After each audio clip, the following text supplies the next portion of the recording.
told you that the same Excel you've been using for years can now think, analyze, and even suggest insights for you? Yes, the spreadsheet tool you thought was just formulas and tables is now powered by AI, and that changes everything. Welcome to this course on AI-powered business analytics with Excel. In today's business world, data is everywhere. Sales data, finance reports, customer records, performance dashboard. But here's the real question. Are you just storing data, or are you actually extracting intelligence from it? That's exactly what this course is about. Now, let me quickly walk you through what we are going to cover in today's video. First, we will understand what business analytics really means, not in textbook language, but in practical, real-world terms. You will clearly understand the difference between descriptive, diagnostic, predictive, and prescriptive analytics. We will be mastering data cleaning and preparation in Excel because, let's be honest, raw data is messy. We will learn how to remove duplicates, fix formats, clean text, and prepare data properly for analysis. We'll dive into powerful Excel functions like if, and, or lookups and understand when and why to use each one. We'll explore AI-powered features inside Excel like analyze data, smart insights, forecasting, and how Excel can automatically detect patterns and trends for you. We'll also build real business dashboards like sales analysis, profit tracking, month-on-month comparisons, budget versus actual analysis, the kind of reports that managers and leadership actually uses to make decisions. Finally, we will see how to combine Excel plus AI to save time, reduce manual effort, and become smarter business professional. And by the end of this course, you won't just use Excel, you will think analytically, you'll spot trends faster, you will make data-driven decisions with confidence, and if you're ready to level up your Excel skills and step into the future of AI-powered analytics, let's get started now. Also, if you're interested in boosting your career in business analysis, do not forget to check out our AI-powered business analyst course. This course is perfect for professionals who are looking to enhance their skills with the latest tools like Power BI, Excel, SQL, all while gaining hands-on experience with real-world projects. You will also learn how to leverage generative AI for smarter, faster decision making. Our program is IIBA Babcock V3 aligned, and it will help you prepare for certifications like CBAP, CCBA. You'll be engaging with 10 plus industry projects, 40 plus practical activities, and benefit from live online sessions led by experts. And with Simplilearn Job Assist program, you get the support you need to land your next big role. So what are you waiting for? Hurry up and enroll now. You can find the course link below. Before we move ahead, let's start with a quick quiz to see where you can stand. The question is, which of the following best describes AI-powered business analytics in Excel? Your options are only creating charts and tables, automatically cleaning data without any effort, using Excel with AI features to generate insights and support decision making, just applying basic formulas like sum and average. Take a moment, think about it, and drop your answers in the comment section below, and let's see how many of you got the correct answer. So without any further ado, let's get started. So welcome you all to this course on AI-powered business analytics with Excel. Now, what is analytics? Let us just get started with this. So analytics is analyzing the data. So guys, there is a small situation, okay, scenario. Just imagine you have noted down all your daily habits in a journal. See, do you have the, by the way, do you have the habit of journaling your daily activities? So if you have had the habit of journaling your activities daily in a diary or in some Excel sheet or in some app, then over a period of say 6 months or 1 year, you will be having a lot of data, right? Now, when you analyze the data, like when you are happy or when you are not in a happy mood, or when you are waking up, or when you are on time to your office, or when you are sleeping better. So if you want to analyze those kind of things over a period of time, so it's easier to analyze. Having captured the data, you can just use some techniques in the Excel, and you can analyze the data, okay, so that you can find out the insights, the underlying insights, like when you are happy or when you are sleeping, like when you feel that when you are waking up in the morning, when you felt fresh, like you have had enough sleep, okay. So those kind of things you can monitor, like based on your number of hours of sleep or the time at which you are starting the sleep, okay. So those kind of insights you can generate. Are you getting? Okay. So this is just an example for analytics. Okay. Now, okay. So by the end of this lesson, you will be learning about different types of business analytics with real world examples to understand their application in different business contexts, and also the applications of business analytics to highlight relevance in making the business decisions. Okay. And also we'll be you will learning the capabilities and features of Excel as a business analytics tool. Okay. So these are the learning objectives of this particular module. Now, so as you have already mentioned, the analytics, so it is analyzing the data to get insights to make business decisions. Okay. So as a formal definition, so it is the process of analyzing raw data. Okay. So this is raw data. Raw data means which is not clean or which is just collected from a source. So you have different data sources, right? So in today's data-driven world, analytics plays a key role in different domains like sports, finance, business, government, and uh, administration, in retail sector, whatnot, in manufacturing, in all the different sectors. Okay. So in the sports, so what do you think the analytics will be helping the sports people, sports person? And in the finance, again it will be used. In the finance we have a lot of applications of analytics, like fraud detection, or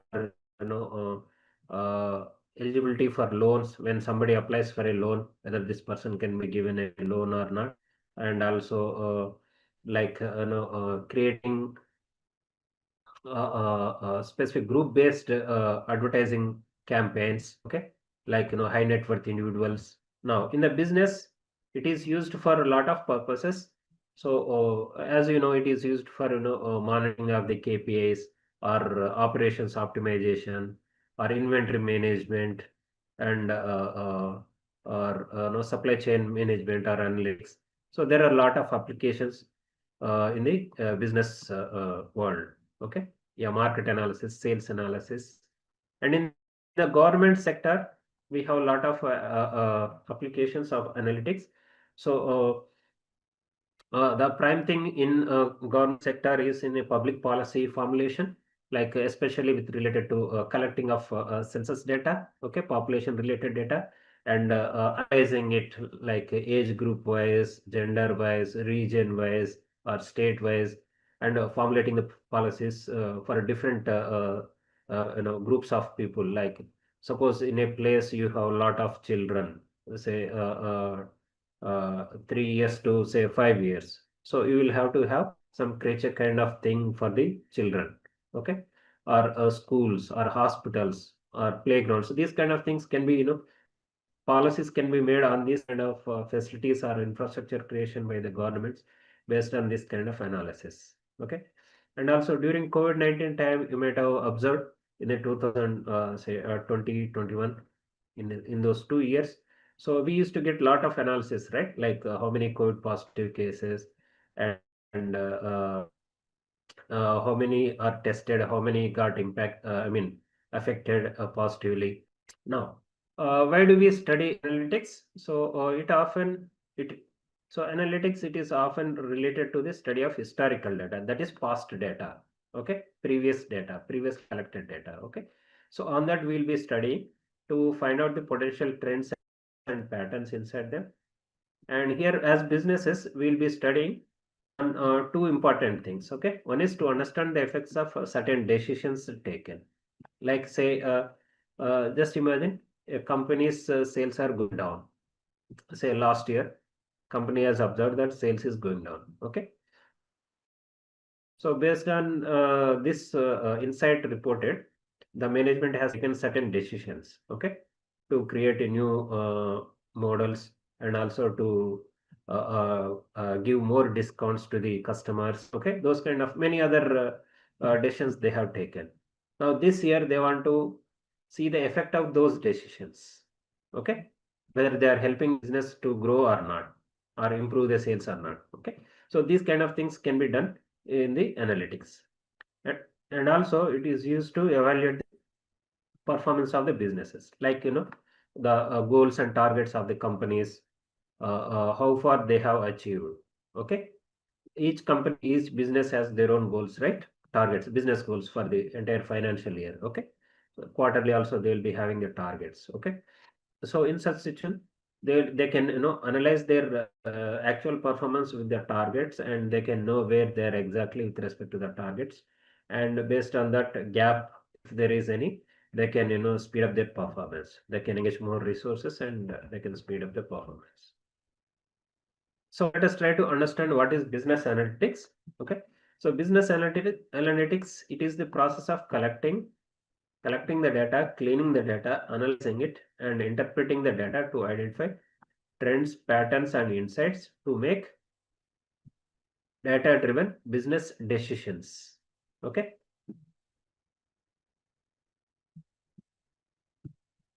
to make business decisions, guys. So this business analytics is useful to make business decisions. So that is very important. Okay, data driven business decision. So you will be collecting the data related to the problem that is at hand, and cleaning the data and analyzing it and interpreting the trends. Okay, interpreting trends, patterns, and insight. So this will help the businesses to take the decisions. Okay, so like say a company sales is going down.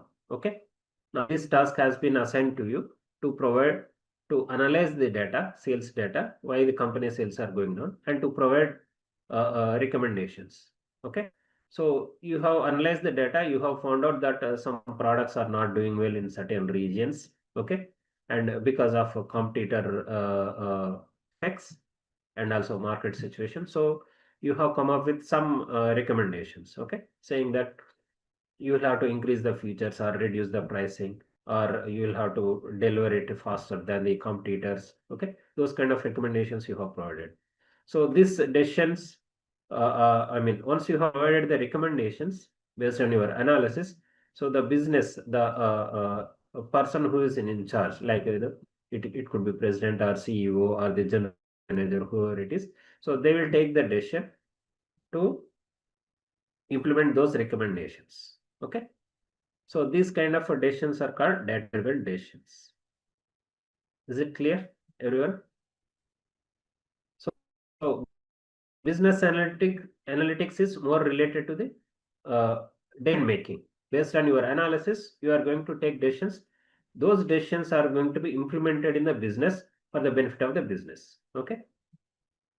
Now let's get into the another business analytics scenario. Okay. So just imagine a store manager of a clothing retail chain is facing challenges with inconsistent sales performance across different locations. So imagine that the person has this clothing retail chain has their stores in different cities. Okay, say one in New York, one in London, one in Delhi, another in Mumbai. Okay, like this. So here the problem is some stores frequently overstock certain items while others quickly run out of best sellers. Okay, so to solve this problem, company launches a business analytics initiative to study the sales data, inventory movement, and seasonal trends and regional buying behavior. Okay, so data such as store ID, product category, sales volume, inventory turnover, and local events are collected and analyzed to generate meaningful insights. So in this situation, in this particular example, so you will have to analyze like what are the stores where you are seeing overstock. That is, stock is not at all moving, and for what products, what items it is not moving, and for how long it is not moving. Okay, so that is about the overstock. And for the other stores where it is running out of the stock for the bestseller products, so you will have to find out where, in which stores it is running out of the stocks, how frequently it is running out of the stocks. Are there any events around which it is running out of the stock, like New Year or Christmas or Diwali? So around this festival seasons or any such seasons, are they running out of the stock? Okay, so those things you will have to analyze and find out. And inventory, are you maintaining sufficient inventory or not? Okay, and is there any seasonal trend or not around these festival seasons? Is the stock out is happening more frequently? So these kind of things have to be discovered using business analytics. Okay, and then we'll have to balance this based on the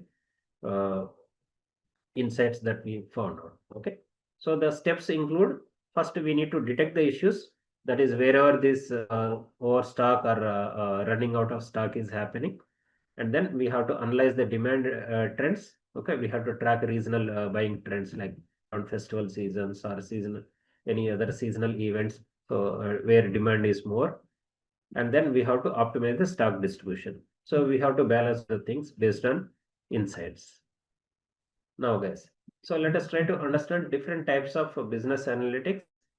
So here we have these four different types of distinct types of business analytics are there.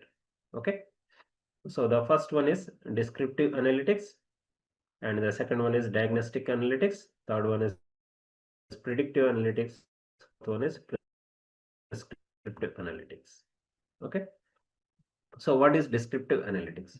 So in the descriptive analytics, we'll be discovering what has happened previously. Okay, see, you let us discuss it in more detail. Suppose you have sales data, a company's sales data. You can find out how much sales you have made, in what regions, how much sales you have made, what products have contributed to your sales. Okay, so those kind of things can be discovered or found out using the descriptive analytics. Okay, so it is purely based on the historical data or past data. Now, so in the diagnostic analytics, okay, in the diagnostic analytics, we will be determining why something has happened. Okay, so we'll discuss them in detail now after the break. Okay, and in the predictive analytics, we'll be doing the forecast. Okay, so what will happen next? So during the COVID-19, you might have observed, or you might be remembering now. We have got, say, 2 lakh cases. Okay, today. So you will be having predictions for tomorrow or next month, like 3 lakh cases or 4 lakh cases, right? Okay. So what are these things? These are the predictions based on the past data. So what could happen next? Okay. So that is about the predictive analytics. And the prescriptive analytics, it talks about what should happen. Okay. So it mostly talks about the optimization. Okay. So optimal resource utilization and many more things. Okay. So these are basically 4 different types of business analytics. Is this clear, everyone? Okay, now let us see in the descriptive analytics. Okay, so in the descriptive analytics, so it is the process of analyzing historical data, that is past data. Okay, to uncover trends and patterns inside the data, which will help the organizations to understand what has happened in the past. Okay, so it is the most basic form of the data analytics. Okay, so suppose you have sales data, company sales data. Now your management wants to find out how much sales did we make. Okay, last year how much sales did we make? So what you will be doing? What will be doing? You will be analyzing the total sales, right? Okay, so let me just show you here with one Excel file. Just a moment. It is sales related data. Okay, so you can just have a glance at it. So we have the row ID, order date, ship mode, customer ID, customer name, segment, country, city, postal code, region, category, subcategory, product name, sales, quantity, discount, and profit. Okay. Now this is the sales data. So what we have is we have a total of 9,994 records. Okay. Now we want to find out what is the total sales amount here. Is that clear? Is the business question understood? What is the total sales? So now we are discussing about the descriptive analytics. That means what has happened in the past. So this we are we have collected the past data, that is historical data. Now we want to find out what is the total sales. So column R, just to select the column R here. Okay. So total sales you can find here. Are you able to see the total sales here? 22,97,200. That is about 2.2 million. Okay. Approximately 2.3 million. Okay. So this is one descriptive insight that we can get from the using descriptive analytics. Okay, this is an example for descriptive analytics. Now we want to just say we want to find out the total profit. Okay, so just select the column U here. Okay, are you able to see the total profit here? 2,86,397. Okay. So this is another descriptive analytics. Okay, on a different metric. Earlier we have seen it on sales. Now we are seeing it on the profit. Is it understood, everyone? This is a simple analytics. Okay. So now we want to see, like suppose there is a case, which region is making less sales. Okay. So if you want to find out, like say one particular region, east region is doing less sales. Suppose it was reported that east region is doing less sales. Okay. Now you want to find out why it is doing less sales. When we try to find out why, so what is this kind of analytics called? Diagnostic. Okay. See, we all go to doctors, right? So what the doctor will do when we go to the hospital? So a doctor will try to speak to us. They will try to, understand the situation, like, based on the symptoms that we tell, that we are getting fever or a headache or some pain or some other thing. Okay. Based on those symptoms, doctor will try to diagnose us, right? They will try to find out what could be the health problem that this person is having. Okay. And if it is not confirmed through the tests that the doctor is doing using his equipment, he will send it to advanced testing. Okay, like MRI scan or CT scan or many other things. Okay, blood test, many other things. Okay, so using those test results, doctor will diagnose us, right? They will try to find out what has happened really. Okay, why the person is getting these symptoms. Are you all getting? Why the person is getting say fever continuously, say for 10 days or 15 days. Okay, though many kind of things. Okay, so here doctor is diagnosing the patient. Okay, similarly here also, when we diagnose the data, it is called diagnostic analytics. Like where exactly it is happening, why, because of what reason it is happening. Okay, are you all getting? So here profit is this much. Okay, now if you want to see in which region is profit more and or less, why it is less. Okay, say we'll select this one. Okay, and let us just create a pivot table, random pivot table. Okay, we'll be doing this later on as well. Okay, so here we'll just select the region and say profit. Okay, now are you able to see here which region is having the less profit? East region is having the lowest profit, right? 19,522. Okay. So if you want to drill down more, why it is less in the eastern region? So basically this diagnostic tool is, diagnostic analytics is nothing but, so you will be using drill downs, you will be using a lot of other analytical tools to find where exactly the problem is. Okay. So you can use, say, some kind of, say, category.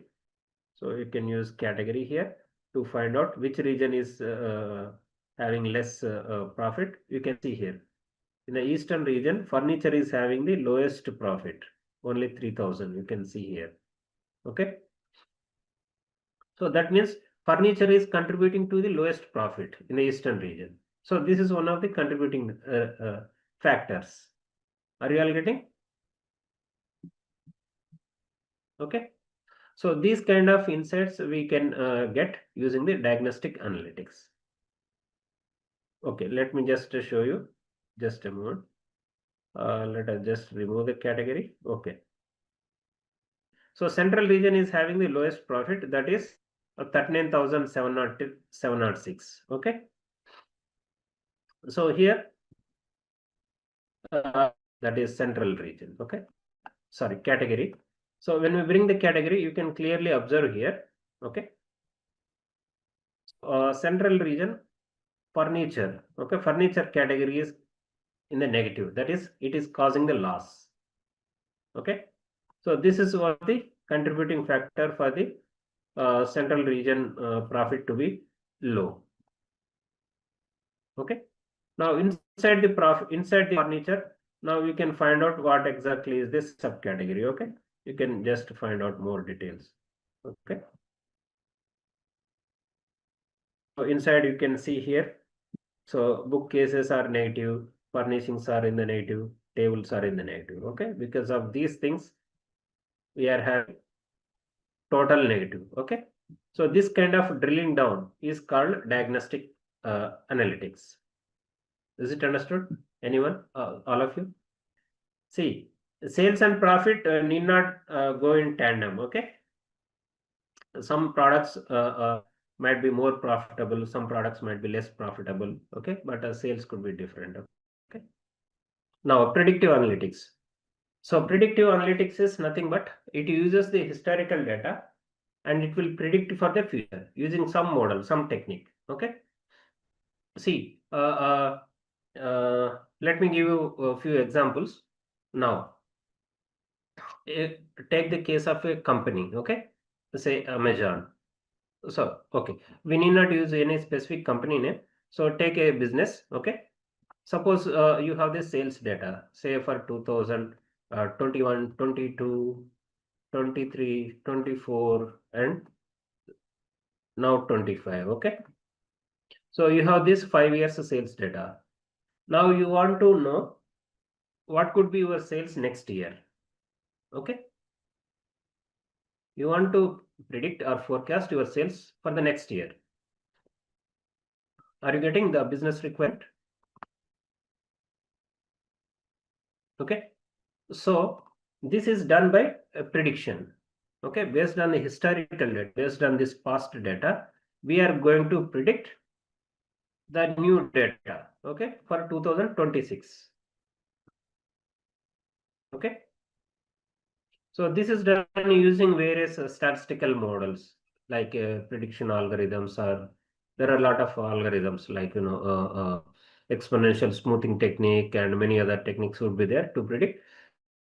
They assume certain, they make certain assumptions and they will be predicting for the future values. Okay.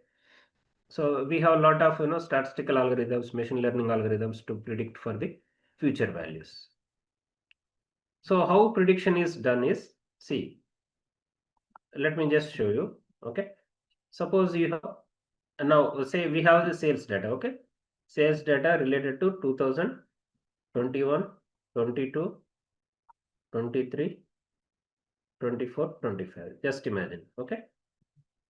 So this is your graph. Okay. You have x-axis here and y-axis here. Okay. Now in the x-axis you have the year 2021 year, 22, 23, 24, 25. Okay. Now here you want to predict for 26. Now on the y-axis you have the price. Okay. That is sales. Suppose you have the sales here. Okay. Say for 2021 you have some sales like this, 2022, 23, 24, say 25. Okay. Now, so where do you think 2026 will be there? So in order to find out what will be the what will be the sales for 2026, what we have to do is we have to draw a line which is touching all these data points or very close to these data points. Okay. Say some line like this. Okay. So this line is called regression line. Okay, this line is called regression line, or uh, yeah, line of best fit. Okay, line of best fit, which will fit all the data points, most of the data points, if not all. Okay, yeah, it could be up or down, Satyaraj. Just it is hypothetical. Okay, just I am trying to explain. Okay, now, so we have come up to here. Okay, now if we continue this straight line, okay, if we continue this straight line using, say, dotted lines, okay, this straight line, and now you draw the vertical dotted lines. Okay, so wherever it is touching, okay, this is your predicted sales for 2026. Are you getting? You extend the vertical line of 2026 year, and you extend the line of this best fit. So wherever these two touch, this point is the predicted sales value for 2026. No, we will not be using more, those things, Gaurav. We'll see some forecasting techniques. We will see here in Excel if time permits. Okay, based on the curriculum. So this is called prediction. Hope it is understood. See, we have a lot of applications of prediction, guys. Okay. See, you might have used this weather forecast. I think all of us have used weather forecast, right? Whether it is going to rain tomorrow, or whether it is going to be sunny, or what will be the temperature tomorrow. Okay. So weather forecast, I think most of us have used, right? And then we might have used in the sports, especially in cricket. Those of you in India, you might be knowing, and many other countries as well. Like cricket is now a popular sport as well, other than in the subcontinent, Indian subcontinent. So say we have a 50-over match. Okay, just imagine we have 1 day match. Okay, so in the 1 day match, 50 overs. Say the match has happened up to, say, 25 hours. Okay, now there will be a score predictor, you know that. So up to 50 hours, what could be the likely score? Okay, so what is it doing? Based on the past data, based on the net run rate that is available here, and the remaining overs, how many overs are remaining. So based on that, it will do a calculation, hypothetical calculation. Say the run rate here is, say, 6. Okay, so for 50 overs it will be 300 runs. Okay, so like this it will predict. So this is called score predictor. So it is forecasting for the future. Are you all getting?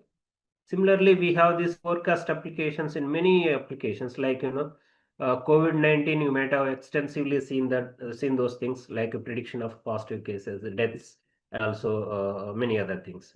And yes, correct. That is also there, Nilesh.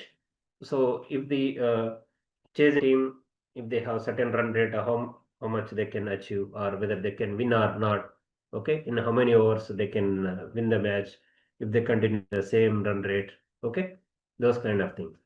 And also these those I think most of you are in finance, right? Many of the participants here are in finance.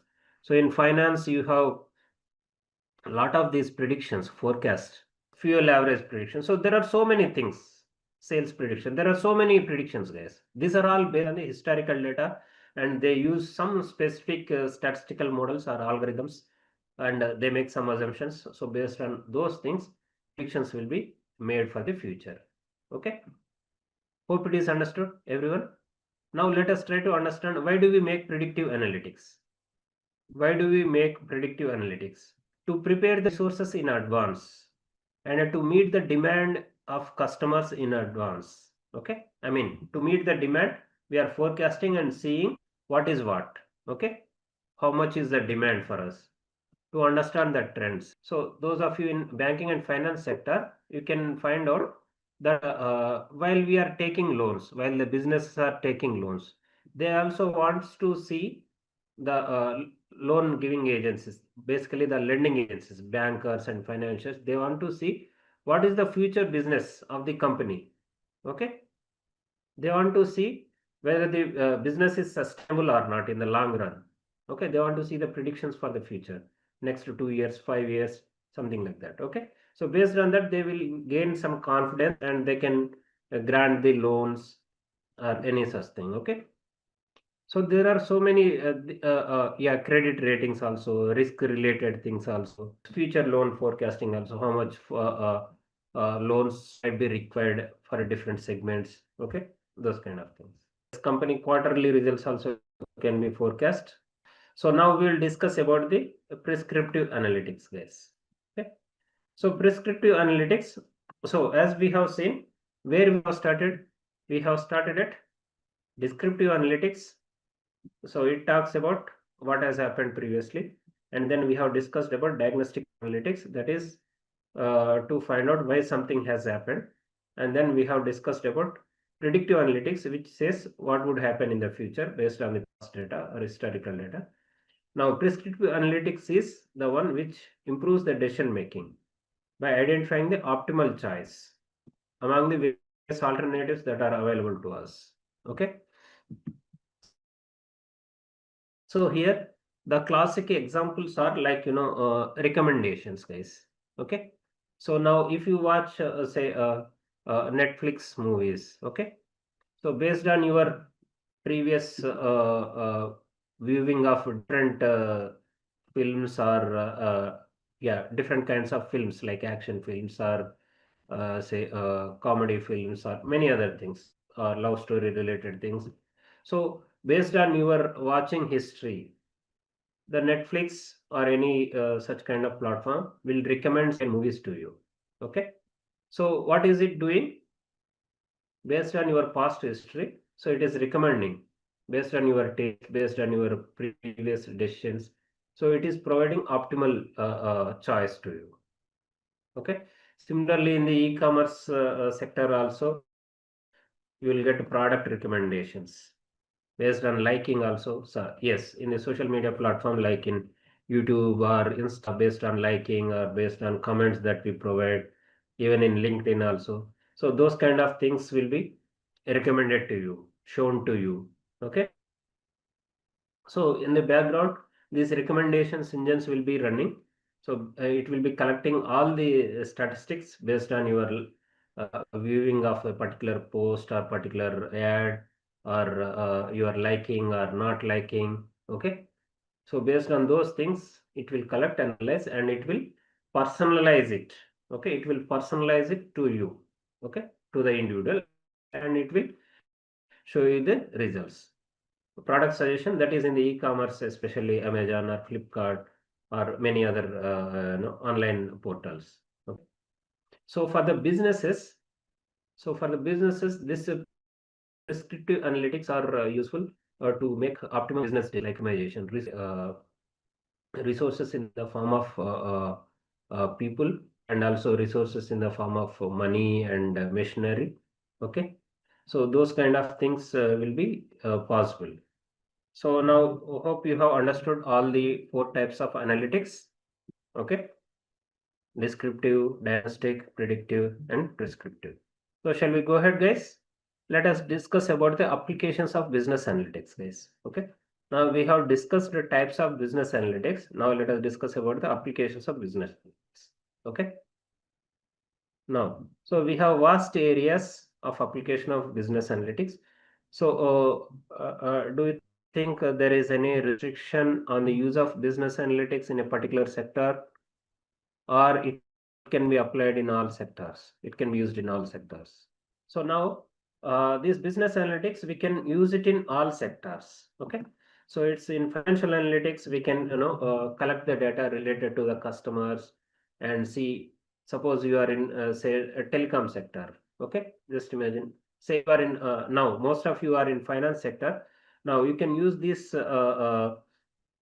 business analytics in different forms. Okay, like you can use this descriptive analytics to find out what has happened in your company, like with respect to the sales, and you can drill down and dig deep into why the sales are low in particular region or for a particular product or a particular model of the car, any such things you can find out. Okay, and you can also use this predictive analytics to forecast the future sales or forecast the future earnings or revenues or even these clients, any such thing. Okay, you can also forecast say population or GDP of a country. Okay, so all those things come under financial analytics. Okay, and in the performance analytics, so let us yeah, see in the financial analytics, so we can see this. So it helps finance executives excuse me, to explore different ways to answer specific finance related questions and forecast future financial situations. Okay, like what could be the sales, what could be the in the banks, especially in the financial sector. If you closely observe the balance sheets, are the annual statements, okay, annual financial statements of the companies. So they'll be doing some kind of provision, okay, provision for some bad loans or any such kind of things. Okay, did you ever observe those kind of things? So these provisions, how do they come? How do they arrive at these provisions?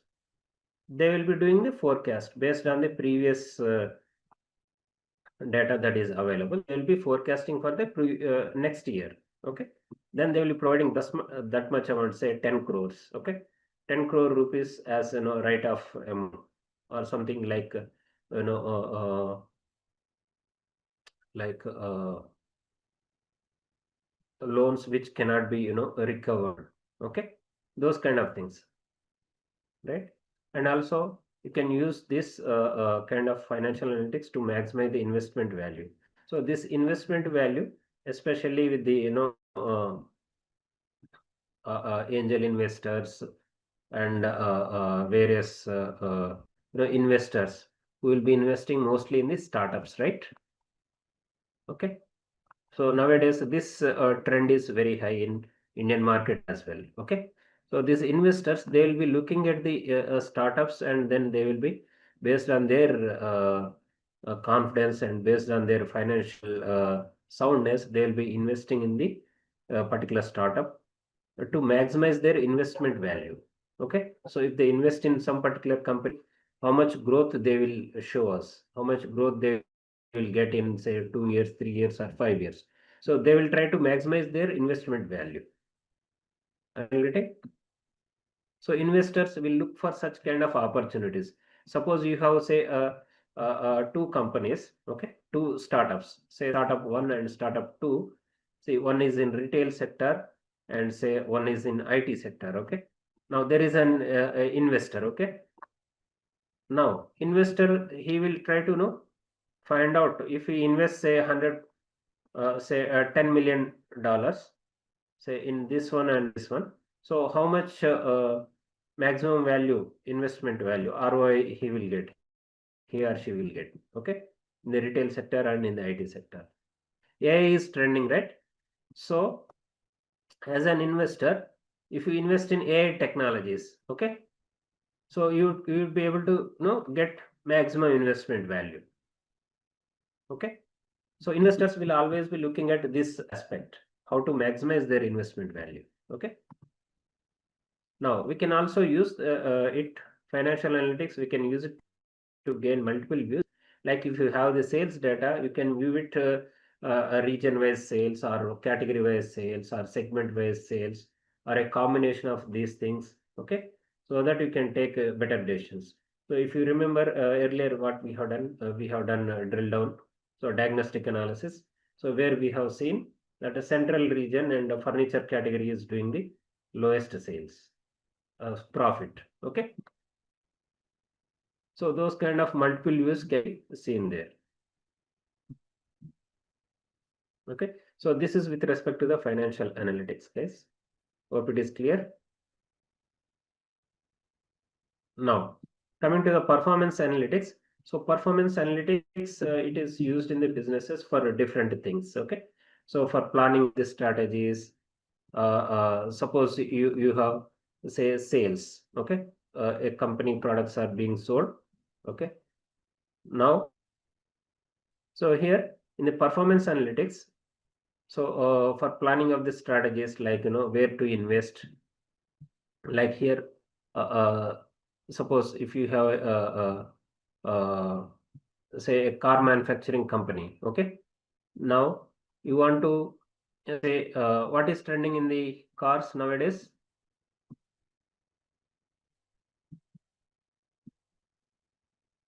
What is trending is EV, electric vehicles. Very good, Gaurav. So electric vehicles is trending nowadays. Okay. Now, so you can use this performance analytics to, find out, like, where to you can create strategies, like, which region is having low penetration of electric vehicles, and where there is more concern for the environment. Okay. So based on those things, you can, plan your strategies to diversify, or to go deeper into those markets, to invest more into those markets. Okay. And we have other applications as well. So pinpointing areas of improvement. Okay. Suppose you have EV market. Let us take the same examples, electric vehicles. So now you are in a different cities, say 5 cities. Okay.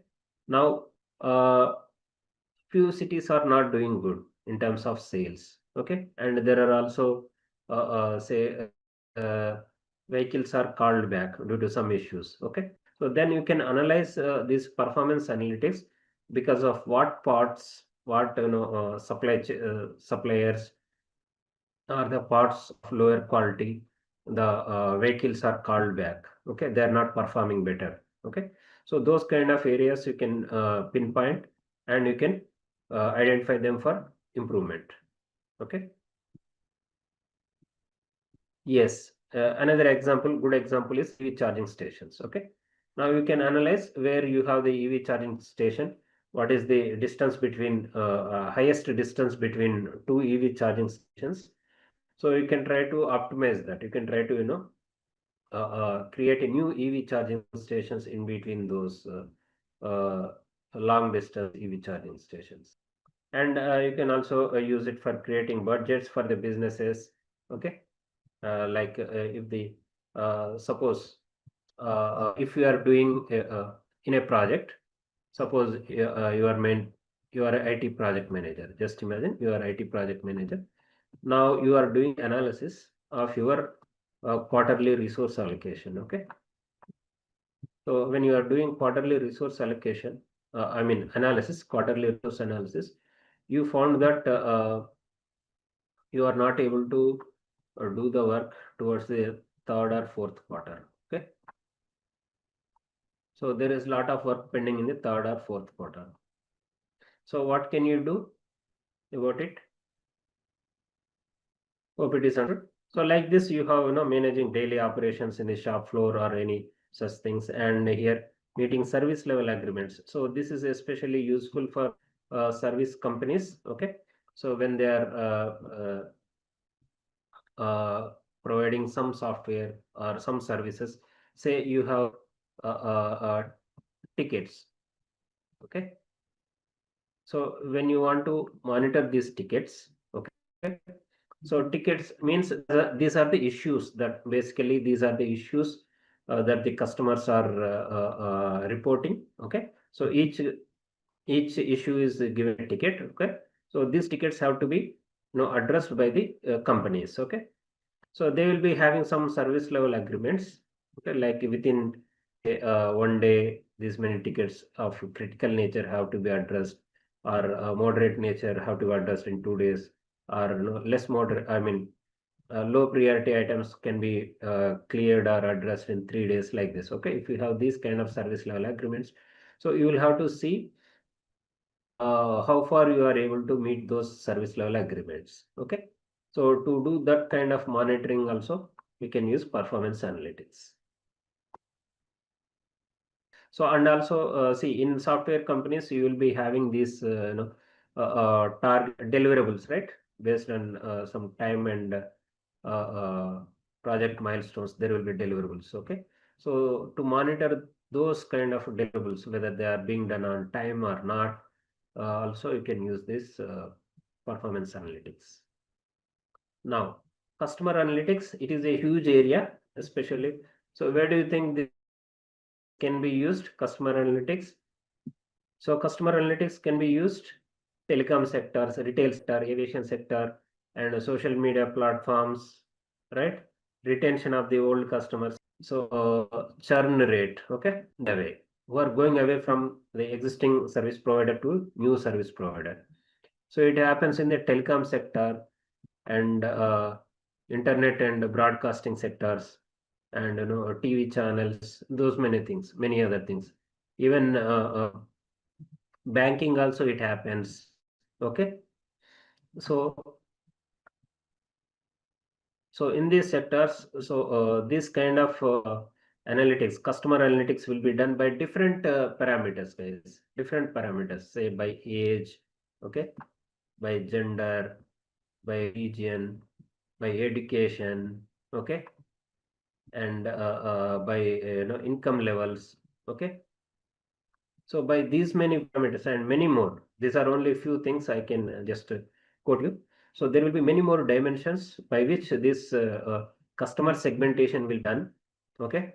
And then customer retention, new customer acquisitions, loyalty programs to the customers, additional services, bundling of the services like in the telecom sector, like you can add more value added services like more data or more voice or SMS related things, or no, additional free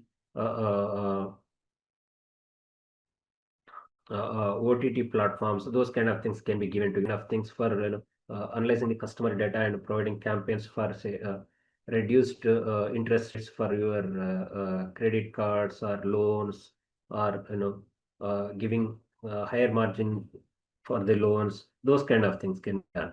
Okay.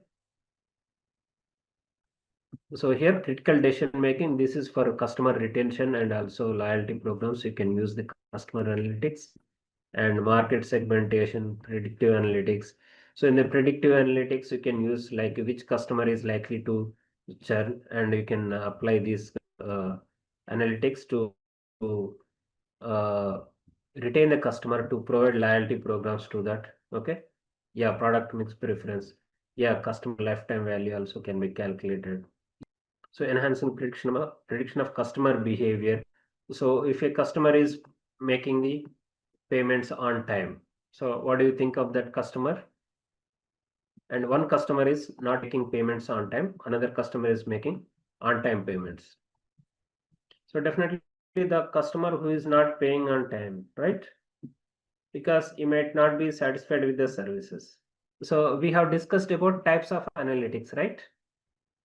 So what are the types of analytics? Descriptive, diagnostic, then predictive, then prescriptive. Okay. So we have discussed about these four types of analytics. Now, all these four can be applied on all the four areas like finance, excuse me, then customer analytics, then performance analytics, and then risk analytics. Okay. So it is 4 by 4. So it is 16 possibilities are there. Avinash, are you able to get it? So in the finance sector, you can use, as we have also discussed, right, in detail, Avinash, if you remember. So we can use descriptive analytics, like what has happened, okay,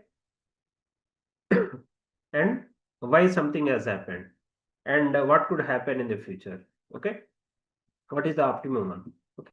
So these can be used in all these four types of analytics can be used in all these four areas of applications, okay. And these four areas of application, these are only few things that are said here. Okay, it's not restricted only these four types of analytics. You have sports analytics, you have travel analytics, you have no, hospital analytics. There are so many things. So that is the main focus. So without taking business decisions, there is no point in doing the analytics, right? Okay. So it is the business analyst who will be doing most of these things. But people will be used in the organizations. People will be used for multiple tasks. Okay. Sometimes the data analysts also will be given these additional responsibilities. At times, data scientists also will be doing. But in my opinion, most of the time, business analysts will be doing this kind of analytics. Risk analytics. So in the risk analytics, so this is mainly used in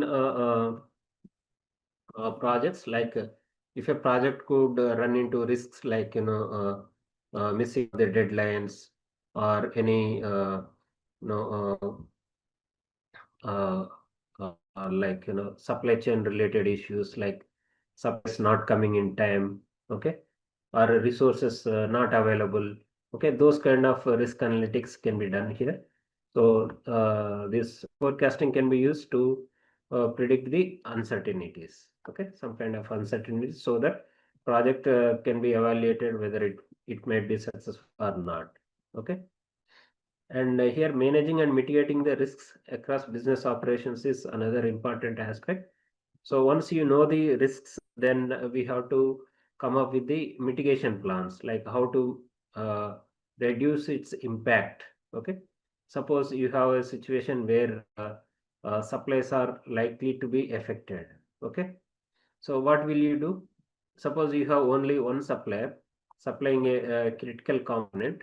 Okay, and supplier is in a situation where he cannot supply the material due to some external factors like war or earthquake or cyclone or any such situation, natural calamities or man-made calamities, okay, it could be due to any such thing. So what will you do to meet your project deadlines?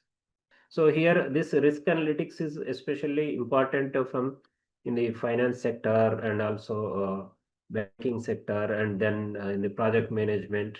Okay, so what can go wrong? So like in terms of delivery, in terms of cost, or in terms of timeliness. Okay, those kind of things you need to look for and have plans to mitigate the effects or impacts.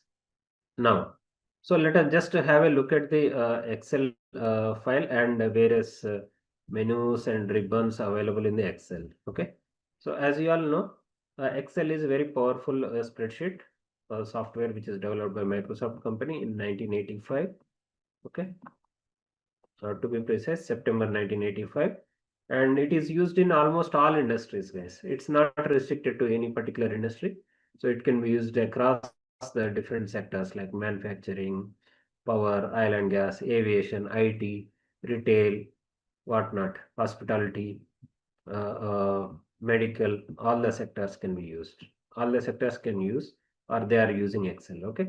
So it is used for data analysis, management, and visualization. Okay.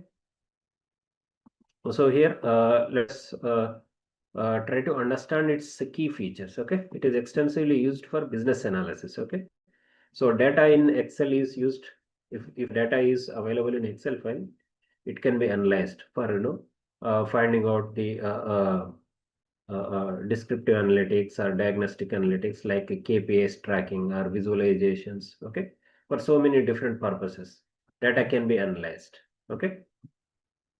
So, and the next thing is data storage. Okay. So Excel file as such is used for storing the data. So it can store up to 2 GB data maximum, and it can have 1 million records, 16,348 columns. Okay. So it acts as a data storage system as well. And it can be used for reporting purpose. So this reporting purpose in the form of, say, charts, graphs, and dashboards, summaries, and pivot tables. Okay, so many such things can be used as part of reporting. And educational purposes, so for training purposes, for students to become data analysts or business analyst, this Excel can be used heavily. Okay. Is this understood, everyone? So other capabilities include, like, it has got extensive analytical and statistical analysis. Like we can do ANOVA analysis or chi-square test, and also we can do hypothesis testing in the Excel. Okay, and it offers intuitive analytical features to model and analyze the company's data. Like you can create a lot of visualizations, charts. Okay, and it's a tool of choice to start the journey of data analytics. So as we have discussed, you can just use the basic features of pivot tables or visualizations or summaries or group by. There are so many other things which you can use to start the data analytics journey. And it comes with in-memory technology, which is compatible with millions of bytes of data. So here, especially this in-memory technology is nothing but, here we can use Power Pivot. Okay, so Power Pivot is used for basically data transformation techniques. Okay, and it has added advantage of flat learning curve. That is, it is easier to learn. So it's not a complex software to learn. Okay, it's easy to learn. Okay, and it performs necessary analysis without dependent on specialized solutions. That is, as it is easier to learn, and most of the times, like drag and drop or using some formulas, so you can easily do the analysis. Okay, and also other advantages of Excel as a business analytical tools is, like, it makes exploring data and deriving results easily. So you can explore the data, that is, you can use like pivot tables or visualizations to see what is there inside the data.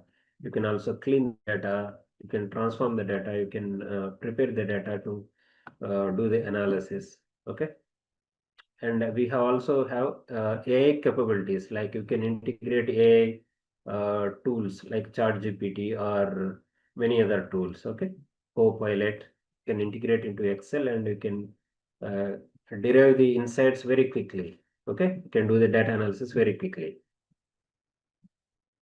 Okay, so you can use powerful data analytics with a few clicks. Like we have, you know, these data tables. Under what if analysis, you have a lot of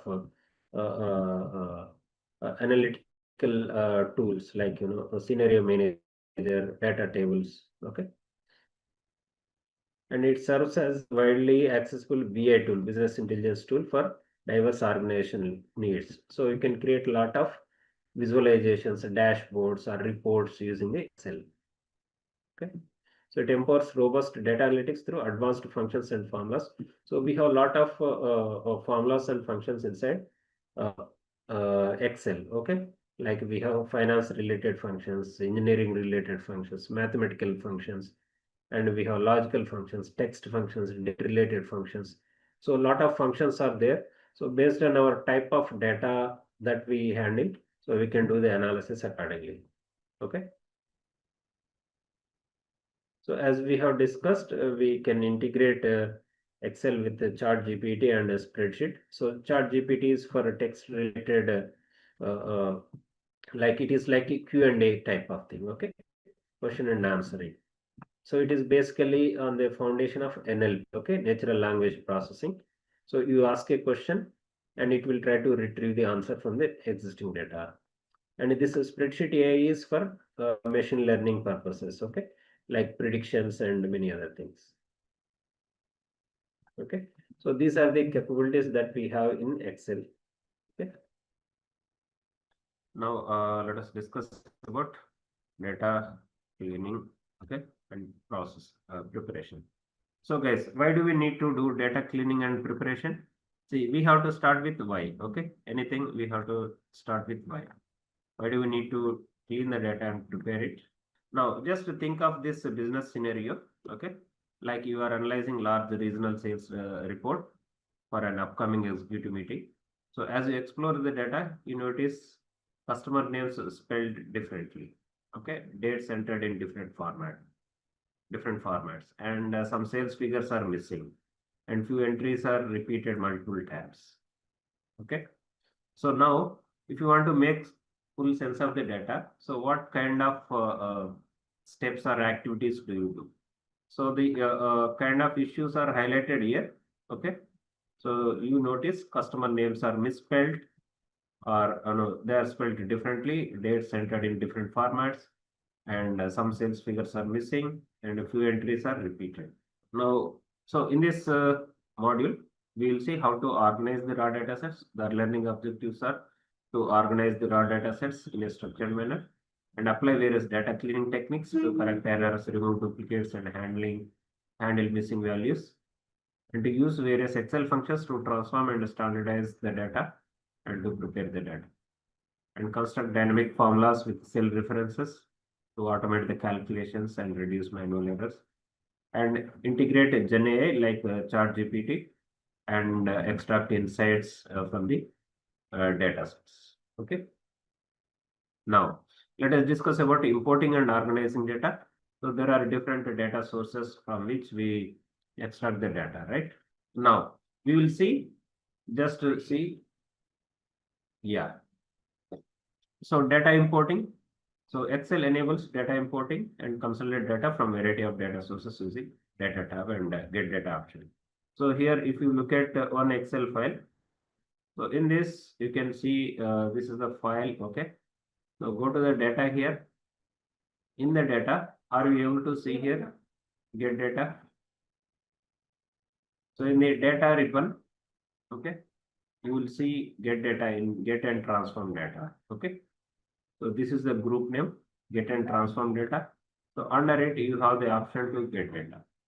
Okay. So here you can see get data. So from file, different files are there. Okay. So data can be stored in different file formats like Excel, text or CSV, XML, JSON, PDF, and from folders as well. Okay. So if the data is available in different Excel files, you can just open this. Okay.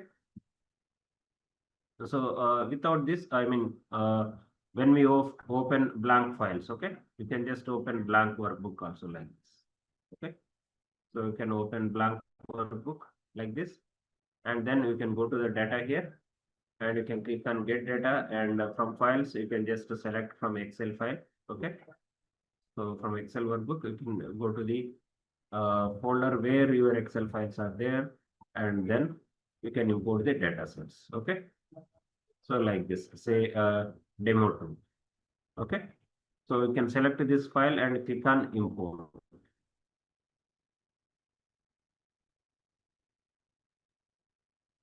Okay. So we'll see the data in a while. Okay. So are you able to see this? So you can just select this sheet 1. So this is very similar to what we see in Power BI. Okay. In Power BI also, we will be connecting to different data sources in similar manner. So it is very similar. See, if you have opened the data from an Excel file, that's okay. And if you want to extract from some other Excel file, that is the, in such scenarios, we can extract the data. We can import the data using this get data. Are you all getting? Okay. So here, let us just click on get data, and from file from Excel workbook, say, let us take demo 1 and import. Okay. So just select the file and click on import. So here, what we will do is we can just preview these things. So this is the data.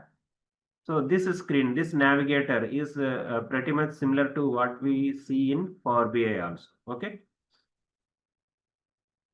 So you can select this particular thing and you can load it. Okay. So processing queries. So here in the Power Query editor. Okay. So it is taken as a query. Each data set is taken as query. Are you able to see here? So this automatically converts the data into Excel table. So this is called Excel table. Okay. Okay. Now let us see how to import the data from a text file. Okay. So go to the data again, and here from file, you can select text or CSV. Okay. And let me just go to the desktop. So here I have a data set. Okay.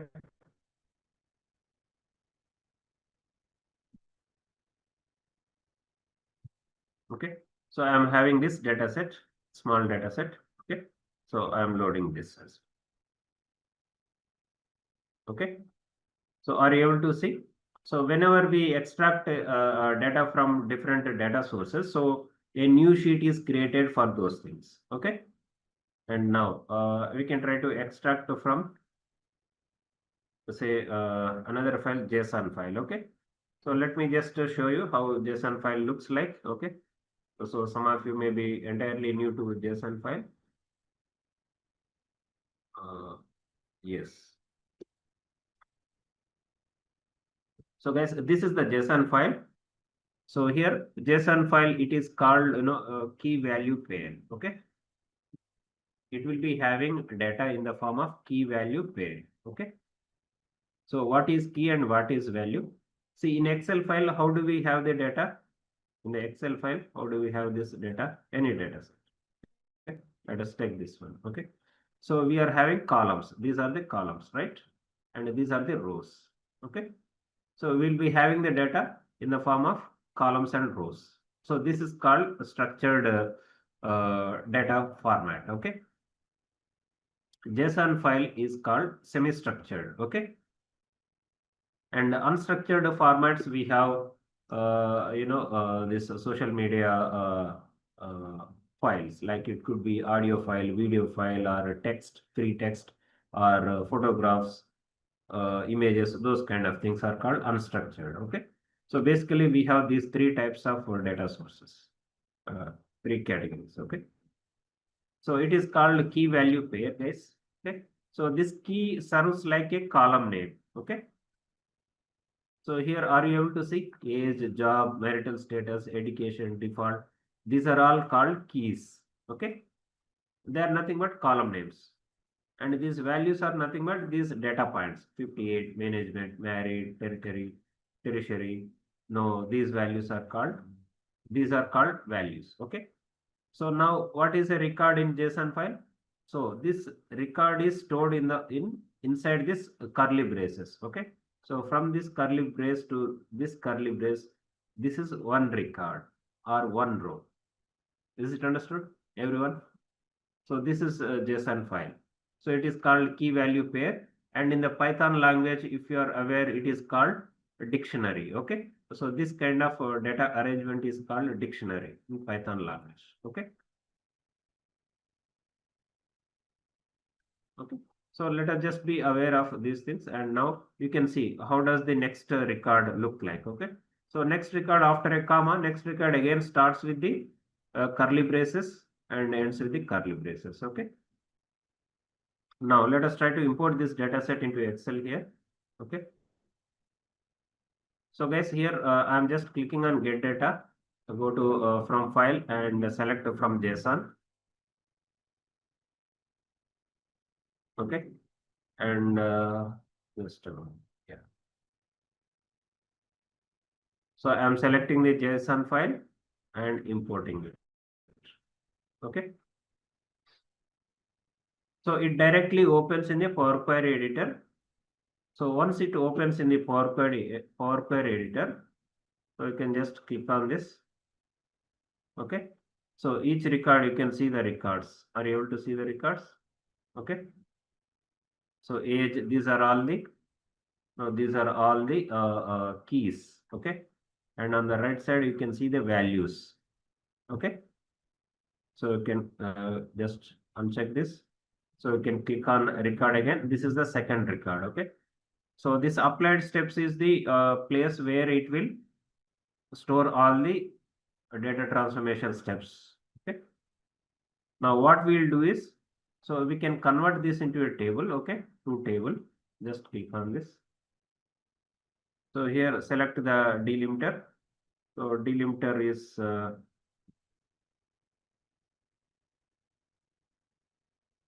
yeah, comma. Okay. and let us click OK here. Just a minute. Okay. So what we'll do is let us just go to home here and let us close and load. Okay. On the on the top left side you have the close and load. So just close and load, and here, yeah, close and load. Let us just use close and load. Just a minute. So here we'll go to the Power Query editor again.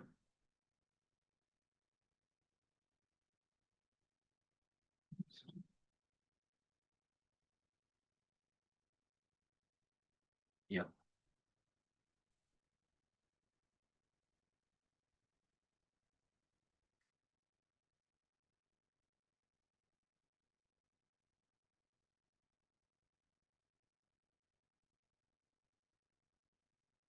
Let us try to convert it into the table.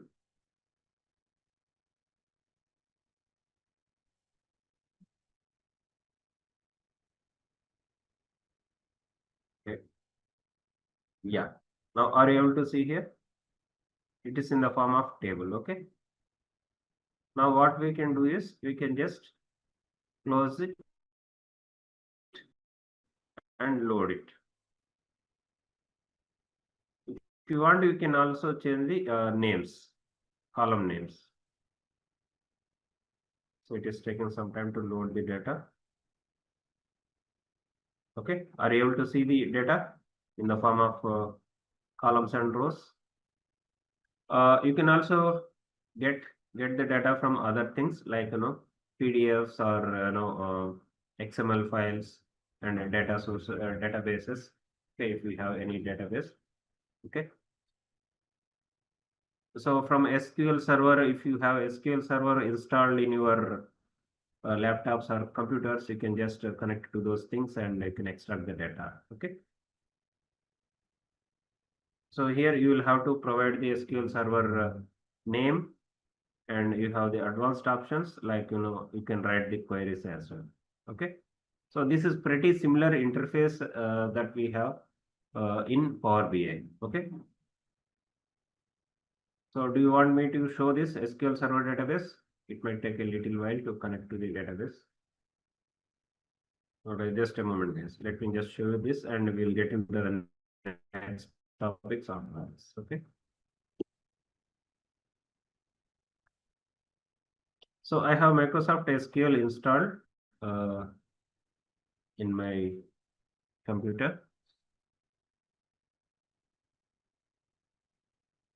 Now, guys, we will see how to connect to the SQL Server. Okay. So I have just opened my SQL Server. Let me just connect to this.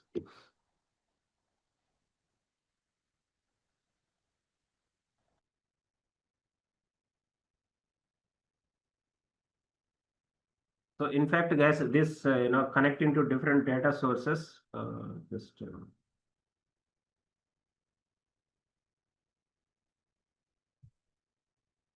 Just a moment.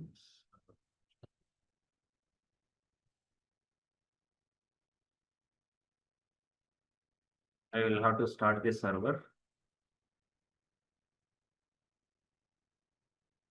So this connecting to different data sources, it is quite time-taking concept. Okay, so we have seen connecting to different data sources. So similar thing you will find in Power BI as well. Okay.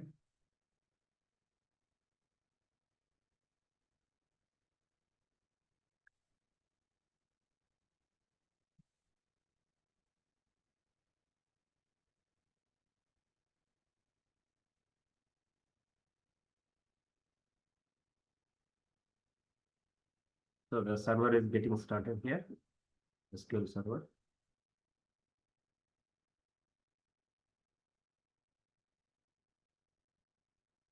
Okay, it's running. Okay. Now we can just connect to the server.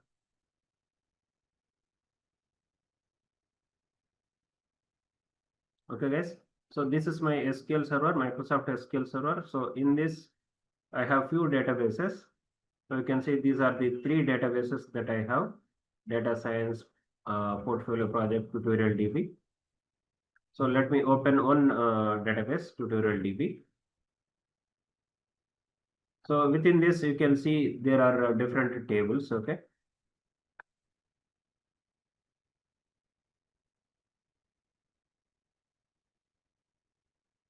Ravindranath, see, it is not required at this stage for you people to have the SQL server. So if you want to get into advanced analytics or based on your interest, you can install the SQL server. Okay. Now here you have this. No, you can search in the internet from Microsoft website. You can install this Microsoft SQL Server 2018 version or 19 version or even 2022 version. There are free versions available, so you can install those things. Okay, you can just search in the Google. So here we have these tables, guys. Okay, so we have tables like tickets, events, sample superstore, customers, like this, customer employees. Okay, so let us just click on this event, right click, and let us select the top 1,000 rows. Okay, so you will see a query is written for us, and data is extracted from the SQL server, SQL table. Okay.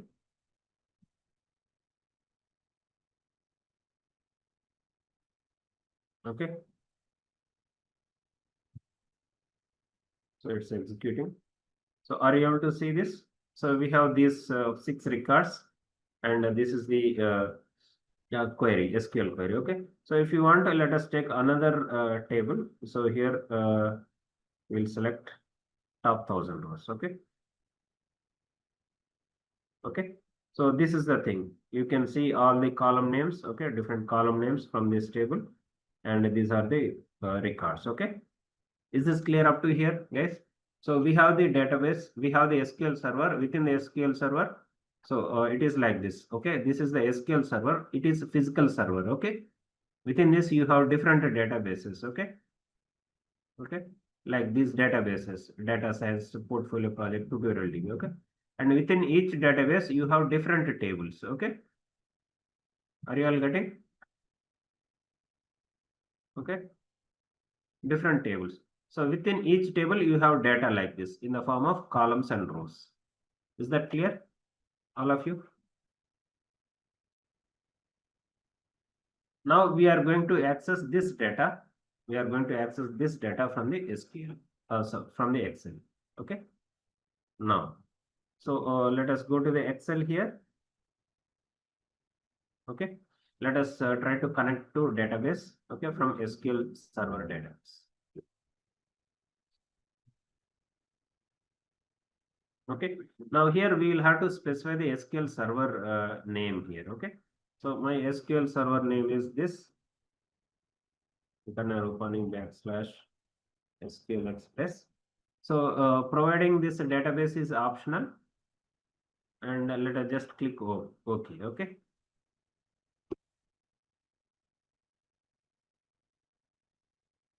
Now I'm using this current credentials. Right.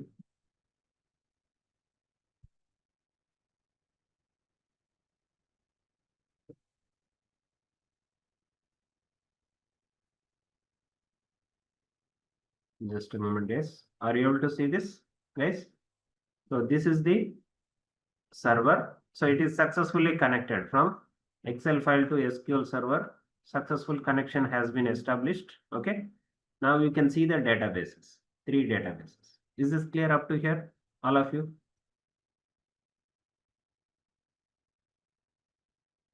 Okay. Now you can just expand the server. You can just, sorry, database. You can just expand the database, and within this you will find different tables. Okay. You can just preview this data here. Are you able to see this? Row ID, order ID in the sample superstore data. Okay. And here you can either load or you can transform. Okay. So if you think the data is clean enough and you need not have to do any transformation, you can just click on load, Or if you want to transform the data, if you think that data is having some inconsistencies or some errors, some data quality issues, you can just click on transform data. Okay. So now let us just click on load here. So this entire data will be loaded into this particular Excel sheet, new sheet. Okay. Are you able to see this case? Okay. Now, so guys, let us try to understand role of Excel in data management. Okay, in effective data management. So first of all, it is used to analyze the data. So we have a lot of options for data analysis. Okay, like sorting, summarizing, or pivot tables, or and also we have the options like analytics, various analytics in the data set in the Excel file. Okay. Yes. Charts, creating visualizations, different types of visualizations like line charts, bar charts, or pie charts like this, histograms. So we can create a lot of visualizations and transforming the data sets. So Excel plays a effective role or important role in transforming the data sets. We have just seen the Power Query editor and its features, how to transform the data, and summarizing information in the form of pivot tables or by grouping or by subtotals. Those kind of things can be done in Excel. Okay, so in these ways Excel provides plays key role in effective data management. Okay, now let us look at some of the data cleaning functions. Okay, so data cleaning. So earlier we have discussed various data quality issues, right? So some of the data quality issues are like missing values. Okay, so many of you are working in banking and IT sectors. So you might have handled a lot of data sets in your day-to-day working, right? So you can name some of the data quality issues like missing values. Okay, then you will be having duplicate values. Okay, and then we'll be having format related issues, inconsistent formats, especially for dates and numbers. Okay.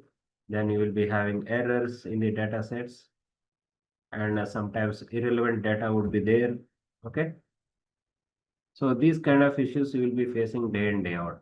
Okay, and apart from this, many a times it becomes the case that you may not have the required fields for your analysis. Okay, you will have to derive it from the existing fields, existing data.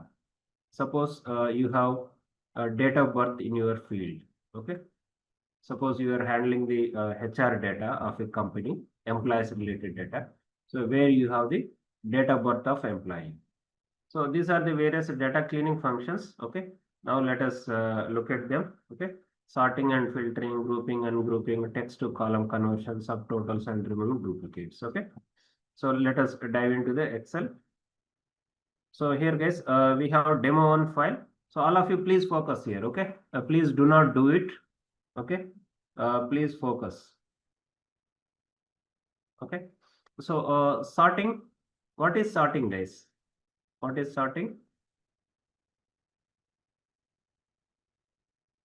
It is arranging the things in either ascending order or descending order, right? Ascending order means from smallest to highest. Okay. So in school days, yeah, in school days, how do we used to stand in the assembly line? The shorter person will stand in the front, and a bit taller person, and again taller person like this, right? People will be standing in the assembly line like this, right? As per height. Okay. So this is ascending order. Okay, is this clear? Then descending order. Descending order is nothing but it is from highest to lowest. Okay, so when the exam marks are given, so how the people will be ranked in the classic case of any school or college. So when the exam marks are given, how it will be ranked highest to lowest, right? So the person who has got highest marks, he will be put on the list first. Then it will be reducing marks, decreasing. So this is called descending order. Okay. Is this clear, everyone? So in sorting we will be doing like this. Okay. So here under the data ribbon, here you can see all of you. Under the data ribbon, we have the option called sort. Is this clear, everyone? Okay. Now we will see how to apply this sort. So guys, whenever you are you want to sort, okay, sort the data, you can select a single column or you can select entire data set. Okay. So it is recommended to select the entire data set, guys. Okay. So let us say here we have the sales amount. Now we want to sort in the descending order. We want to find out which is the highest sales. Okay. Or who is the person, who is the salesperson who has done highest sales. Okay. So now what do we want to do? How do we go about it? So when we want to find out who is the person who has made highest sales, so we have to sort the data in the which order? Ascending or descending order? Order, right? Very good, Javed. So what we'll do is, let us just select this column. Okay. So let us select this sales column. Okay, sales amount column, and let us click on sort. Okay. So it will give you this warning. So do you want to expand the selection? So let us select expand. Okay. So when we expand the selection, all the records will be selected. Okay. So just this radio button needs to be selected and click on sort. Okay. Now here you have the option to add different levels. Okay. So all the columns which are available there will be, which are available in the dataset will be available under sort by, and then you can select the order, either ascending order or descending order. Okay. So all of you please focus here. So you can just choose sales amount here, and here we want to arrange it in descending order. Okay. You can select largest to smallest. Okay. So you can click OK here. Now, are you able to see all the records have been rearranged? Okay. So you can see the top sales, highest sales as 1500, which is done by Eve. Okay. Next highest is Carol, 1400. Next Alice, 1300, and again Alice 1200, like this. Okay. So this is descending order, guys. So we are selecting, we want to see the business cases, we want to see, say this time we want to see who has done the lowest sales. Okay. So we want to find out that person, salesperson who has done lowest sales, and we want to give him proper training or more training so that he can do better sales. Okay. So we have selected the sales amount column and click on this sort option. Then you expand the selection to the entire table. Now you can see here. So here let us select the sales amount. Okay. Column. By which column you want to sort the data. Now we will select smallest to largest. So this is in the ascending order. Okay. So let us click OK. So you can see here, Bob has made the lowest sales of 100. Okay. Next is Frank, Carol, like this. So this is in the ascending order. We can also apply multiple levels of sorting. So you can just click on this sort again. Okay. So now we have applied the sales amount. So we want to select by category. Okay. So category A to Z. Okay. And sales amount, let us say largest to smallest. And let us click OK. So you can see here. So category first we have done the sales amount highest to lowest. Okay. And then category. So within electronics, you can see these are the sales. Okay. And then home goods. And then electronics again. Okay. So next is the filter function. Okay. So filter function, what is the purpose of filter function, guys? So suppose you have 1000 records in a data set, which belongs to say different countries, say US and say UK and say India. Okay. Like this. Now you want to work on only data related to India. Just imagine. Okay. Now, so we can just select the the country as India, and you can just work on that particular data set. Okay. So filters, what they will do is they will restrict the data to whatever selection we have made. Okay. They will limit or restrict the data based on our selection. Is that clear, everyone? Okay. Now, how do we apply the filters? So by default, you will be in the home tab. So you will have to come to the data tab here, data ribbon. Okay. So are you able to see the filter here, all of you? Okay. Just select any of the field and click on filter. Now you can see filter icon is available or applied to all the fields, all the columns. Okay. Are you able to see this? Drop down menus are applied to all the columns. Okay. Now you can apply the filters. Okay. So you can just see here, suppose in this region, you want to see the data related to only Europe. Okay. You can just unselect all the values here. You can select only Europe. Okay. And you can click OK. Are you able to see here? Only Europe related records are shown here. And within this, if you want to apply another category, another filter, okay. Suppose you want to see only data related to electronics, okay. So then you can select the category and then you can see, you can select electronics, okay. So here we have applied multiple filters, more than one filter. First we applied region filter for selecting data related to Europe, and then we have selected electronics category, okay. So this is how you can apply multiple filters to see the records, to see the data which you are interested in. Is that clear, everyone? Okay.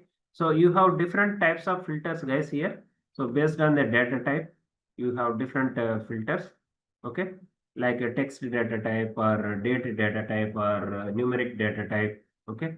Or a true or false, like a Boolean data type. Based on that, those things you have different filters. Okay. So here for the sales amount, so you can see number filters. Okay. You can either use this checkbox selections. Okay. Or you can use number filters, equal to or does not equal to, greater than or greater than or equal to, less than or equal to, or in between these values. Suppose here you want to find out all the sales which are greater than 1,000. Okay. So you could just select this sales amount, go to the number filter, and here you can just use greater than. Okay. So you can provide greater than 1,000. You can also provide multiple arguments here, but let us just do with one and click OK.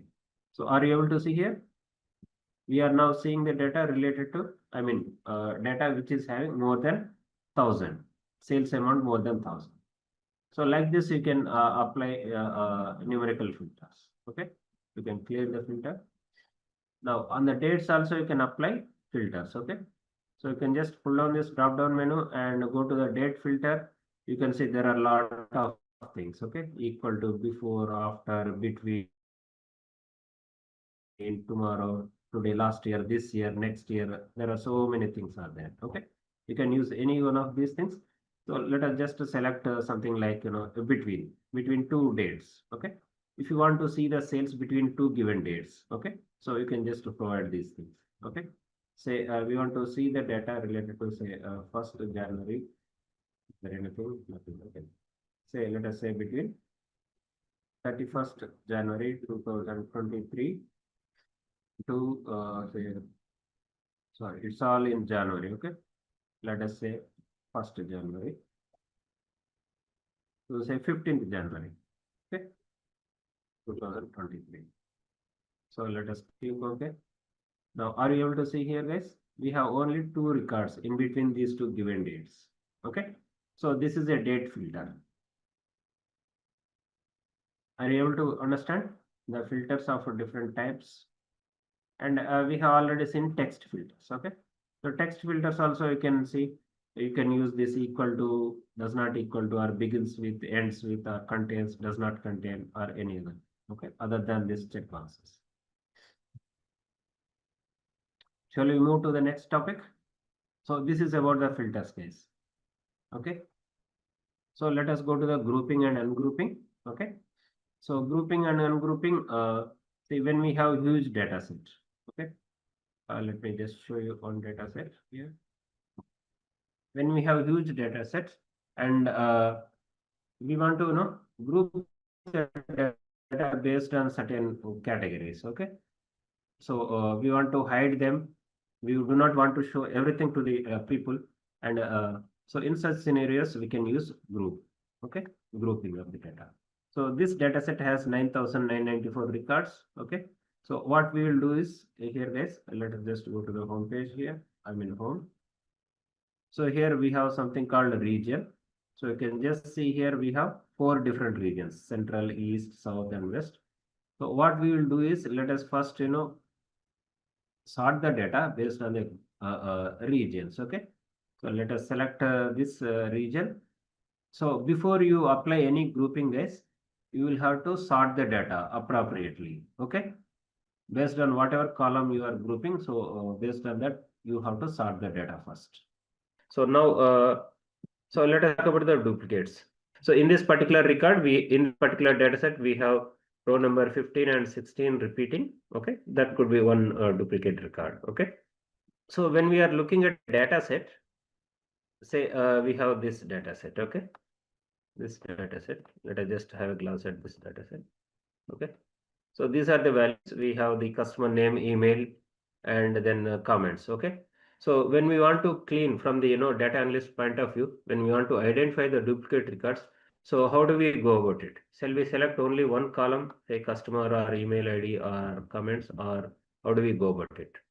So how do we judge? Suppose, can we just select this particular column and identify the duplicates and remove it? So here, are you able to see remove duplicates? Let me just highlight it here. Are you able to see? Under the data ribbon, under data tools, so in the middle you have remove duplicates. Okay. So you can just select that and remove the duplicates. Okay. So you can just click on this.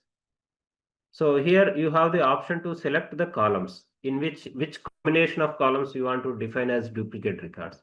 So you can select, say, only customer column, or only customer name column, or you want to select multiple columns, okay, or all columns. Okay, it's based on your decision, your business requirement. Based on that you can select, but ideal thing is you need to select all the columns. So whenever you want to clean the data sets for duplicate records, you have to select all the columns. Okay, so then you can click on OK here, and here you need to select this my data has headers, because we have the column names here. Okay, so you can just click on OK here. Now are you able to see here? So this data set has got 40 duplicate records, and they were found and removed. Only 10 unique values are retained here. Okay, is that clear, everyone? Okay, just imagine. So in a business situation, in a company situation, suppose you have a scheme in a business. You have in your company, say you have a provision to reimburse the travel expenses for your employees. Okay, just imagine that. So when you are reimbursing that travel expenses, suppose by mistake it has been entered multiple times, more than once. That is maybe 3 times. The employee has submitted the uh, reimbursement data for the same travel. Okay. Now, how do you, from the business point of view, how do you handle this? What impact does it have on the business? So if you do not clean the data, yeah, it will have financial impact. If you do not clean the data, if you just uh, process it in the same way as it is submitted to you, then company will reimburse thrice, right? So instead of once, it will reimburse thrice.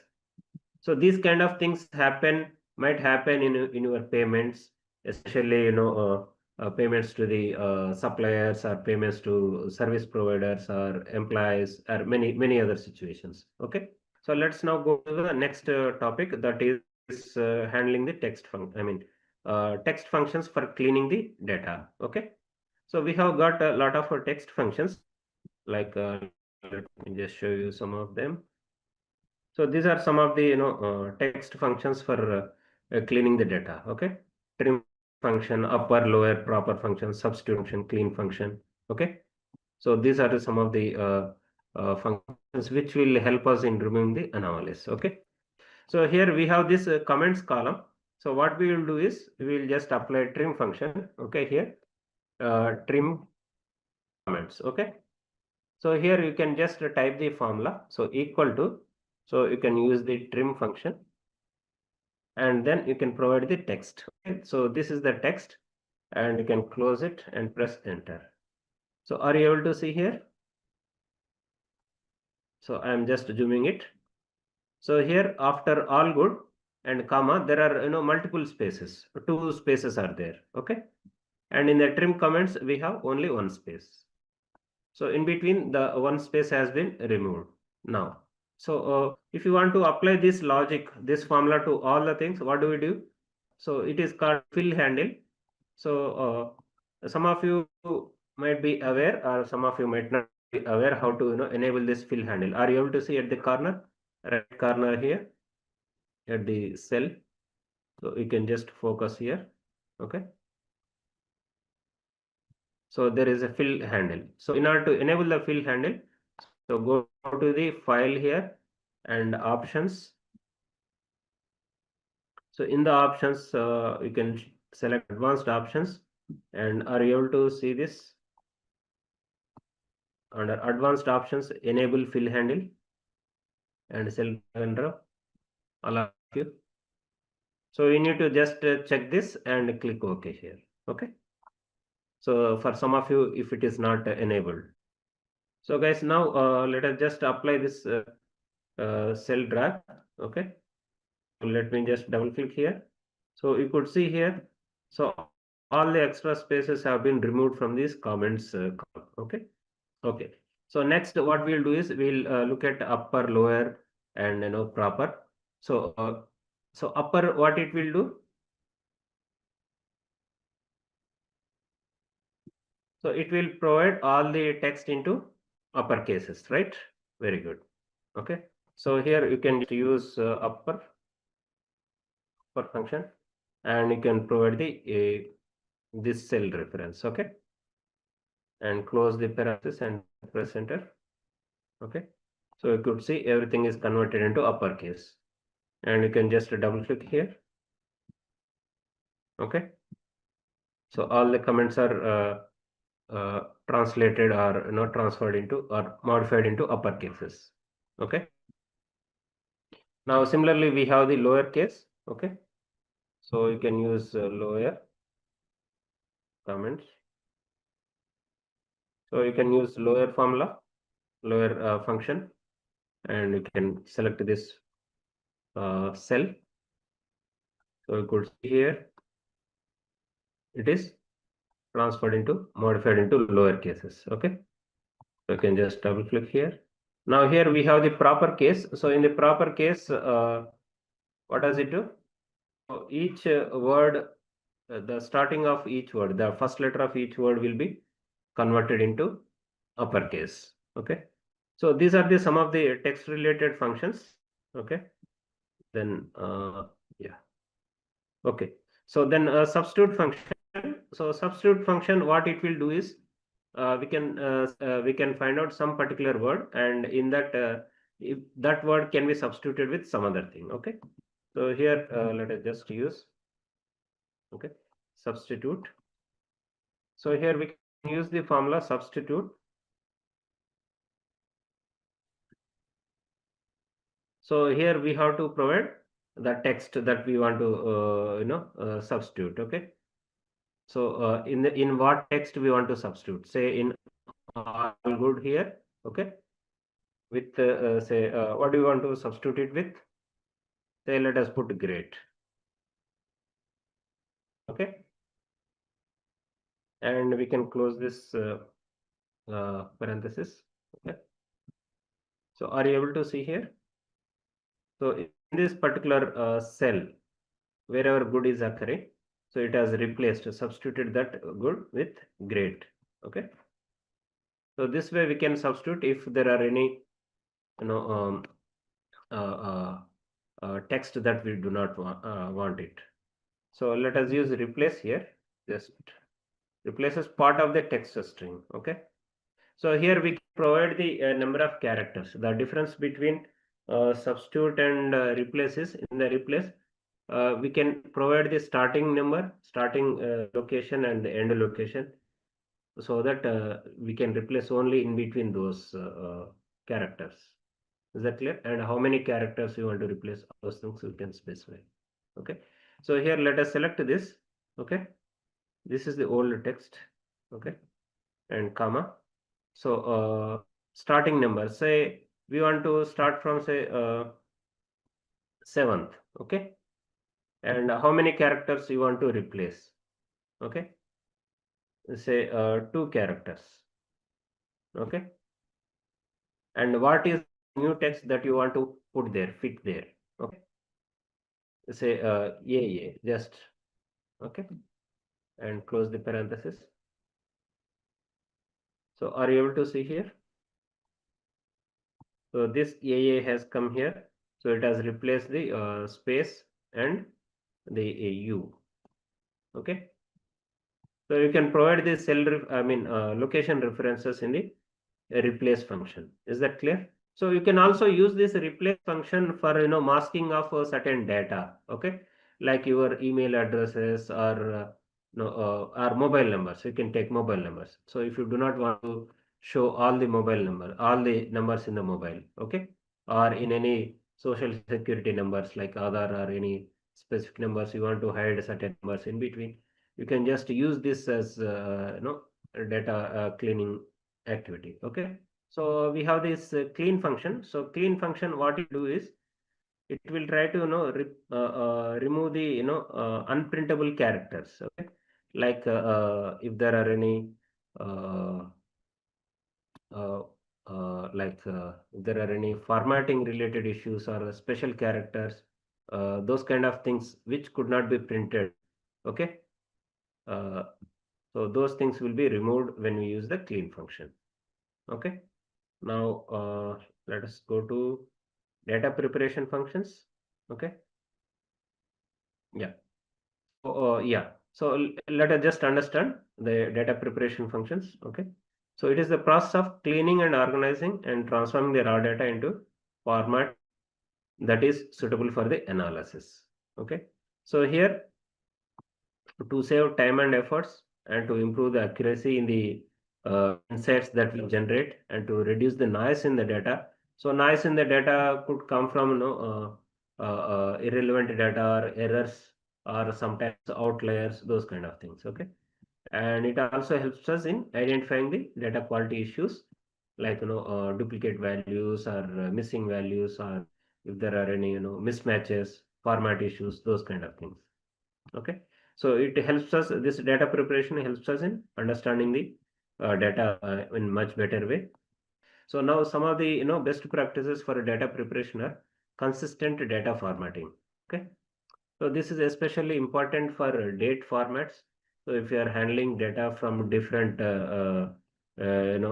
geographies like different countries or different time zones, okay, those when so the date format could be different. Okay, suppose in India we have date format as DD, MM, and YYYY. Okay, so in Western countries, say US and maybe European countries, so they have the date format as MMDDYY. Okay.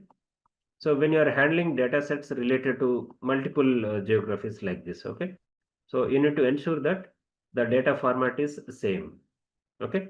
So either you convert this into this format or this into this format, so that you have uniform dates. Okay. Similarly, numbers also. So numbers sometimes it will be in thousands, sometimes it will be in millions. Okay. So you need to be very careful about the units in which numbers are represented. Okay. Especially for the sales values or for the energy metrics or any such kind of things. Okay. And another best practice is take regular backups. So whenever you are storing the data in servers or in your own laptops or systems, try to take regular backup so that if something goes wrong. Okay, if the server is corrupted or any such thing, so you can recover the data from the backup storage devices. Okay, and next you can use data validation features. So Excel has good data validation features. Okay, like if you are capturing the data in Excel. Okay, so we have some data validation features. Let me just show you one or two so that you will have a good idea. So here, suppose we are collecting a mobile number. Okay. Uh,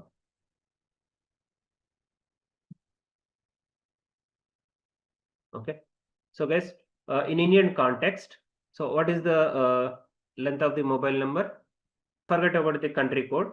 Other than the country code, it is 10 digits, right? Okay. Suppose here we are capturing the mobile number. Just imagine you have given this particular format to your say sales team to capture the mobile numbers of your customers. Okay. Now here, so when it is not formatted, okay, when it is not having any control for data entry, so sometimes people might enter more numbers or other characters like plus and so many other things. Sometimes only few characters. Okay, these kind of things. Okay, so this will have inconsistent data and it's not usable for your business purpose or analysis purpose. Okay, so in order to avoid such things, so what you can do is you can inbuilt data validation techniques here. Okay. So here, are you all able to see data validation tool here? The data, uh, you know, ribbon. We have the data validation tools here. Okay. So you can just pull down this. Okay. So you have the data validation tool. Okay. So there are a lot of data validation tools. Now what we will do is, so we will just create one. So data validation. So here what we will do is this particular column. Okay. This particular cell we will then apply to all the cells in this column. Okay. So it will have whole number. Okay. That is one. And uh, just a moment. Yeah. So let us take text length. Okay. So text length minimum not between equal to. Okay. Let us put it as 10. Okay. So it must have 10 values, 10 digits, not less, not more. Okay. So let us click OK. Now here we will try to put say these values. Now, are you able to see this error? So this value doesn't match with the data validation restrictions defined for this particular cell. Okay. So it will ask us to retry. Suppose we have entered too many values. Okay. Still it does not match. Okay. Now what we have to do? We have to trim the values. Okay. To say 10 values. Okay. Now it accepts this. Are you able to see this? So this is one such data validation technique. Okay. You can include whenever you are using Excel for data capturing. Okay. Then you can include that. And another important data validation technique I would like to show you here is, suppose here you have to capture the departments, okay, or say models. Suppose you are selling cars, so you have different models of the cars, okay. So you can just mention car model here, okay. So here you have say car model, say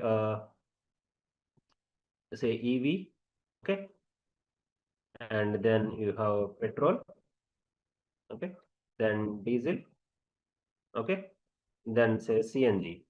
Okay.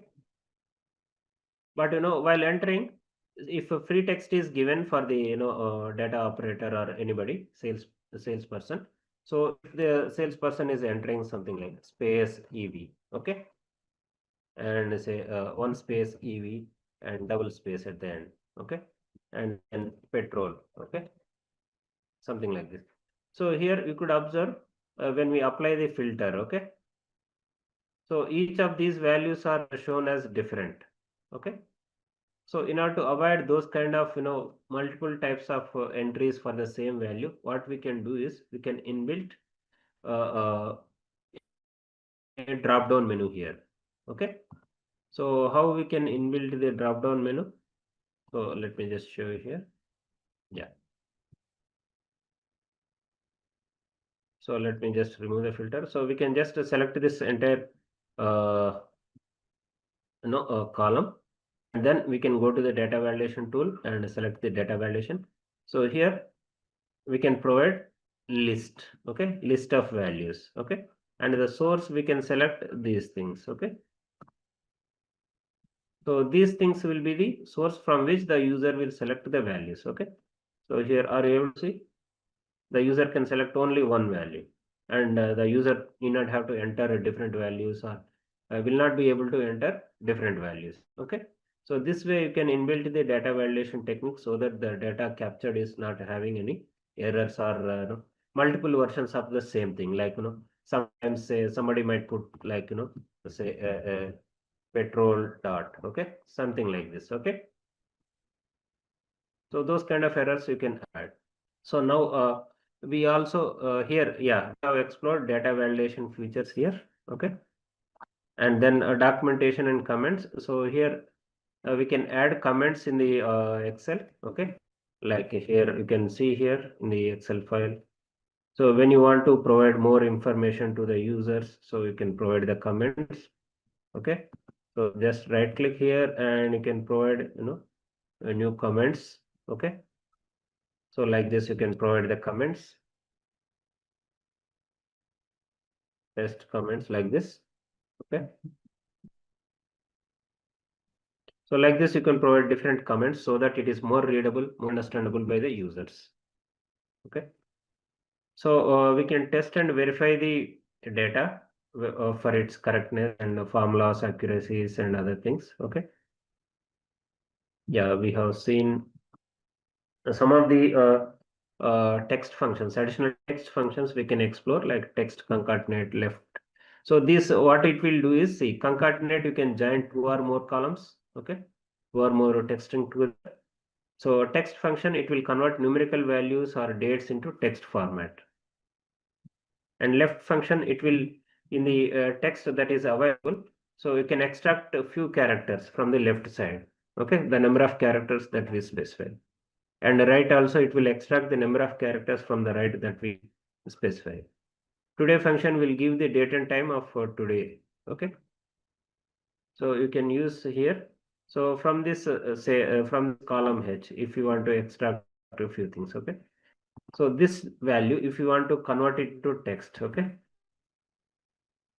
So you can use text, okay. So value you can just specify and you can enter, okay.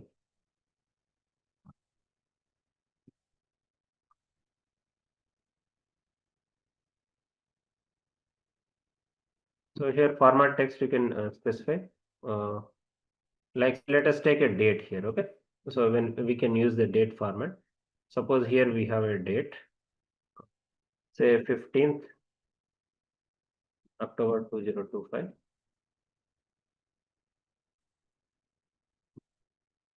Yeah, just a moment. I think this column has the data validation inbuilt. Okay. So let me put a date here, say 15th October 2025. Okay. Now here we can use say text format, okay. Text, okay. So this is the value, okay. And the format you can specify, say yeah, DD, okay. So are you able to see here, all of you? We could convert this date into a text field of our format, okay. So guys, now what we will do is, let us just look at yeah, cell references. So here there are three kinds of cell references, okay. So one is a relative cell reference, and second one is absolute, and the third one is mixed. So here, whenever we are using formulas, whenever we are creating formulas, so we'll be using these different types of references, cell references, okay. Like here you could see like equal to. So here this is relative reference, okay. We are just mentioning the cell. So how cell is referred? how cell is identified. So it is identified with column number, okay, and then row number, okay. So each cell is identified with column number and row number. So if you look at this, so this is a blank sheet. So here you can observe. So these are the columns, okay, A, B, C, D, and these are the rows. So if you want to identify this particular cell, so what is the cell number here? It is C, column C, and the row number is 2. Okay, it is C2. So when we use in the formulas, when we use these cells, okay, so you can see C3, C4, C5, C8, C9 like this. So these are relative references, okay. And at times you will have to use fixed references, absolute references, okay. So at that time you can use suppose here we have we are calculating some incentives. Suppose we are calculating uh, uh, say incentive, okay, just imagine incentives, okay. So here if the price is say 100 rupees, okay, if the price of a product that is sold is 100 rupees, now here we want to based on different people. Suppose here you have say sales person, here manager, okay, here's a general manager, okay, just imagine like this, okay. So incentive for this person is, okay, for salesperson on this sales amount, okay, say 10%, okay.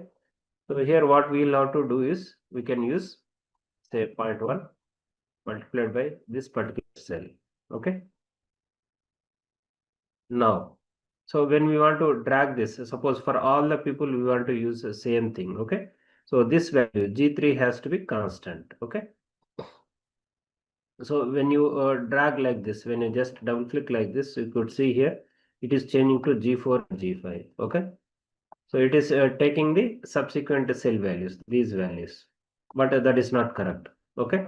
So in such scenarios we want to fix this particular cell reference here, okay.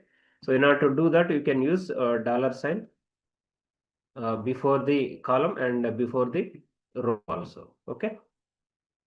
So now you can use the uh, cell drag and drop, okay. Now you could see the same value is referred here, okay. This is called absolute reference. Is this clear, everyone?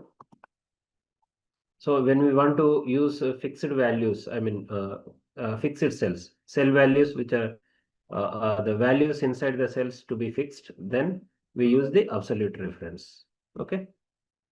So when we drag and drop these particular cell references, so they will not change,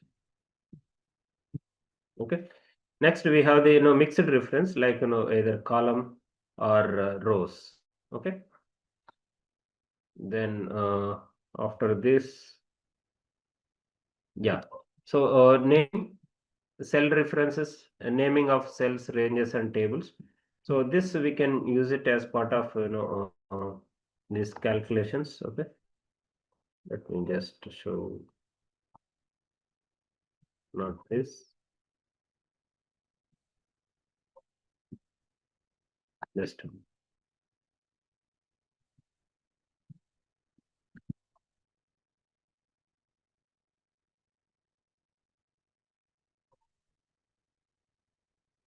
okay.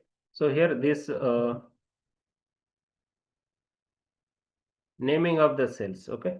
So naming of the cells, so if you want to use this across the different sheets, okay, we can use those named cells or named range of values or tables, okay. So here this, yeah. So in this, suppose here we have this sales value, right, sales column, okay. Now you want to say uh, let me give you three different scenarios, okay. So first scenario is like you have say tax rate. Okay. So tax rate say 15%. Okay. This is the tax rate. Okay. Okay. Just a minute. Now you have to refer this value in some other cells also, some other sheets also. Okay. Say here and in some other sheet. Okay. So how can you refer this? Okay. Or you want to refer this value in some other calculations. Okay. So what we can do is for this particular cell, we can name this. Okay. So in order to do that, we can go to this. Yeah, insert.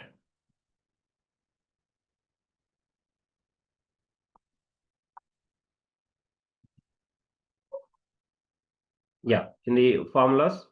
So here, are you able to see defined names here? All of you. Okay. So in the formulas, you can see the defined names. So you can just pull down this defined names. So as of now, there is no defined name. So what you can do is you can just select a defined name. Okay. So here you can mention this tax rate. Okay. For this particular value. Okay. So it refers to the conditional formatting sheet and N2. Okay. N2 cell. Okay. You can click OK. Now, are you able to see here? The name of the cell, name of this particular cell is to tax rate. Okay. So value is 15%. Now you can use this particular tax rate in any of sheet. Okay. Suppose here. So suppose here we have say 2000. Okay. Now here you have to calculate the tax value. Okay. So suppose this is the sales amount, and here you want to calculate tax amount. Okay. So tax amount is equal to, you can use this value multiplied by tax rate. Are you able to see the value here? Named value that we have created, tax rate at the bottom, all of you. Okay. So you can use this. Okay. Are you able to see the value? 300. Okay.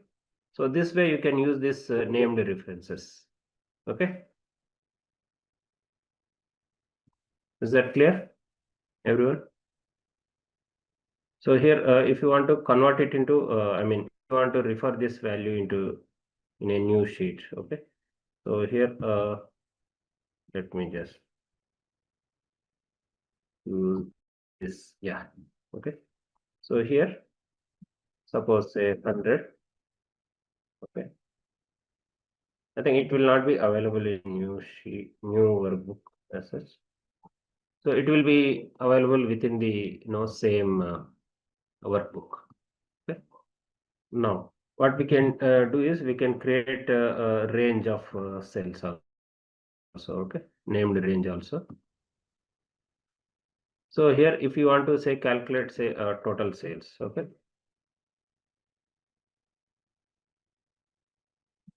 Total sales equal to, so you can use sum of this column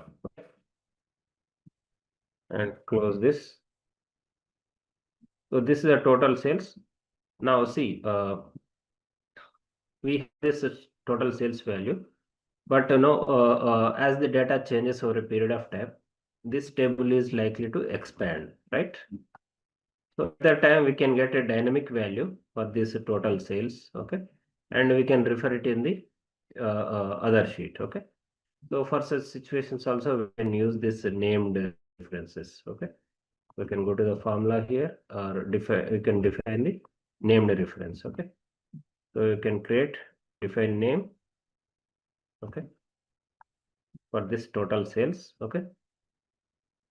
And you can either choose like this value, or you can choose the entire column also. Okay. So here, so instead of this, you can just select this column, and you can go to the named reference and define the name. Okay. So are you able to see this? So this way also you can create net sales. Okay. Now here you can use, say, if you want to give some incentive. Okay, just imagine. So incentive is equal to, say, 10% of, okay, net sales. Okay, you can use net sales. So are you able to see here net sales, all of you? So this is from the previous sheet, other sheet. Okay.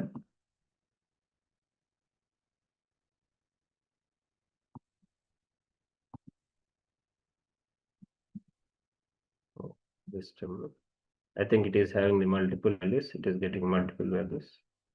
So what we need to do is equal to 0.1 multiplied by, okay, we need to do the sum of net sales. Okay, so here you can use net sales and close it. Are you able to see this? So we can perform whatever arithmetic or statistical operation that we want, sum, average, mean, median, max, such kind of things. Okay, is it understood? So this will be a dynamic table. So if the value changes, then also it will get the new value also here. Okay. So what we will do is, let us first see how to integrate ChatGPT into Excel. Okay. So guys, in your Excel, see, we have this data set. Okay. So in order to integrate the ChatGPT or any other plugins, okay, any other tools, advanced tools into Excel, so you have something called add-ins here. Are you able to see here add-in, all of you? In the home ribbon, you have the add-ins. Okay. So just click on the add-ins. So click on it. So you will get this new window.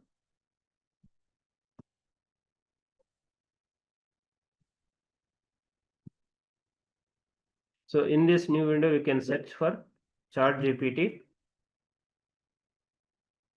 for Excel. Okay. So are you able to see this icon, ChatGPT for Excel? So you can just click on this. Okay. So it has got a different ones. So you can see free trial, and there are, many other plans. Okay. See the other plans also. Okay. So you can embed it. Okay. Once you find out that particular tool, you can embed it. Okay. Are you all able to integrate ChatGPT into your Excel? So once you integrate that into Excel, so you can see the icon here. Are you able to see the icon here? ChatGPT for Excel. You can see AI group. Now let us see how to use the AI inside our Excel. Okay. So guys, here we have few. Okay. So these are the few functions that we can use. So we'll use some of these functions. Okay. Like AI ask or AI table translate, format, and say list, and choice. Some of these things we'll use. Okay. So what does each function will do? You can just have a glance at it. So AI dot ask. So when we use this AI dot ask, so you can ask any question. Okay.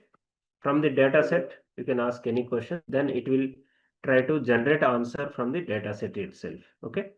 So it answers questions or generates content based on the prompts. And AI dot table, it will create AI generated tables quickly. Okay. And then AI dot translate, it will translate from one language to the other language. Suppose you have it in English, you have the data in English, and then you want to convert it to, say, German, okay, or Japanese, or Hindi, or any other language. Okay, you can convert into that. So format, next one is AI dot format. So this format, what it will do is, so it will convert, it will apply the consistent formatting into all cells that we select. Okay, so you will have to select a reference format, and then you can apply it to all the cells.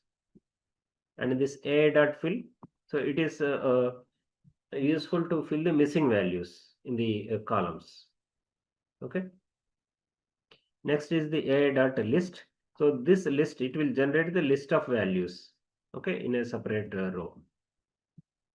And AI dot choice, it selects the most appropriate value from the list of choices. Okay. So now we will use some of these functions inside the Excel. Okay.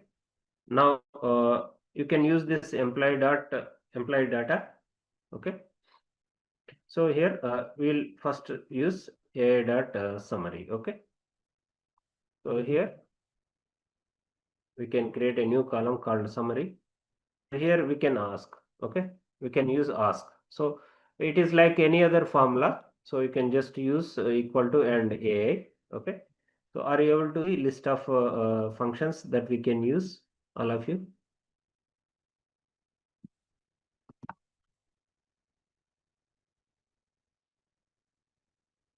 Okay. So now guys, so here we are asking. So you can use AI dot ask. You can select. We have to provide the prompt and give a range of values also. Okay. From which the summary has to be generated. Okay. So here, let me just give this summary, give this question.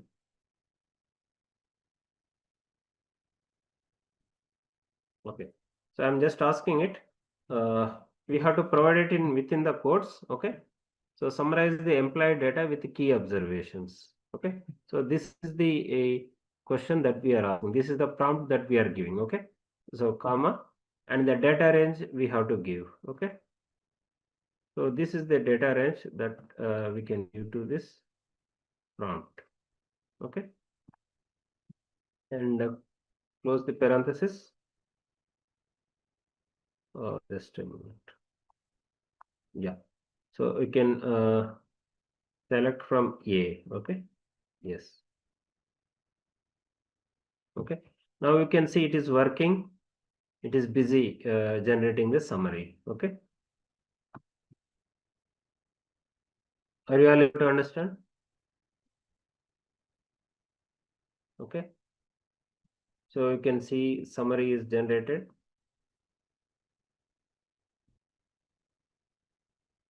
Sorry, B1. Okay, let me select A1.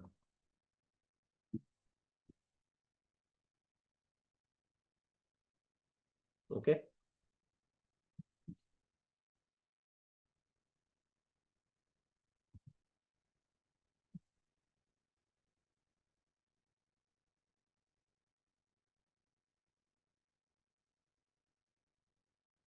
Okay. So you could observe here. So we will just use it. We'll just format this.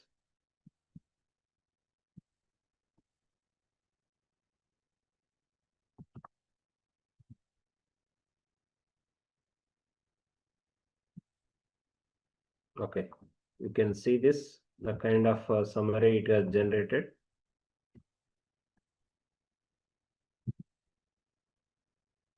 Sorry, just a moment.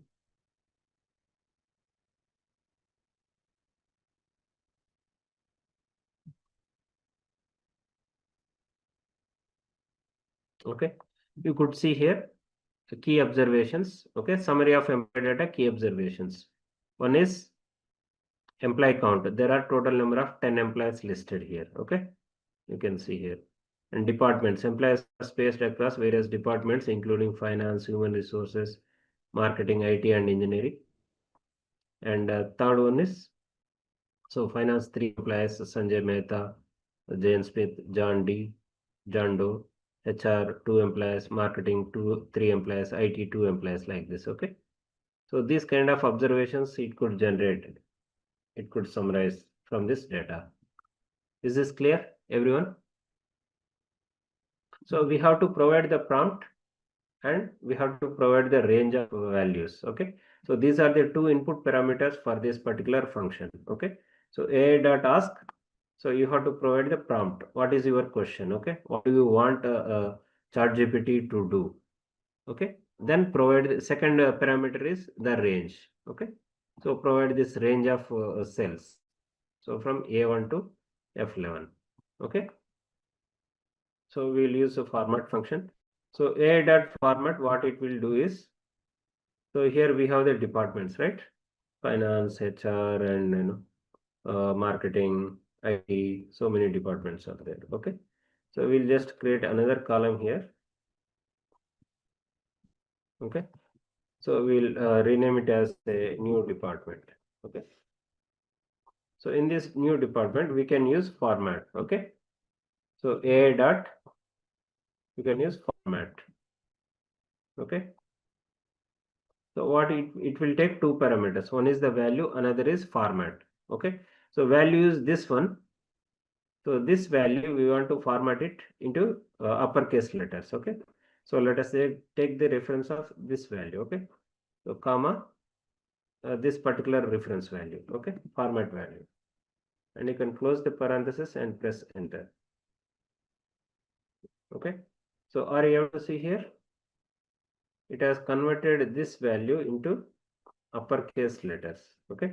As per the reference that we have provided here. Then what we can do is next we can translate this thing into a different language. Okay. So let us just create another column here. Okay. So here we can use a dot translate. Okay. Now it takes two parameters. You can see here, or three parameters. The third one is optional. So first is the text. So which text you want to translate? Okay. So this text we want to translate into which language? Okay. Suppose you want to translate it into, say, German. Okay. Okay. So you can close this and press enter. So are you able to see here, all of you? So it could translate it into German. Now you can also change, instead of German, you can put it in any other language, say Hindi.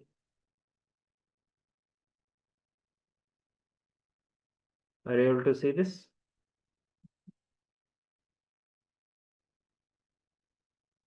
Okay. You can put any language of your choice, say Spanish.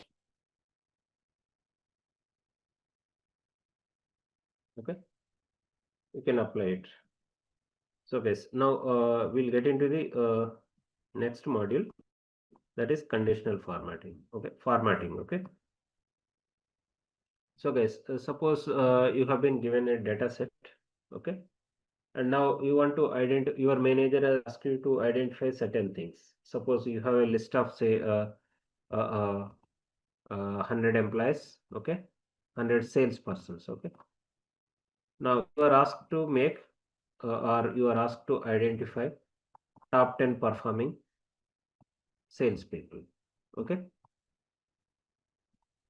Or say you have list of, say, 100 stores. Out of 100 stores, you want to find out top 5 stores which are making highest sales. Okay. So in all such situations, so how do you go? How do you do? How do you handle such? How do you address such requirements? So you can do by doing multiple things. So one thing is for sure we can use the filters, isn't it? And there are other things like formatting issues, like like this customized formatting. Okay. So in this we'll discuss about formatting. So what is the purpose of formatting, guys? Okay. So you might have done a lot of formatting, right, in your day-to-day handling of the Excel files. So there are two kinds of formattings available. One is to uh, I mean traditional formatting, and another is custom formatting. Okay. So here formatting is used to allow the users to organize and analyze data and present it effectively. Okay. So custom formatting and conditional formatting, these are the two types of formattings available. So let us see some of these formattings. I think now it is time. So formatting is done for these purposes, guys. Okay. So to improve the readability and to tailor the formatting to specific notations, like you have long numbers. Okay. Millions of value is there in the numbers. Suppose you want to move it into thousands, or you want to indicate it as million, okay, instead of showing the long number, okay. And it will also give you consistency and the style. So consistent formatting will be given, okay. So key info emphasis, this is also important. So when we want to extract some key insights quickly from the data, that also we can get from the formatting, okay. Data validation is also possible in the custom formatting, okay. So now let us just do the custom formatting for numbers and date functions, okay. So guys, we have this data set called formatting dataset, formatting.xlsx file. So here we have the net sales. Are you able to see here net sales? All of you in the column G. Okay. Now here, if you want to format it into, say thousands. Okay. So how can we do? So you can just select the column. So here you can just click on this number format. Okay. Just pull down this arrow mark. Okay. Click on the arrow mark. So it will open this one. Okay. This window will open. Here you can select a custom. Okay. So here this is the format that is as of now available or applied to this particular column. Okay. So if you want to give any other format, like you can mention hash, comma, you can mention a triple hash dot 00. So you want to have two decimals, and comma if you want to mention the number in thousands. So you can specify K. Okay. K stands for kilo. So you can mention K here, and you can click on OK. Now are you able to see here? So the numbers have been transformed into thousands here. Okay. Even though the original number is shown in the formula bar, you can see the representation has changed to thousands. Is this clear? So you can remember, you can analyze, and you can read this quickly. You can analyze it quickly, and also you can remember it for longer periods of time. Okay. Suppose you have long numbers. Okay. There's something like this. So how do we convert this into say thousands or millions? Okay. So just select this number and go to number value here. I mean formatting. Select the custom formatting, and here instead of general you can mention it as again hash, comma, you can mention triple hash dot 00, that is for two decimals, comma. Now we want to mention it in millions. Okay. So millions, you can mention it as capital M here, and here you have to provide two commas, not one comma. So after the decimals you have to provide two commas. Okay. So then it will show in the form of million. Are you able to see here million? Okay. So similarly, if you want to put it in billion, you can put it in billion.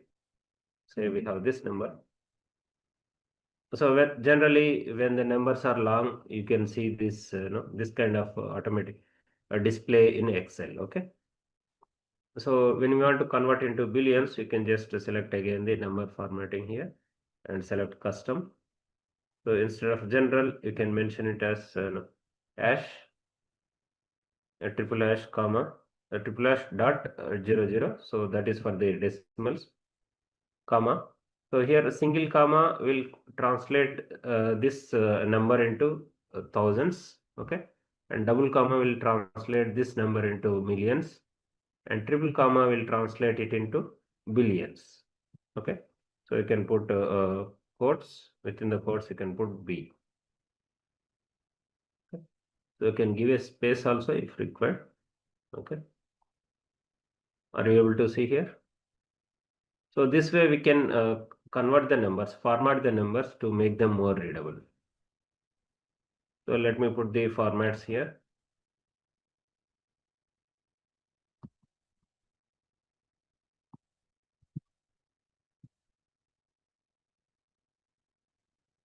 So this is for billion.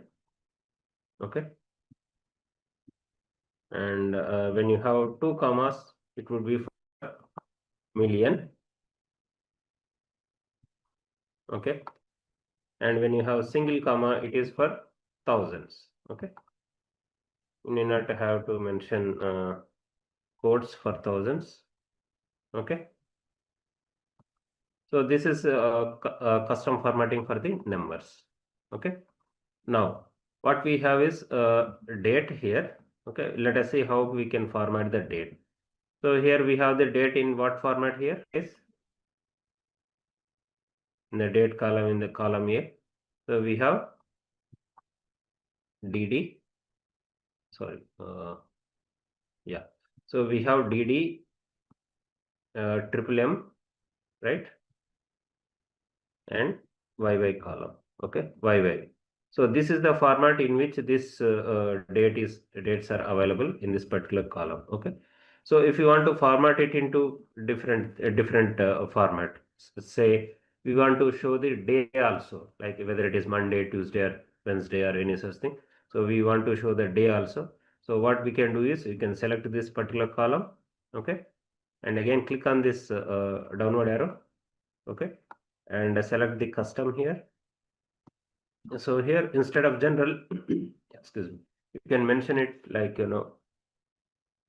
lower cases. Okay, DD. You can mention triple D again, and you can mention triple M. Okay, and you can mention YY. And let me just copy this format as well. Okay, you can click OK. So are you able to see this? It has got transformed into now first Sunday is shown here. That is the day name. Okay, Sunday, Monday, like this. You can see January 2012. Okay, full year is shown here. So if you want to indicate this Sunday at the end, that also is possible.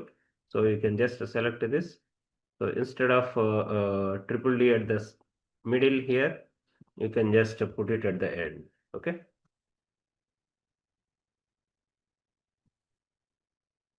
So are you able to see here? 1st Jan 2012, it is Sunday. 2nd Jan, it is Monday. Okay. So like this. So similarly here, if you want to transform this into different format, okay, like say you want to mention month first, you can also mention that, say DD, YY, and again you want to mention full day, okay, like Monday, you want to specify all the letters, okay, you can mention 4 Ds. So are you able to see here? So the first one is month, and the second one is date. Third one is year, fourth one is day. Okay. So here instead of you can mention triple M. So triple M will give us no month name, January, February, like this. Okay. So these are the custom formattings. Now we will discuss about conditional formatting. Okay. So this is a custom formatting, guys. Hope you have understood. Okay. Now, so let us discuss about conditional formatting. So what is conditional formatting? So conditional formatting is nothing but formatting based on some conditions, some rules, some criteria that we specify. Okay. So here conditional formatting is used. See, when we have large data sets, so it's not possible for us to scroll through all of the things. Okay, all the data sets. So instead of that, we can use conditional formatting options that is inbuilt in Excel, and we can do a lot of analysis easily. Like we can identify the duplicate values in a particular column and or row, or we can also highlight certain texts which are higher in number or lower in number, any such kind of things. Okay. Okay. So here let us see this. Okay. So here we have the order ID. Okay, let us just imagine we have the order ID here. So you can just select this particular column, and in this column, suppose you want to find out the duplicate records, duplicate values of order IDs here. So here, are you able to see here in the styles? Okay, so you have the conditional formatting here. Are you all able to see this? In the home ribbon, okay, in the styles group, conditional formatting is there. Okay, so this is very useful quick analytics tool. Okay, So guys, so what we'll do is we have selected this column B for already, and go to the conditional formatting here, and here you have different things. Okay, you can highlight cells which are greater than or less than or in between or equal to, or top 10% or top 5% or bottom 10% or bottom 5%, any such kind of things you can use. You have data bars, you have icon sets, okay, you have color scales, lot of things are available. Okay, so now what we'll do is, so here in the yeah, in the highlight cells, so we'll use duplicate values. Okay, so in the highlight cell rules, you can just see here, are you able to see this duplicate values? So you can just click on this duplicate values. Now are you able to see the duplicate values are highlighted in red color? Okay, dark red, light red fill, and dark red text. You can also change this to any other color. Okay, like say green color filled with the light green color. Okay, or yellow. Okay, so like this you can change this. So here you want to identify only duplicate values or unique values, so either way you can use this. Okay, so you can also select unique values, so these are the unique values. Okay, and other things are duplicate values, so you can use it for both purposes. Okay, so you can just click here. Are you able to see? So this 4 ones has been repeated. Okay, so this way we can identify the duplicate values in a particular column. Okay, so this is one thing.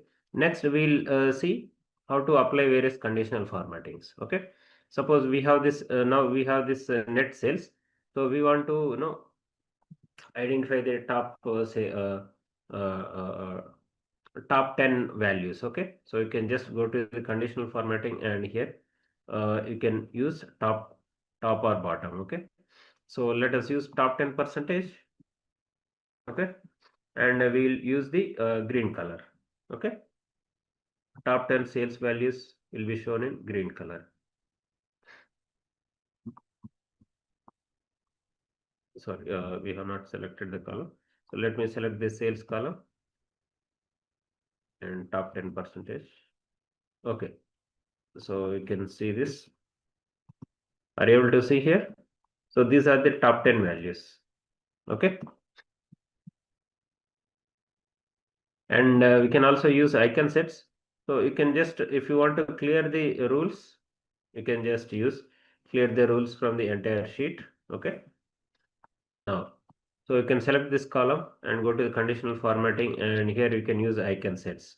So generally these kind of arrows, upward arrow, downward arrow with colors, and a horizontal arrow with colors will be used to indicate whether it is in the highest rank or lowest rank or in the middle. Okay, I mean bands, different bands are there. Okay, so you can see here 7,000, 6,000, these are in between. Okay, 2,000 or 2.5 thousand, it is at the lowest band, and 11,000, 12,000, they are in the highest band.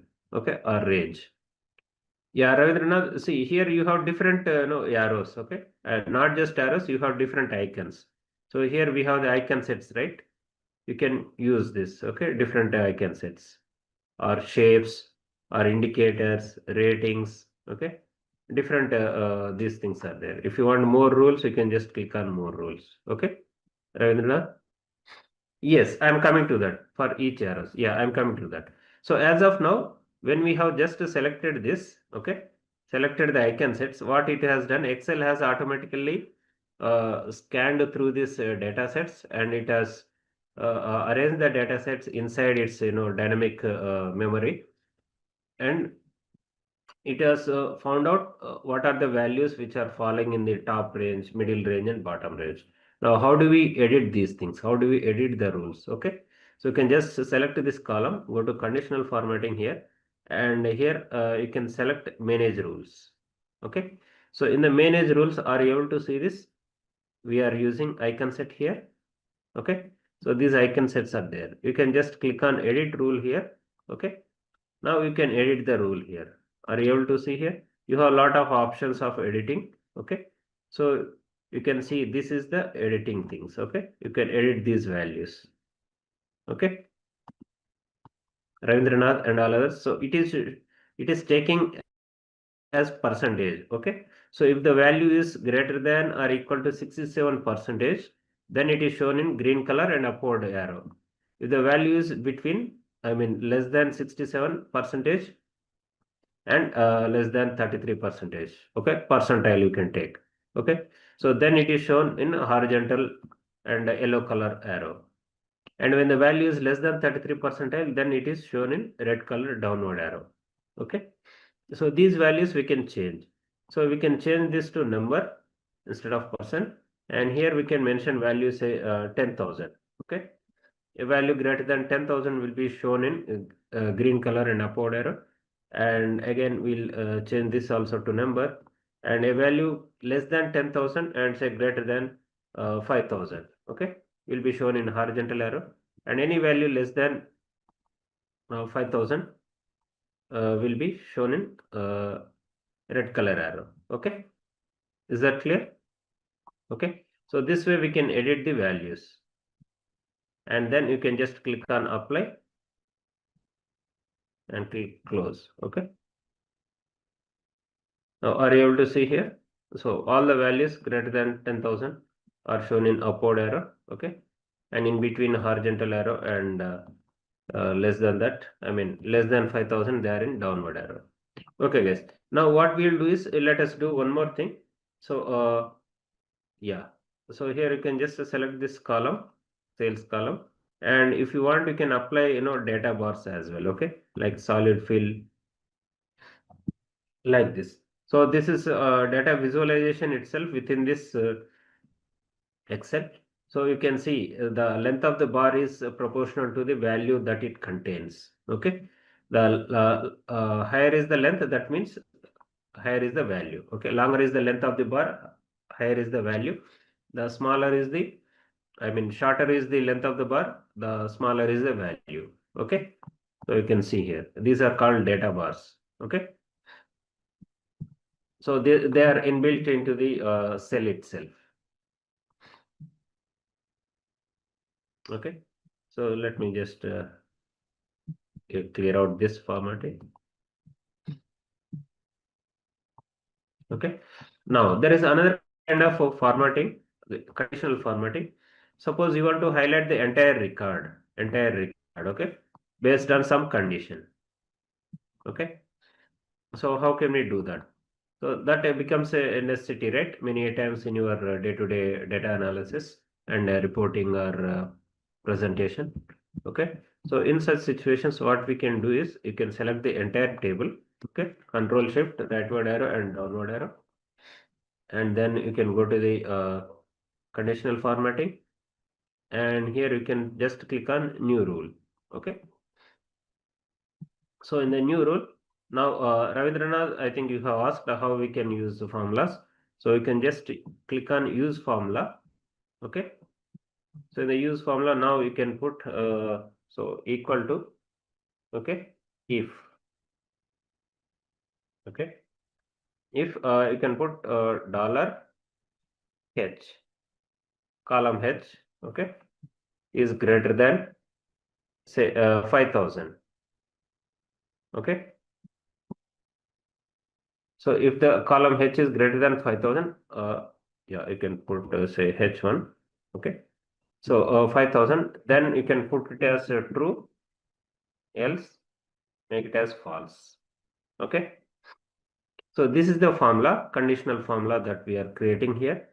And in order to format the text into, I mean, a row into some color, so here you can click on format here. Okay, you can select a color of your choice. Okay, so just let me click on the format. So now you can choose any color of your choice. Okay, let us say we'll select blue color here. Okay, let us click OK, and now let us click OK here. Okay, now are you able to see? So wherever profit is greater than 5,000, you can see the entire record is highlighted in blue color. Okay,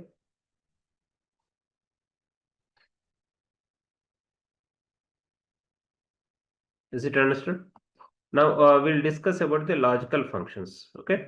So there are different types of functions are there. So let us discuss about the logical functions. Okay.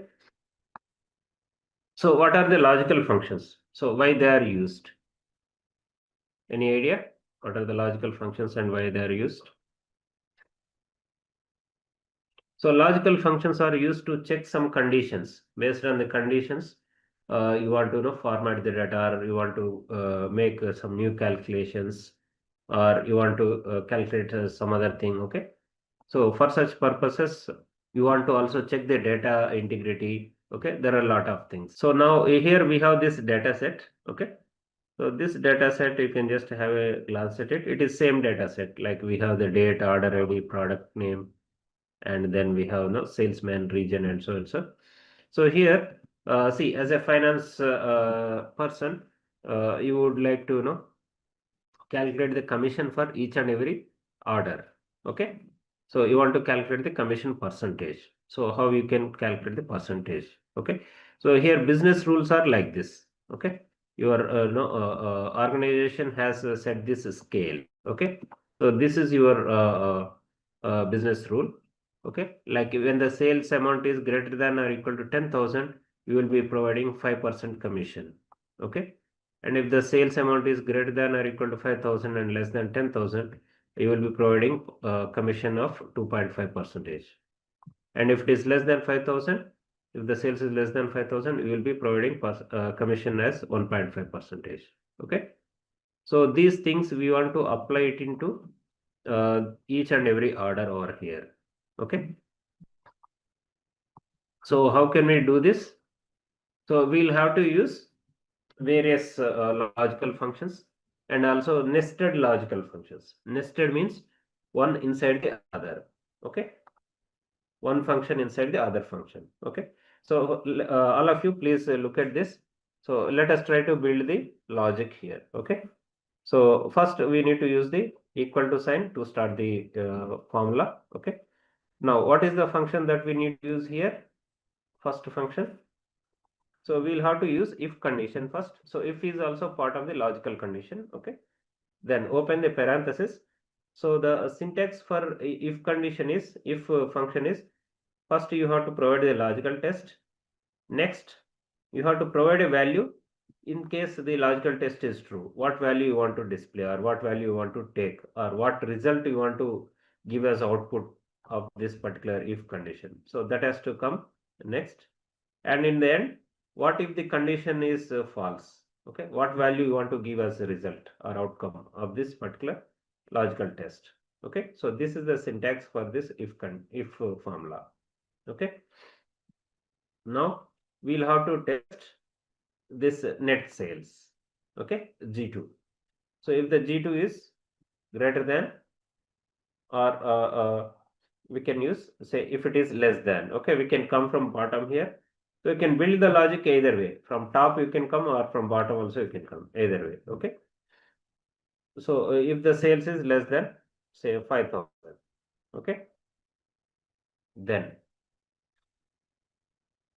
so if the sales is less than 5,000, what is the percentage of a commission? So it will be 1.5%, right here. So just to select this cell. Okay, O7. So here we are not disturbing these things. Okay, these are managed by somebody else. These are the business rules. These are managed by somebody else. We are allowed to work only on this. Okay, not on these business logics, business policies. Okay, business policies are set by the managements. Okay, we should not enter into that. We have to use those values here. Okay. So then, so if the value, if the sales is less than 5,000, so we will be getting O7.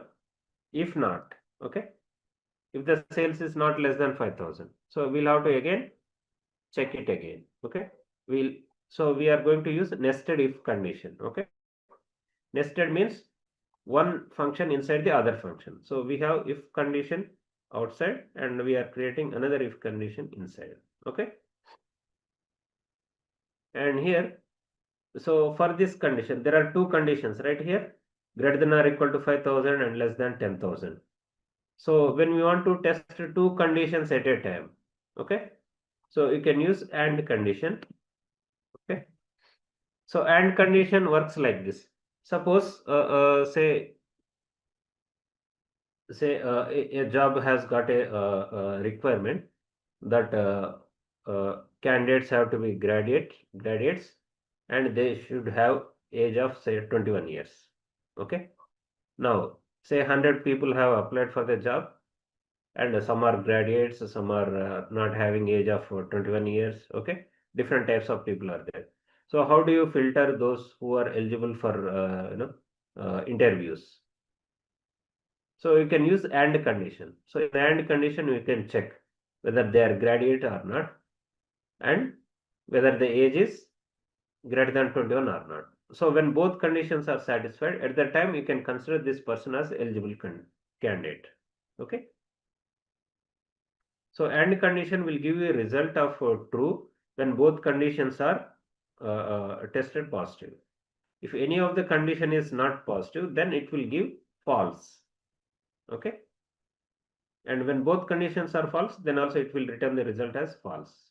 Okay, so the logical condition is, so first again let us select this G2. So G2 must be greater than or equal to 5000, comma, another logical condition is again G2, that is net sales, has to be less than 10,000. Okay,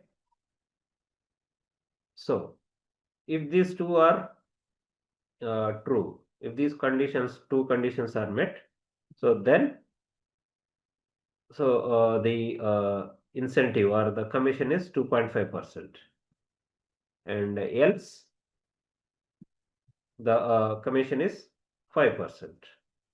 Okay, so this way, and now we need to close the parenthesis. So this parenthesis is for inside if condition. You can just check the colors. Okay, colors of the parenthesis. So when you have open parenthesis, you will have to close the parenthesis. Okay, and for the outside if condition, you will have to provide another parenthesis. Okay, and you can press enter here. Now are you able to see here 2.5 percentage is the commission percentage for this sales of 7,164. So here we are going to use multiple if conditions, and along with this we are also going to use AND condition. Okay, so AND condition, as we discussed in the earlier example, so if a person is graduate, okay, and also having age greater than 21 years, then only we can consider that person for the job. Okay, so we need to check both these conditions, if the person is graduate or not. Okay, and if the person's age is greater than 21 or not. So when we use the AND condition for these two logical tests, so when both these tests are true, then we will get the output as true. Okay, so when this is true, we will get the output as true. Okay, and if any one of them is false, say this is false and this is true, we will get the output as false. Okay, so if both of them are false, then we will get the output as false. This is clear, everyone? Up to here? So we are going to use multiple if conditions, okay, nested if conditions, and also we are going to use another logical function, AND function. Okay, so here let us just recreate the function again. So here the formula. So here let us rewrite it. Okay, so here we are going to write if condition. Okay, if this G3, okay, if this, we will write in the reverse way. Okay, so if G3 is greater than or equal to say 10,000, okay, if it is greater than or equal to 10,000, if the sales amount is greater than or equal to 10,000, as per the business logic, we have to provide commission of 5%. Okay, just to select this cell. Okay, comma, if not, if the sales value is not greater than or equal to 10,000, so what do we do? So we will have to provide, we will have to use another if condition, nested if condition. So within this nested if condition, again we are going to test this G3. So if it is, you can use this way, okay? You can use if G3 is less than, say, 5,000, okay? If G3 is less than 5,000, then, so you can use 1.5 percentage if the sales is less than 5,000. And you can provide else. So if the sales is not less than 5,000, okay? That means it is not greater than or equal to 10,000, nor it is less than 5,000. That is, it is in between those two, okay? So in such situations, we can provide 2.5 percentage, okay? Close the parenthesis for inside if, okay? And you can provide another parenthesis, okay? And you can press enter. So are you able to see here? So here we have not used AND condition. So we have just changed the method, okay? Changed the conditions that we apply, okay? Is this clear, everyone? So instead of testing two conditions, we have tested it in the reverse way, okay? So you can do this either way. Now guys, how do we apply this to the entire column? Okay, that's the question.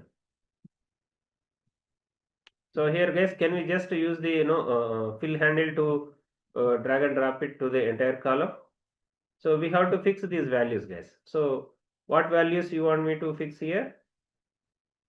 So whatever references we have taken here, okay, these references. So these values have to be fixed. They have to be made absolute references. Okay, good. So let me just use this. Okay. So here we will make this O5 as fixed. So in order to make it fixed, you can put a dollar in front of the column and also the row number. Okay. And again here as well. So you can also, what you can do is you can just select this entire column, entire cell reference, okay, like O7, and you can press F4. Okay. So when you press F4 in your keyboard, so it will make it as absolute reference. Sorry. Is it understood?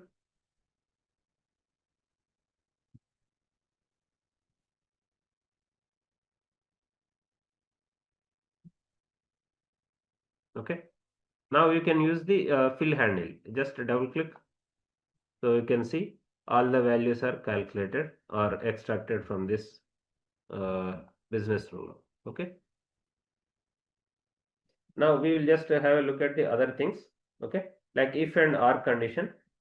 So here we'll just select this business condition. Okay. These are the business logics. So if the sales is greater than 10,000 or profit is greater than or equal to 5,000. So we will be mentioning the performance as good, and else we will be mentioning it needs improvement. Okay. So let us try to build this logic over here. So here we will apply these business logics to calculate this performance. Okay. So what we need to do first? First you put the equal to, and what function do we need to use? We'll have to use if function, isn't it, guys? So let us use if function, and inside the if function we can use, what do we need to use to test these two conditions? Sangeeta, not and condition. We have to use or condition. Okay. So we are checking whether the sales is greater than 10,000 or profit is greater than or equal to 5,000. Okay. Not a H2 as such. So what we'll do is we'll use or condition. So inside the or condition, we'll use H2. Okay. H2 is say greater than 10,000. Okay, comma, again, sorry, not H2, it is G2. Okay, sales. We want to check for sales, right? So sales should be greater than 10,000 or this profit H2. Okay, H2 is greater than or equal to 5,000. Okay. So when one of these condition is found true, so the output of our condition will be true. Okay. So when both are true, when both the conditions are true, then also it will be giving output as true. Result would be true. And when one of the conditions also tests true, then also it will give the result as true. When both the conditions are false, then it will give the output as false. Okay, that is the function of R formula. Okay, R function. Now, so when one of these conditions are true, okay, then you can mention the performance as good. Okay, so whatever text we provide inside the if conditions, so we'll have to use quotes for that. Okay, double quotes and comma. So when none of the condition is meeting, then we have to mention it as need improvement. Okay, so you can also just refer these things. Okay, you can just select these things, comma, and in the if it is false, you can just use need improvement. Okay, and close the parenthesis and press enter. Is it understood, everyone? So we have used if condition and also or condition inside it. So now can we use this to fill all the cells directly, or do we have to change any references? So what we'll do is we'll make these references O12 and O13 as absolute references, and then we'll use fill handle to apply it to the entire column. Okay. Now we'll use the fill handle.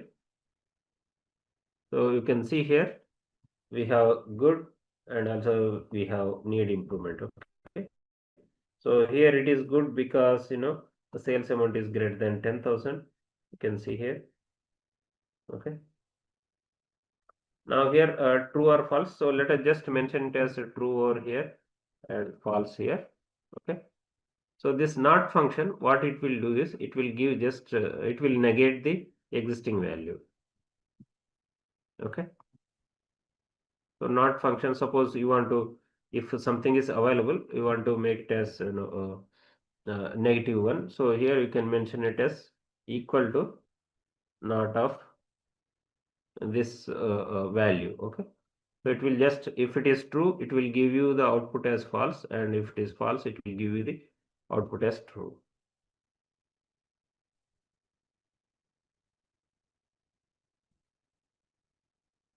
Okay. So this way. So these are the logical functions. Okay. So now what we will do is we will discuss about lookup functions. Okay. So lookup functions are used for searching the items. Okay. Searching the items and finding out relevant data. So you can do this within the same Excel, I mean same workbook from within the same sheet, or within multiple sheets, or in other sheets, other workbooks also. Okay, you can use the VLOOKUP function. So here we have a small data set. So you can see order ID, products sold, salesman, and net sales. So using the VLOOKUP, we want to find out net sales for whatever is the order ID that is mentioned here. Okay. So here we can write the VLOOKUP function. Okay. All of you please focus here. So you can just see here it's a description, or what does the function do. So it looks for a value in the leftmost column of the table, and then returns the value in the same in an ascending order. In an ascending order means, see here VLOOKUP, how does it function is, it will check for the whatever value we want to search, it will check for the value in the leftmost column. Okay, whatever we select in the leftmost column, and it will return you a value which is available towards the right. Okay, it could be this column, it could be from this column, or this column. Okay, is it understood?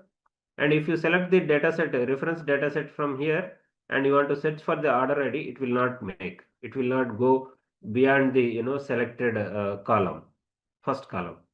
Okay, so we are using VLOOKUP. So it takes 4 parameters, guys. Okay, so first parameter is the lookup value. Lookup value means what do we want to search. Okay, so this value we want to search. Okay, this is the lookup value that we want to search. Okay, now provide comma. Now it is asking for the table array. Table array means in which table you want to search this value or search this item. Okay, so we want to search it in this particular table. Okay, so you can provide the entire table. Okay, you can use Control Shift rightward arrow and the downward arrow. Okay, so it will take the entire table. Next important thing is the column index. Okay, column index number. So from which column you want to pick up the value. So here you can see this order ID. It is first column. This product sold is second column. Salesman is third column. Net sales is fourth column. That's how the indexing will start in VLOOKUP. Okay. So here since we want to get the net sales value. So what should be the column index number here? What should be the column index number? 4. Now, so the range lookup. So here we have to provide whether we have to inform this Excel whether we want to do approximate match or exact match. Okay. So exact match means it will just look out for the exact value. Okay. If it is not matching 100%, then it will give you no result. It will not give you any result. Okay. So in the approximate match, it can give you if at least some portion is matched, then it will give you some value. Okay. So let us use exact match. So you can choose false, or you can choose, you can also put 0 here. So 0 means exact match, 1 means approximate match. Okay. And you can close the parenthesis and press enter. So are you able to see here? So against the order ID of 1121, so we have a net sales value of 2277. So you can see here 1121 in this particular row number 12. So for 1121, we have the sales amount of 2227. Okay, sorry, 2277. Okay. Now we will go to the H lookup, guys. Okay. So VLOOKUP, in VLOOKUP, V stands for vertical. Okay. So vertical means it will search in the vertical direction. Okay. In the vertical direction from top to bottom. And H lookup. H means horizontal direction. Okay. It will look up in the horizontal row wise. Okay. Is that clear, everyone? So here we have this particular order. And now we will have 1123. Okay. So for 1123 order number, we want to extract what is the sales value. Okay. Using the H lookup, we will extract the sales value. Okay. So put equal to sign and you can use H lookup. Okay. And it will also take same 4 arguments, whatever VLOOKUP used to take. So first we need to pass the lookup value. That is the value whatever we are searching,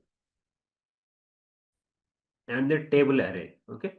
So this is the table array. You can just put the cursor in the first cell, and you can use a shift, control shift and rightward arrow and then downward arrow, so that it selects the entire table array. Okay.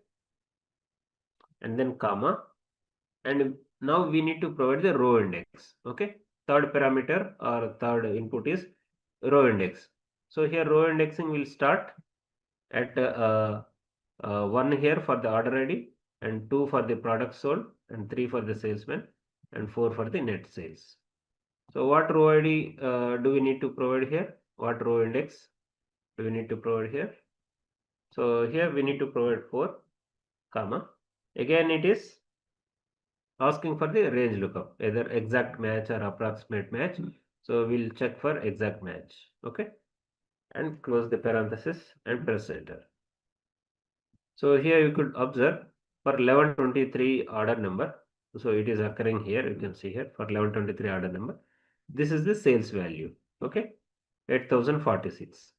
We will discuss about the H lookup. That is much advanced, even though it is not part of the curriculum. So in the interest of your learning, so I am just explaining that. So H lookup is very important function, guys. It is much advanced function compared to VLOOKUP or H lookup. So it can do the work of VLOOKUP as well as H lookup. Okay. And here you can it will also search. So X lookup, it will do the work of, okay, VLOOKUP and also HLOOKUP. And it can search from left to right or right to left. Both ways it can search. And another important thing is, if some value is not found, you can mention no value. Okay, value not found. You can mention any text. Okay, like this. So this is not possible using VLOOKUP or HLOOKUP. Okay, so if some value is not found, you cannot mention no value found or not available. Any such thing we cannot use for VLOOKUP or HLOOKUP. So these are the advantages of XLOOKUP, guys. Is it understood? So guys, we'll use one XLOOKUP here. Okay, all of you please focus. So we are using XLOOKUP. So lookup value, we want to search this value. Okay, and in which array? Lookup array. So we want to search in the this row. Okay, here the first row. Okay, that is the order ID basically. Okay, comma. Now we have to select the return array. Okay, so return array, say we want to select net sales. Okay, so you can select this return array and comma. So the fourth parameter is, what if the value is not found? Okay, what do you want to display if the value is not found? So we will display, say, not available or not found. Okay,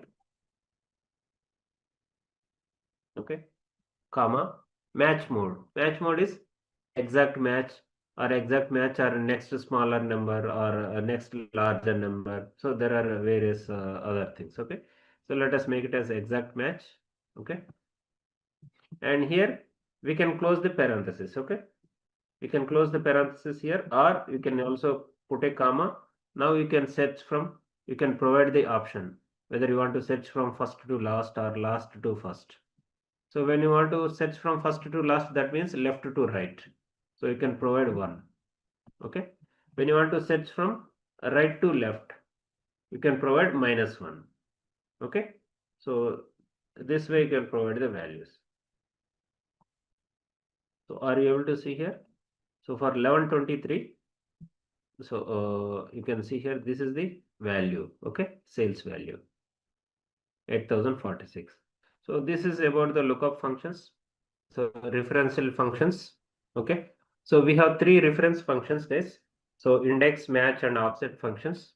Okay, so they are used to get values, extract the values based on matching the things. Okay, so let us first try to use the match function. Okay, so match function, what it will do is, let me just use here. Okay, so equal to, so match. Okay, so it will take three parameters, guys. Okay, so the first parameter is a lookup value. So we want to search for this particular order date. Okay, comma, and next is the lookup array. Okay, so lookup array is a single row. Okay, it could be single row or single column. Okay, single dimensional array. This lookup array is single dimensional array. It is not, multi-dimensional thing. Okay, so you can just select this column, dates column, control shift downward arrow. Okay, okay, so we have referred this particular column. Okay, single dimension column. Now, so you want exact match or less match or greater match. So we want to have exact match, so we can provide 0 and close the parenthesis. Okay, and press enter. Now are you able to see here? So here, using the match function, what we are doing is, we are trying to find this date, whether it occurs in this particular single dimensional array or not. Okay, if it occurs, at what position is it occurring? Okay, at what position is it occurring? Okay, so this value 3 is starting from this dates. Okay, this is having index 1, and 1st January is having index 2, 2nd January is having index 3. Okay, this is clear. So the match function, what it will do is it will search for particular lookup value in a single dimensional array. It could be rows, or it could be row, or it could be column, and it will give you the index value. Okay, the position, basically the position. Is it understood? Match function. Now, so we will also have a match function for this profit and loss. So here we have the profit and loss. So we will use the match function again.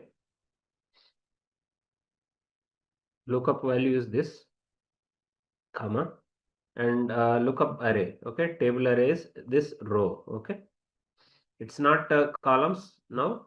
It is these rows. Okay, comma, and we want to have exact match. So here, what are we trying to get here? We are trying to get the column number, isn't it, guys? Suppose if there is no match found, suppose let us have this as last one.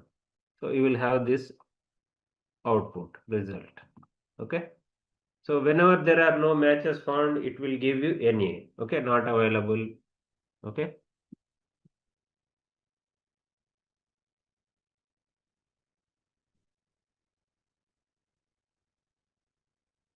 Okay. Now we have found out. So this is the column number. Okay. And these are the row numbers. Is this clear, everyone? So we have found out row numbers and column numbers for these different dates. Okay.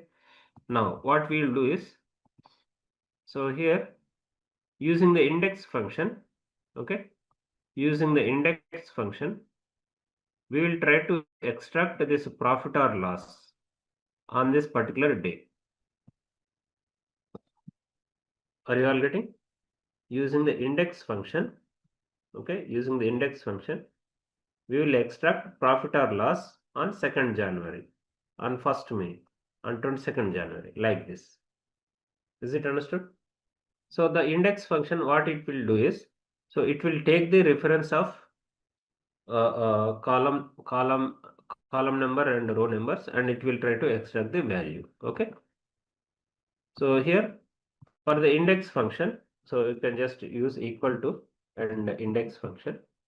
So it returns the value or a reference of the cell at the intersection of particular row and column in the given range. Okay. So first we need to provide the array. Okay. So this is the array. So you can use Control Shift right and downward arrow. Okay. So this is the total array. Okay. Basically the table array, entire table array. So you select that and comma row number. So where do we get the row number? Where do we get it? So we can get from this match date, right? Match for date. Yeah, B18. Yeah, we have used match function, right? Match for date. Okay. From that we will have to get it, Javed. So row numbers we have to get from these things, and this is the column number. Okay. Okay.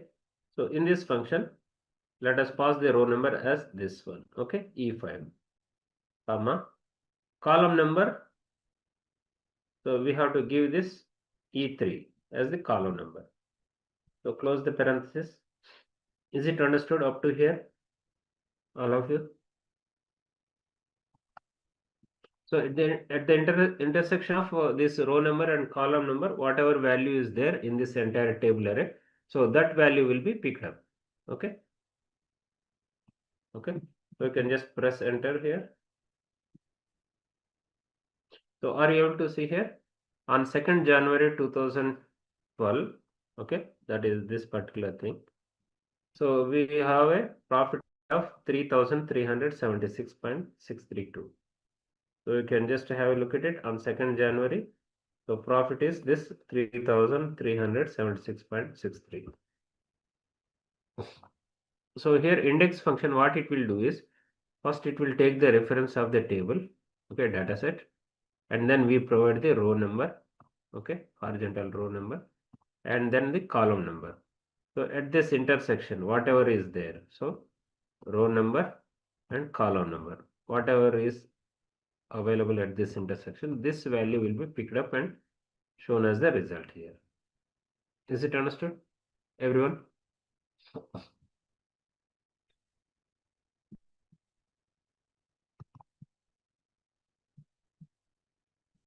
Okay.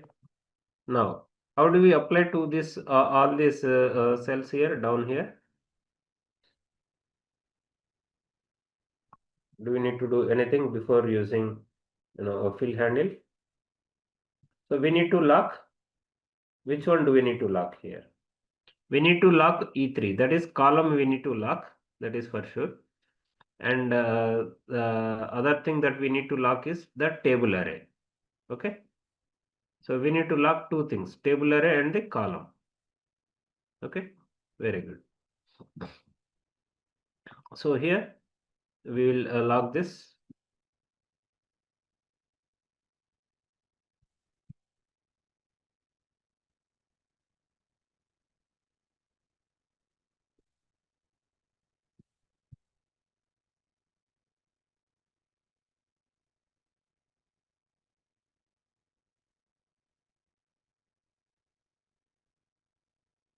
Okay, and a column also we need to log it.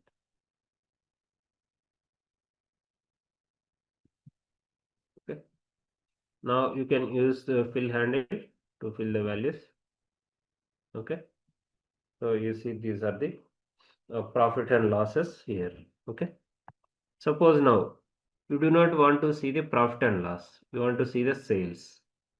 So here we need not have to rewrite anything. Okay, we can just change the value over here in this particular cell. Instead of profit and loss, we can mention it as sales or net sales. Okay, you can press enter. Are you able to see here? These are the net sales on these particular days. Okay. Now what we will do is we will use the offset function here. Okay. So offset function, what it will do is it will change the reference, guys. Okay. It will change the reference. It will set the reference to 0, 0. Okay. So whatever cell you are fixing the offset, okay, you are providing a reference as, that cell will become 0, 0, means that becomes the 0 column and 0 row. Okay, so it is offsetting. So from here, see, from this particular position, what is this position? Or let us take this position. What is its position? This cell's position is F9, right? Okay. So when you take the offset, suppose from here, okay. So when you take offset from here, so it becomes A3, okay, something like that. So it will change the reference value. Okay, so let us use offset function.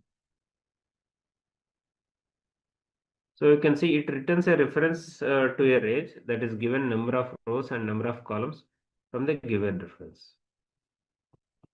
So reference is the key here. So what is the reference point that we want to fix? So we want to fix this as B17 as the reference point. Okay, comma. So this as the reference, and how many rows apart from here? Okay, so we can take that from the match function. Okay, comma, how many columns we can take from this. Okay, and close the parenthesis and press enter. Okay, so is this value correct, guys, using offset? So on 2nd January we have got a sales value of 2280. Is this correct? It's not correct, right? See here, offset function, when we are using offset function, it will change the reference. Okay, see, in your school days, let me give you an example. So in your school days you might have drawn graphs, right, like this. So this is x-axis and this is y-axis. So you might have drawn graphs like this, isn't it? Do you all remember?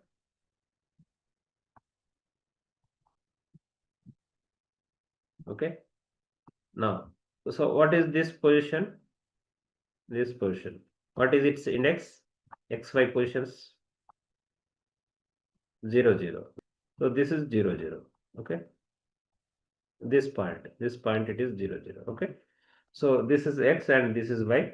So as you move from here, the X value will increase. As you move from here, Y value will increase. Okay. Now, so at times when the values are large, when X, say Y values are large, okay, and even X values are large. So this indexing, it will not start at 0, 0. You can have it some say at say 10,000, right? When you have large values. Suppose all the values, all the data points values are greater than 10,000, say 15,000, 20,000, 25,000, so many things, okay? So in such situations, we need not have to start the indexing at 0, 0, okay? We can start from 10,000, 10,000. Are you all getting? So this is nothing but you are offsetting, okay? You are taking a different reference. Instead of 0, 0, you are having a reference of 10,000, 10,000. Is it understood, everyone? Okay. So from here, whatever extra amount, yeah, changing the starting point, yeah, or interval. So from this, whatever extra amount you have, say if you have say 12,000, okay, so you can plot at a 2k interval here, okay. This will be 10k interval, 10k starting point. So this will be 12k, okay, at 2k interval, okay, like this you can plot, okay. So this is called the offset method, okay. So similarly here in Excel also, when we are using offset method, so this cell, it becomes 0, 0. Is it understood? And in offset method, indexing will start at 0, 0, not at 1, 1. Okay. In other methods like index or even V lookup, H lookup or X lookup, so their indexing start at 1, 1. Okay. But in offset method, indexing starts at 0, 0. Is it understood? That is the difference between index method and offset method. Okay. So since it is 0, 0, okay. So column number is 0, row number is also 0. So what is this column number? What is its column number? It will be 1, right? Next it is 2. Salesman is 3. Region is 4. Okay. Customers is 5. Net sales 6 and profit or loss 7. Okay. Is it understood? So its column number is 7 from here.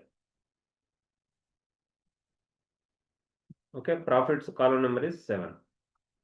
Is it understood, everyone? Okay. Similarly, row numbers. So the 1st January is having row number of 1. 2nd January is having row number of 2. Like this. Okay. Now let us see this in the formula here. Okay. So you can use offset method. Okay. So reference, we are taking this as the reference. This we are setting as 0, 0, comma, rows. How many rows? So we want to have this match rows. So do we need to do anything over here? Since the indexing starts at 0, 0 and we have the value as 3, so we have to subtract 1. Whenever we are using offset method, so we have to subtract 1 since the indexing starts from 0, 0. Okay. So E5 minus 1, comma. What are the column numbers? So column numbers is E3. Okay. So column numbers also same issue. So you can provide minus 1. Okay.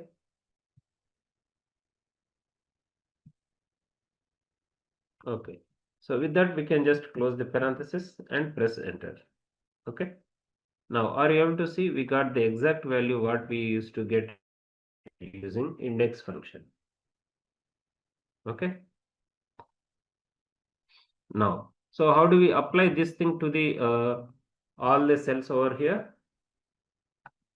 So what do we need to fix? We need to fix two things.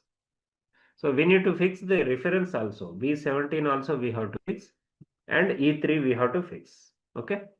So here you can just select B3, sorry, B17. So you can put a dollar sign there.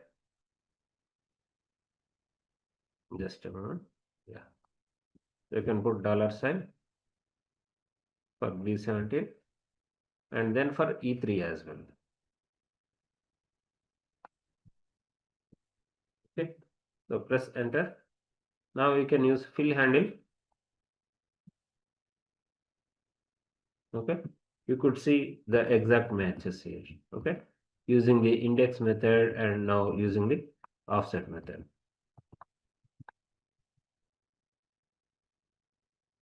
Okay. So now we will discuss about the statistical functions, guys. So the statistical functions are like, we have sum, count, ranking, and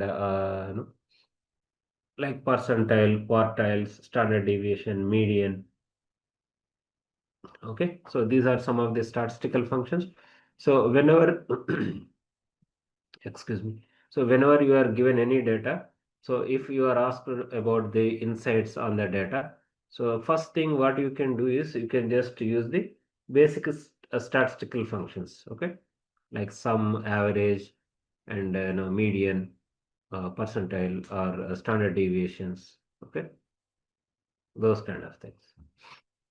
So here we have these functions to be used in the statistical analysis. Okay, so let us use one by one. So first you can see here sum ifs. Okay, so the purpose of sum ifs is you do the summation. Okay, only if it meets these conditions, XYZ conditions. Okay, so it is like you are providing the criteria for summation. Is it understood? Okay, so wherever there are matches, then only you do the summation. Excuse me. Okay, suppose here we have the salesman. Okay, you can see here we have different salespeople. Now, so you want to find out total sales made by this particular salesperson, Justin, Mr. Justin. That is the business case. Is it understood? Okay, so based on the conditions, I mean, based on whether the salesperson is Justin, then only we want to sum up the values and we want to show. Okay, so how do you do that? So here in the under the result cell, so you can use equal to. Okay, so first type in sum ifs. Okay, so guys here you might also get sum if. So sum if will take only single condition. This is sum ifs will take multiple if conditions. Okay, you can check for multiple conditions, and when it meets multiple conditions, you can execute some business logics. Okay, okay, sum ifs. So it takes these parameters. First sum range. So what is that you want to sum up? Okay, so we will select this net sales.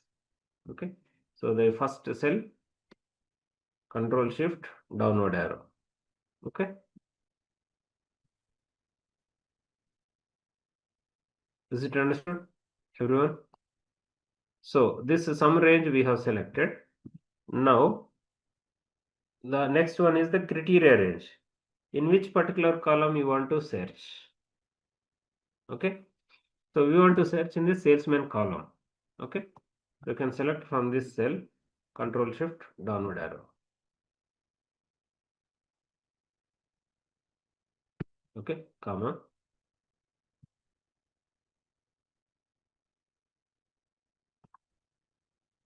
Okay, So comma here. Now we have to provide the criteria. What is the criteria? What is the condition? What's our requirement? We want to find out all the sales done by Justin. Okay. So then you can just select this criteria. Okay. And now you can close the parenthesis and press enter. Okay. So are you able to see here? This is the result. This is the total sales done by Mr. Justin. Is it understood? Everyone? 11,71,075 rupees or 745 rupees or dollars, whatever it could be. Okay. So here, what we have done is we have calculated some of the sales done by Mr. Justin. Okay. Now you can validate this value whether this is the correct value or not. Okay, you might have some suspicion or some doubt whether you have correctly calculated or not. Okay. So in such scenario, what you can do is just apply the filters here. Okay. Go to data, apply filter. Now what you can do is you can select the salesman. So here you can search for Justin. Okay. And click OK. Now you can just select the column net sales. Okay. So are you able to see the net sales over here at the bottom right? 11,71,745.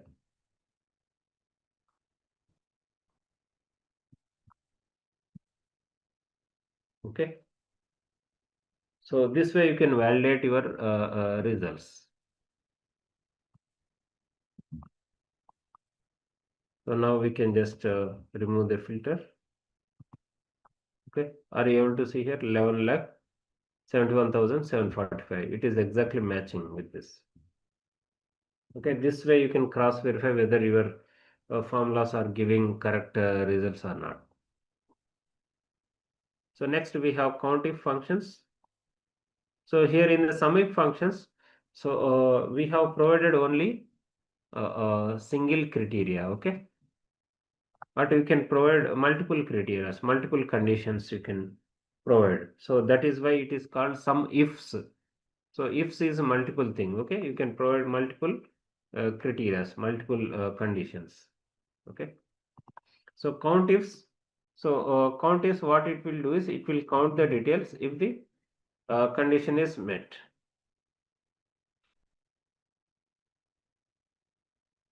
Okay. So criteria range is this net sales. Control shift downward arrow. Okay. Comma. So it is asking for the criteria. Okay. So what's the criteria available here? It should be greater than 8,000. Okay. So we want to count all the sales which are greater than 8,000. Close the parenthesis and press enter. So are you able to see here? We got 445 sales records that are more than 8,000 in value. Next is the percentile. Okay. So percentile means how it is calculated is suppose we have a data set. Okay. So data set like 1, 3, 2, 7. Okay. Say 4, 5, something like this. Okay. So percentile, how it is calculated is, so first the data is arranged either in ascending order or descending order. So let us take it is arranged in ascending order. Okay. So it would be looking like 1, 2, 3, 4, 5, 7. Okay. So the data will be arranged in ascending order like this. And once that is done, then whatever percentile you provide, okay. So at that percentile, how many records are there? Okay. Those things will be given. So here in the percentile formula, if you provide that percentile value, so it will pick up what is the matching value here in the net sales. Okay. Is that understood, everyone? Percentile. So here you can use percentile formula.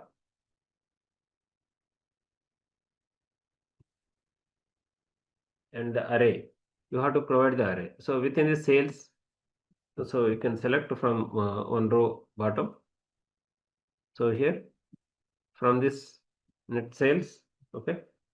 So control shift downward arrow, okay.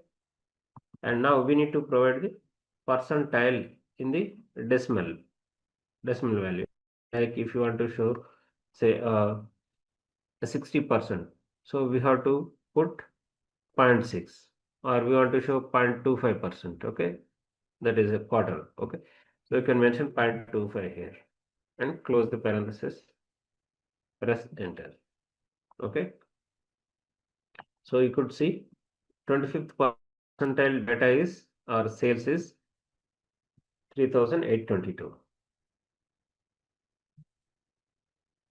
okay. Now quartile works in similar way as to percentile. So quartile actually, you can understand this using box and whisker plot, okay.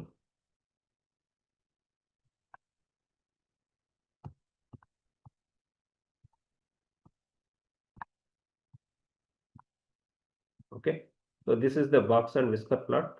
So the middle one is called the box here, and these are the whiskers. Okay, so the data, when it is arranged in ascending order or descending order, so we call this as the lower whisker, okay, and this as the upper whisker, okay. And at this point is called quartile 1, and at this point is called quartile 3, okay. And in the middle you will have one, not exactly in the middle, but it depends on the median, okay. So this is called q2. Q2 is nothing but mean value, sorry, median value, okay. This is median value, okay. So here, so you can see q1 is quartile 1. So quartile 1 means 25th percentile data will be available up to here, 25th percentile, okay. Q2 means, okay, Q2 means it is the median value, okay. So at that one, percentile would be 50 percentile, okay. So next we have the Q3 is at 75th percentile, okay. So like this. So now you can extract these values from, I mean, by using quartile function here, okay. So you can use quartile,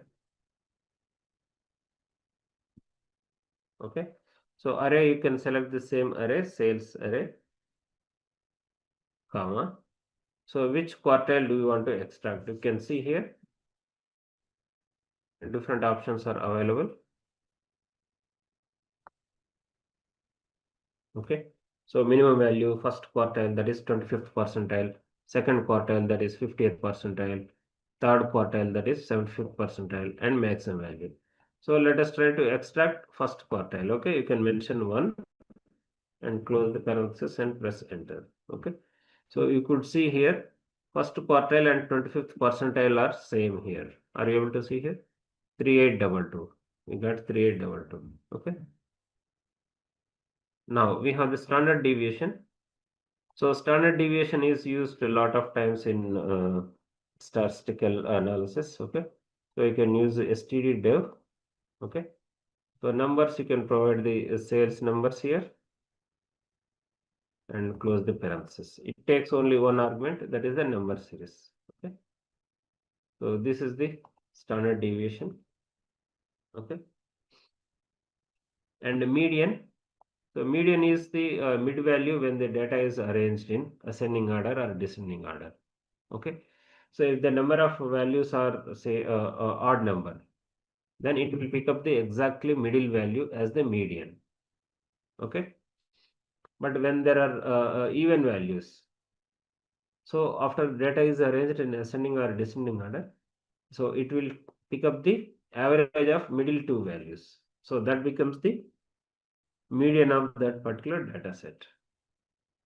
So whenever we are doing statistical analysis, so instead of average, that is mean, instead of mean, this use of median is more preferred to have consistent insights or analytics. Okay, so you can use median here. Okay, and you can select the net sales. Okay, close the parenthesis, press enter. So are you able to see here? Median value is 6,192. Now, how can we find out whether this median value is correct or not? So here we can use quartile and also percentile. So in the quartile, what quartile can we give here? We can give second quartile, right? Okay.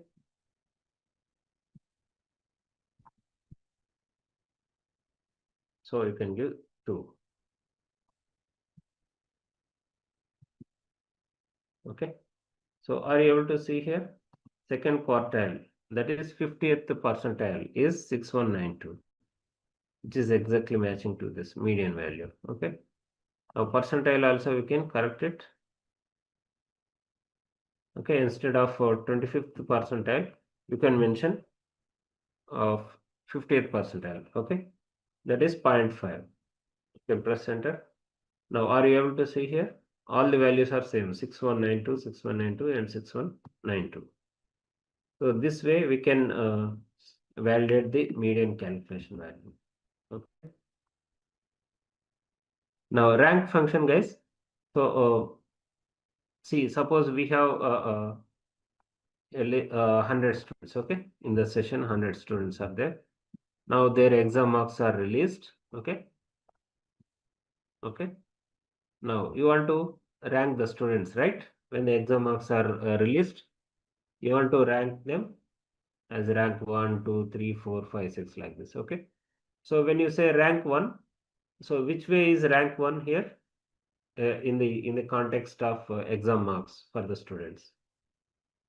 Which way is it rank 1? Is it the person who got the lowest marks is given rank 1 or the highest marks? Highest marks, right? So ranking is done from the top level to the bottom level, right? Okay. That means in the descending order. Are you getting? So based on the marks in the descending order, ranks are given. Okay. Now you can also rank them in the reverse order, right? In the ascending order as well. So if you remember maybe in your school days or college days, so when these kind of exam marks are declared, suppose you have a friend who got low score. Okay. So imagine you got the highest score and your friend has got the lowest score.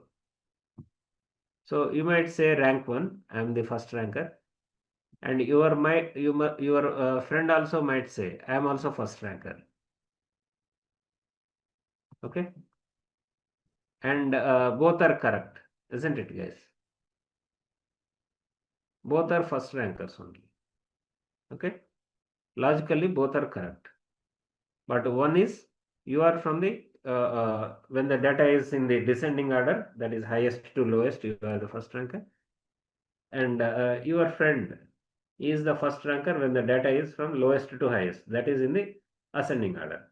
Okay, so this order decides the ranking. Okay, either ascending or descending. You have to be careful whenever you are using the rank function. Okay, is it understood, everyone? Okay, so now let us use the rank function here quickly. So you can use rank function. Now you have to provide the number. Okay, it takes 3 parameters, guys. So first one is the number. Which one?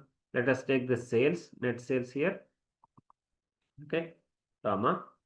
Now we need to provide the reference. Okay, we have to provide the reference within which we have to search this or compare this. Okay, so we have to provide the net sales itself. So Control Shift downward arrow, and comma.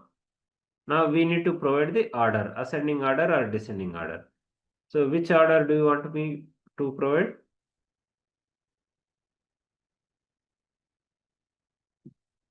Okay, ascending or descending? Descending. Okay, let us take it as descending. So here let us make it as 0. Okay, and close the parenthesis, press enter. Okay, so here it is in the ascending order, it is at the position of 553rd rank. Okay, now what you can do, we can use fill handle to fill all the values, but before that we need to fix this, the reference column. Okay, this H4 and H1328. Okay, so these things need to be fixed, and then you can use fill handle. Okay, so this way we can have the rank function. Is it understood, everyone? Now we have the mode function. So mode, what is mode, guys? So whichever item or whichever value is repeating most number of times. It is not just repeating. Whichever is having the highest frequency, that value becomes the mode of that particular data set. So here we can just use, so here we have the mode. So we can just use the formula. So equal to mode. Okay.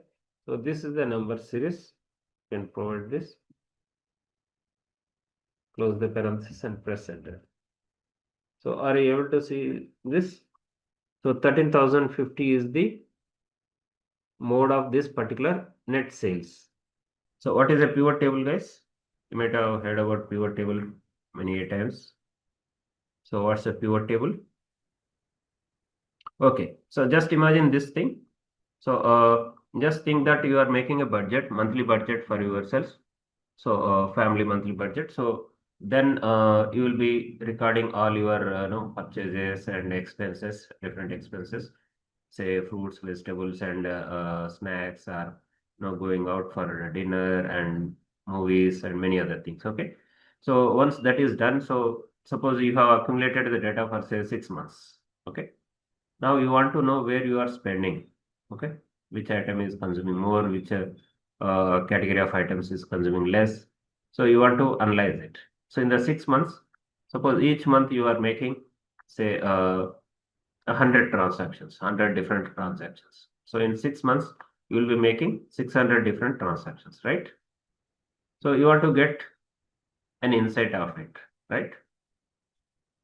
So in this situation of family budget, so if you are managing family budget, so then you want, so we have 600 records, but if you go through each and every record, it will be time consuming, and you will feel bored, and also you will be getting lost there, because it is, you will get fatigued. Okay, so in such situations, how can you get sense of the data? How can you make sense of the data, 600 records, with few clicks, or with little effort? Okay, so this is where pivot tables help us in summarizing the data. So there can be hundreds of records, thousands of records, or millions of records, but still you can use Excel pivot table to summarize the data very quickly. You can generate a quick insights using that pivot table. Okay, is this clear? So in this we'll learn various key features of pivot tables, and how to summarize them. We'll also see how to create, how to use Power Pivot to enable cross-table reporting without manual merging, and we'll see the Power Query ETL tools, okay, within the Excel. Okay. Now, guys. So as you have said, some of you have said, pivot table is very powerful tool in Excel for summarizing, analyzing data, exploring, and presenting large data sets. Okay. So first thing is summarizing. So summarizing, you have understood it very well now. So if we have say 1,000 records, so in order to make, suppose HR data, we have HR data for 1,000 records, like who has joined, I mean employee data. Just imagine it is employee data. So who has joined, when the person has joined, what is his date of birth, and in which department the person has joined, how many years of previous experience the person is having, what is the educational background of the particular employee. Okay, all those details you have with HR.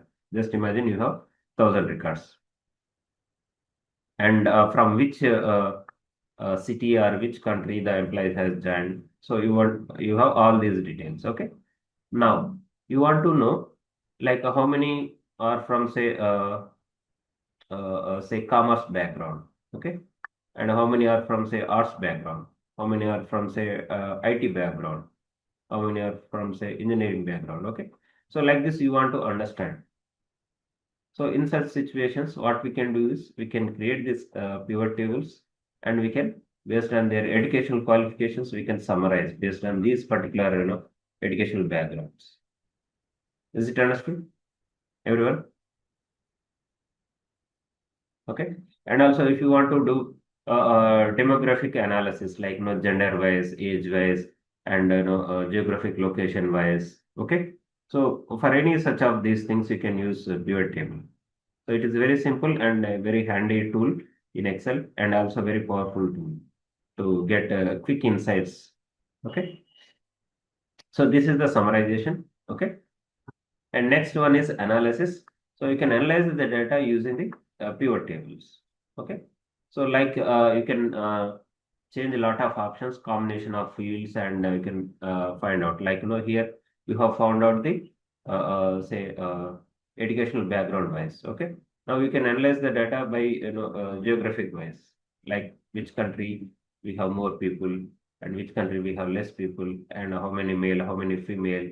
Okay, and you can also use what is the youngest age, and what is the oldest age of the employee who are joined, and on which day employees are joining, and in which department employees are joining. Okay, so all those kind of things you can analyze using the pivot table. And also you can explore the new insights, like you can create some AI related insights there, or to get gain insights inside the data. Like we can also find trends and patterns within the data. Okay, and then you can also make presentations using the pivot tables. Like you can create visualizations. So pivot table visualizations, you can use it as a presentation tool itself for your audience. It could be your management or clients or suppliers, anybody. Okay, so these are the features of pivot tables. Is this clear, everyone? Now, so why we need to use pivot table? So as we have discussed, it is used to summarize vast amount of data, and then it enables drag and drop customization for reports. Okay, so it's not that you can just summarize once and leave it, but you can drag and drop different fields, and you can see you can do slicing and dicing of the data. Okay, using drag and drop of different fields, and it allows real-time exploration of data and relationships and trends within the data. And most of the times it helps us eliminate need for complex formulas. Okay, so if you are well versed with pivot tables, you can analyze and you can present the data to your management to impress them, and also to find out insights. Okay, so this kind of insights, they help us in quicker decision making, the visual summaries. Okay. So these are the advantages of using pivot table. So as we discussed, the key features are data summarization, flexibility, analysis, dynamic analysis. Aggregation functions are available, and we can generate the reports, and also you can customize to suit to your business requirements. Okay, yeah. So it summarizes capabilities of pivot table. It summarizes or tabulates a lot of data. Okay, it saves a lot of time and work. It enables data processing and visualization programs. So we can also create data visualizations here. So data processing, it is as part of the Power Query editor. You can process the data. You can clean the data. You can merge different tables. Okay, data sources from different. Data from different data sources can be merged. Okay. So let us explore how to create the dataset. So here on the left side, you can just see a dataset here. okay, which is having number of records. On the right side, you have a pivot table, which is giving some summaries. Okay, so let me just show you one data set. Okay, let me just use this data set.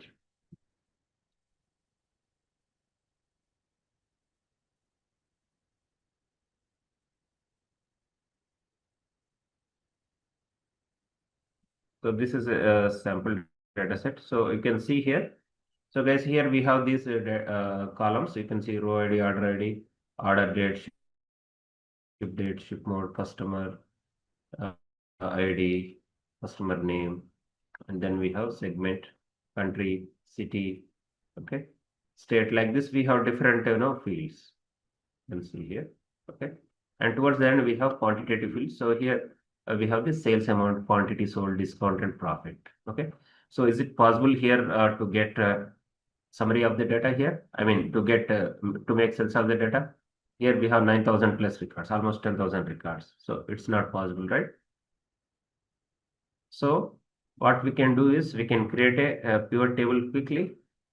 So what you can do is you can just put your cursor there in the first cell or randomly anywhere as well. So you can put it here and then you can go to insert here, and are you able to see at the top left corner we have the pivot table. So in the insert ribbon, so now what we'll do is we'll just create a pivot table. So from the home ribbon, you go to the insert ribbon, and here on the top left side, you have the pivot table. So you can just click on the pivot table, or you can pull down the drop down menu and you can just select these things, either of these things, okay, from table or range. So what you can do is just click on the pivot table, okay. Now you could see here entire table is selected. Are you able to see here? Orders table, entire table, A1 to U 9995 is selected. Okay. Now here we have the option, you can see in this dialog box. Choose where do you want to create the pivot table, or choose where you want the pivot table to be placed. Okay. So you can use new sheet, or you can select a place within the existing sheet.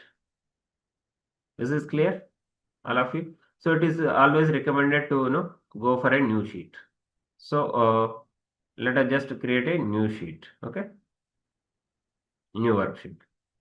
So pivot table is created in a new worksheet. Are you able to see here, all of you guys? So this is the pivot table. You can see on the left side. Okay, and these are the pivot fields, pivot table fields on the right side. Are you able to see here? So all the columns become pivot table fields here. Okay. You can see row ID, order ID, and order date, ship date, like ship mode, customer ID. Okay, in the same sequence, in whatever sequence we have fields here, in the same sequence we will be having the fields here also. Okay, so here you could see these are the areas where we will be working here. Okay, this is the layout. Are you able to see here? This is very important. Okay. So based on the combination of this layout, okay, based on how we place these different fields into different cells here, okay. So that decides the data summarization here. Is that clear? Okay. So how we are configuring this pivot table, okay, like where we are placing what fields we are placing in filters, what fields we are placing in columns and rows and values. So based on that, we will be getting suitable output here in the pivot table. Okay. So always you have to uh, uh, work here, and the result will be shown here. Okay. So this is our working area, pivot table fields, and the results or summary or reports are shown here. Is that clear? Now what we'll do is, so what shall we get, guys? Guys, so what information or what summary shall we get from here? So these are the fields I have shown to you. First we'll see categorical wise, like region wise sales and profit. Then we'll come to the other things. Okay. So guys, for category for region wise sales, what we need to do is first pick up the region here.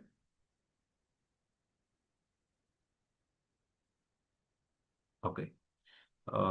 Yeah, where do we, yeah, so here region. So once you select this region, so region comes into the rows here. Are you able to see here? Region comes into the rows. So you can see four regions are there: central, east, south, and west region. Okay. Now what we need to do, we will pick up sales and profit. Okay. So let us pick up sales. Are you able to see sum of sales? So by default, Excel will do either sum or sometimes it will also do count. Okay. Now we will add profit as well. Okay. Are you able to see here? So you can see we have added sum and I mean sales and profit. Okay. So sum of sales and sum of profit we can see here. This is clear, guys. So we could get this summary information very quickly, isn't it? So region wise breakup is also available. Okay. Now if you want to do any other aggregation, okay, any other aggregation, like it could be average or it could be count or any such things, standard deviation.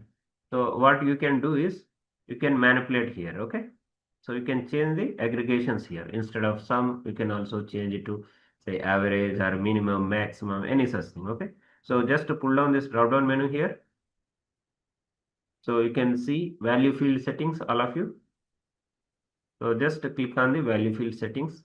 Now here you have different types of aggregate functions. Okay, statistical functions. You can see count. Okay, you can see count of sales and click OK. Now are you able to see how many sales each region is having? Okay, so you can get an idea like West region is having maximum number of sales. Okay, and here South region is having lowest number of sales. Okay, this is also another insight. So guys here, so in the values, are you able to see here values in the layout? So here you can manipulate here, you can change, you can ask based on your business questions that you have, you can just pull down this drop down menu and value field settings. So this window would open up. So you can choose any of the aggregate functions like average or minimum, maximum, product, you can see. Okay, standard deviation, variance, okay, product, any such thing. Let us now have average sales. Okay, average of sales. So are you able to see average sales? So in central region we have 215 as average sales, eastern region 238, southern region 241, and western region 226. So in the southern region we have the highest average sales. Are you able to see here? That's very interesting insight. Earlier we have seen southern region has less number of sales. Okay, less sales, but it has got highest average. That's very interesting, isn't it, guys? So similarly here, suppose you want to see maximum profit. Okay, so go to the value field settings and you can select maximum profit. So are you able to see here in the central region we have the maximum profit of 8,399, and whereas eastern region 5,000 and the southern region 3,000, but in the western region we have, okay, western region we have 6,719, which is less. So here the central region is leading with maximum profit.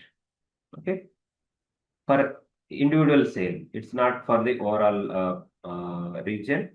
Okay, so these kind of insights you can generate. Is this clear, everyone? So now let us go to the next concept. Okay, that is grouping of the data. Okay, so grouping of pivot tables. So here, so we can group the data into similar kind data into categories, subcategories. Okay, suppose you have say subcategories here. Okay, in this data set we have subcategories. We have categories and subcategories.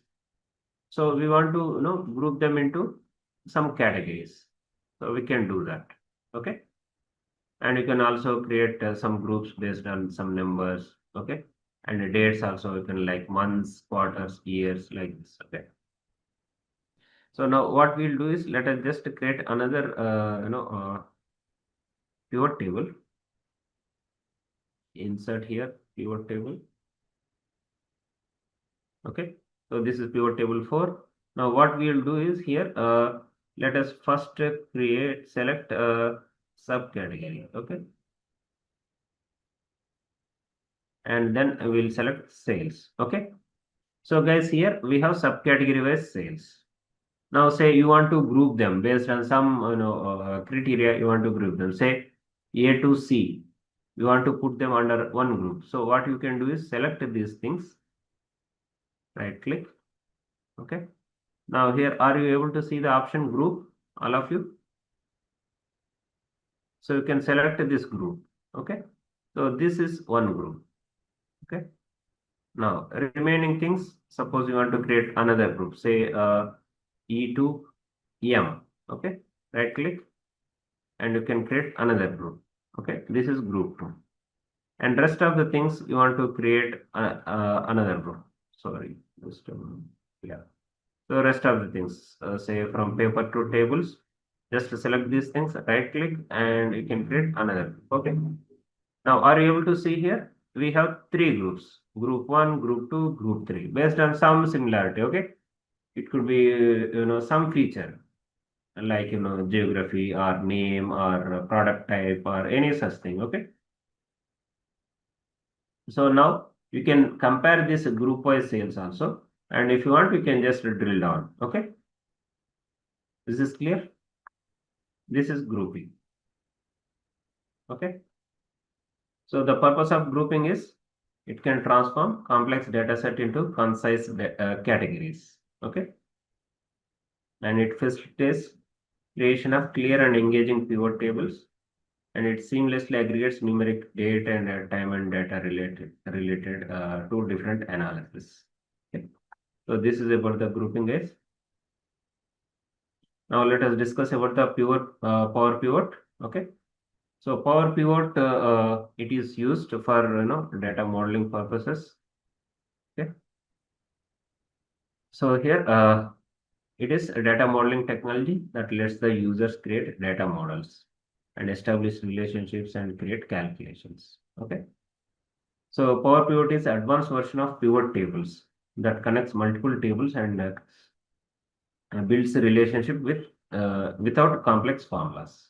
Okay, so you can pull the data from different data sets or from different data sources, and you can create data models or relationships among the data sets. Imagine a situation. So here you can just take this situation. Okay, business scenario. So here we have 3 sheets. In this data set, we have 3 sheets guys. Okay, so one is orders, second one is returns, third one is people. Okay, now orders, now we have explored orders, right? We have row ID, order ID, and sales, profit, region, category, subcategory, segment, order date, so many things. Okay, now we have another table called a returns table. Okay, so in the returns table we have only 2 columns. One is whether the item is returned or not, yes or no, and whether, I mean, what is the order ID? Okay. Now, what if our business requirement is to find out the total worth of the returned items or rejected items?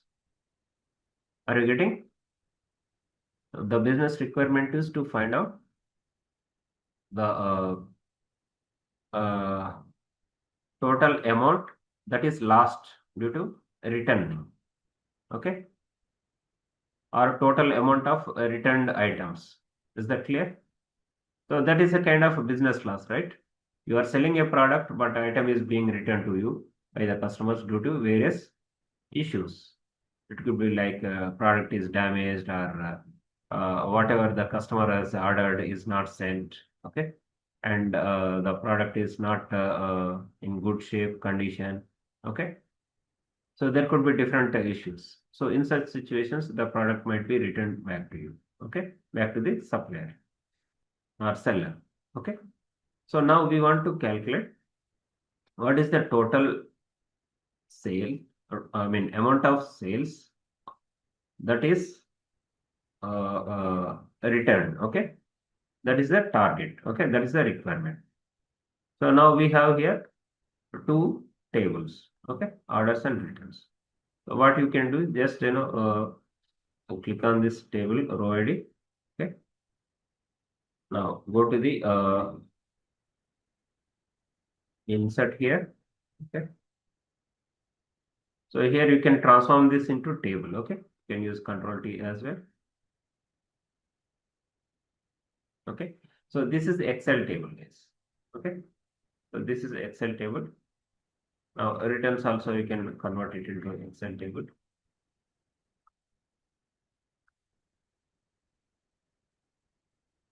Okay, just a moment. So we need to make sure that it is having headers. Okay, yeah. So you can see here my table as headers has to be selected because we have headers. So in the return table also we need to select my table as headers. Okay, so these headers are appropriately identified. Okay, now we can go to the data here. So here yeah, just table design.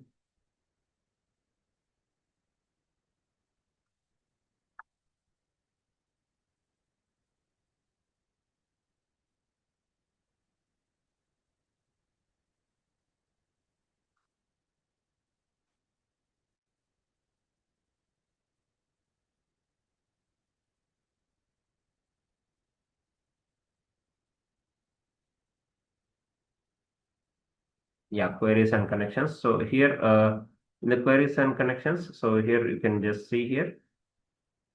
See, in the Excel file we have the three sheets. Okay, so if you observe, we have three sheets in the Excel file. One is orders table, second one is returns, third one is PP. Okay, so all the three tables are different. So we have just selected this data set and we have turned it into table, and similarly returns also.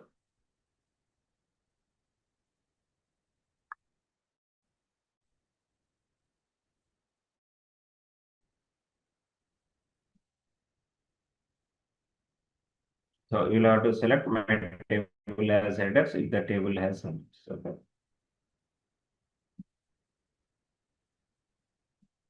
So is this clear? Just a moment.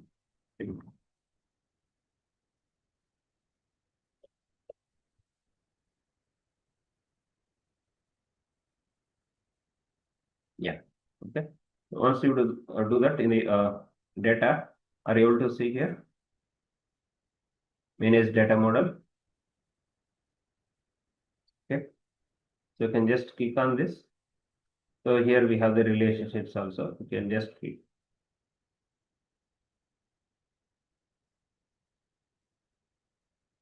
Okay. So we need to enable the data analysis add-in. So I'm just enabling it. So this is the Power Pivot, guys. You can see here. So here you can get the data from external sources. Like you can go to the design here. Okay. So in the home, you can get the data from external sources. Okay. Like earlier Excel files or SQL server, any other thing. Okay. So you can use existing connections.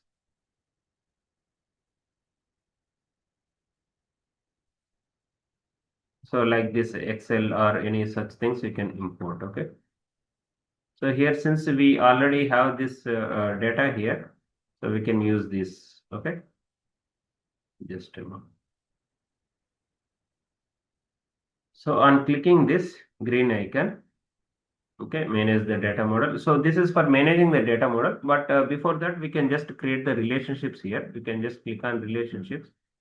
So here you can just create a new relationship.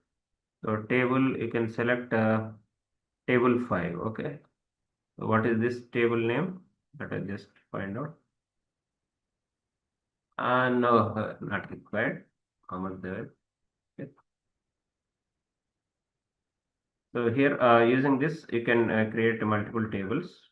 I mean relationships we can create. Okay, let us try to create this time. Okay,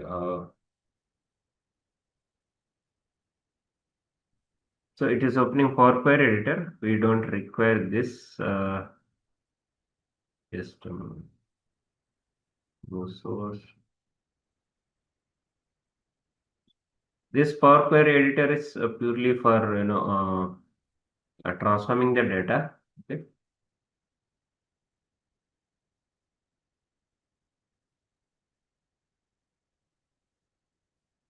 It's not for creating the relationship. So you can create the relationships in the append and merge and append queries. Okay. So let me just close this.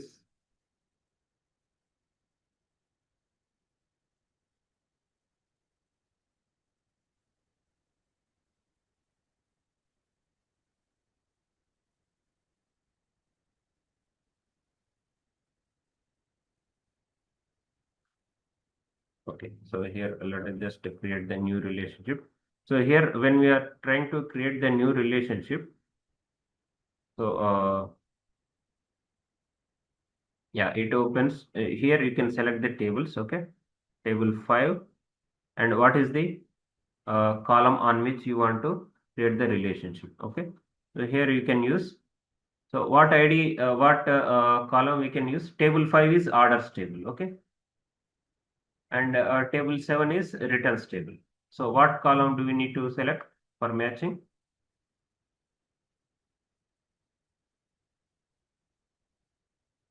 See here, let me just repeat, guys. See, first what we have done, all of you please focus here. So first what we have done, guys, in the Excel file, see these data sets are there, right? So first we have converted these data sets or Excel files into Excel tables. So how we converted? Go to insert here and we have used table, okay? So this table is converted into Excel table, okay? My table has header also is selected. In the returns also, we have to do the same thing, okay? So is this clear up to here, all of you? So first we have converted the normal tables into Excel tables, okay? Yeah, all of you, please focus. I'm repeating it. So what is the first step that we have done? We have converted normal tables into Excel tables. Is that clear, all of you? Okay, right. Now what we are going to do is we are going to create relationships between these two tables, order table and returns table. Okay. So in order to create the relationships between them, so that is called data model. That comes under Power Pivot. Okay. So here go to data here, and here you can just see the icon here, data model icon. Are you all able to see data model icon here under data tools within the data ribbon? Okay, this one. Okay. Now just to pull down this drop down menu, let us try to create the relationships between these two tables. Okay. So just to select this, create relationships. Now we are going to create a new relationship between these two tables, orders and returns. So is this clear up to here, all of you? So if you want to rename this, you can go to table here. Okay, in the table design. Are you able to see table design here in the right side here, all of you? Okay. So earlier it was showing table 8, 9, something like that. So if you want to rename it to appropriate names, that you can just click on table design. Just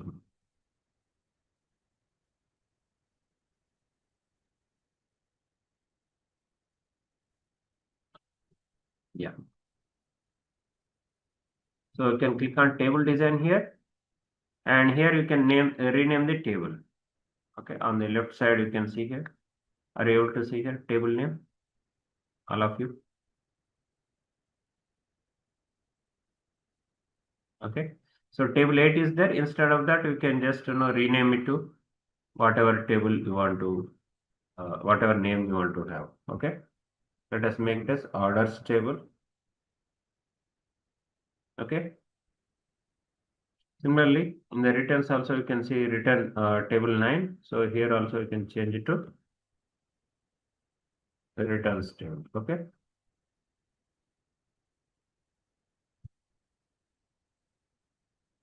Is this clear, everyone? How to change the table names?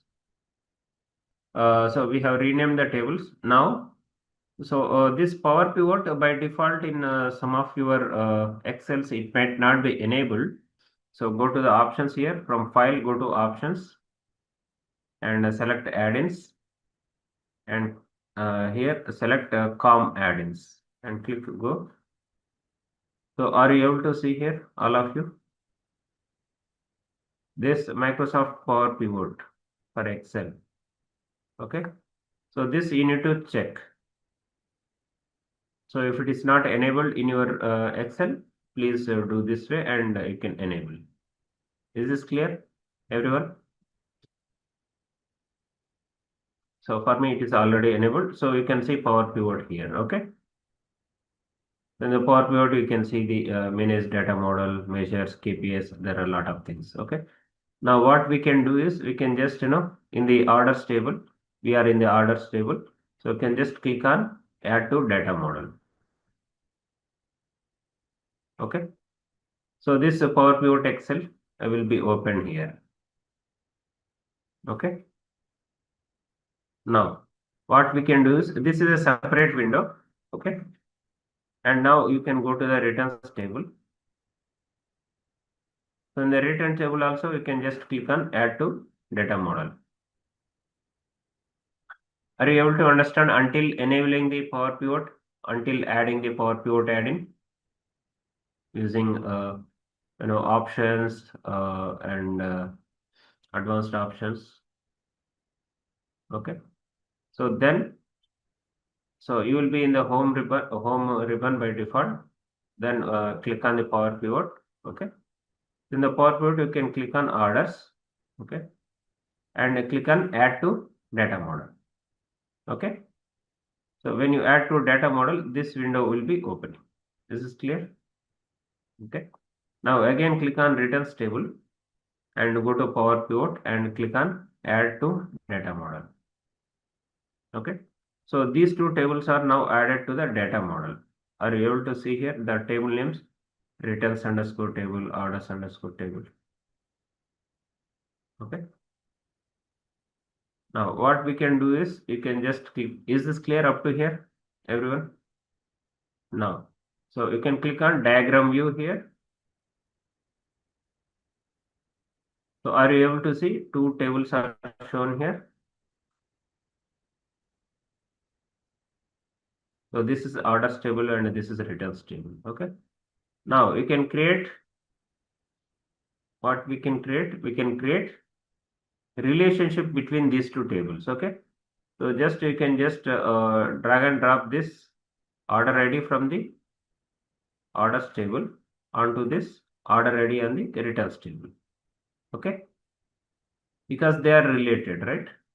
So you can just use like this. Okay. Drag and drop it like this. So this way a relationship is created between these two tables. You can see here one-to-many relationship. Okay. So this side one order ID is there. That is why it is 1. And for one occurrence of the order ID in the returns table, there are multiple occurrences of the order IDs in the orders table. That is the meaning of one-to-many relationship. Okay.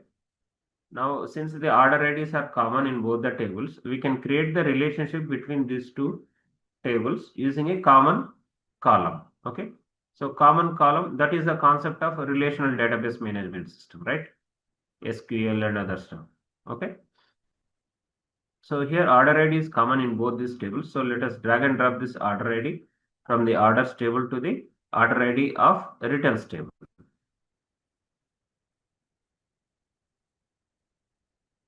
So this relationship is created. This is one-to-many relationship. This is clear?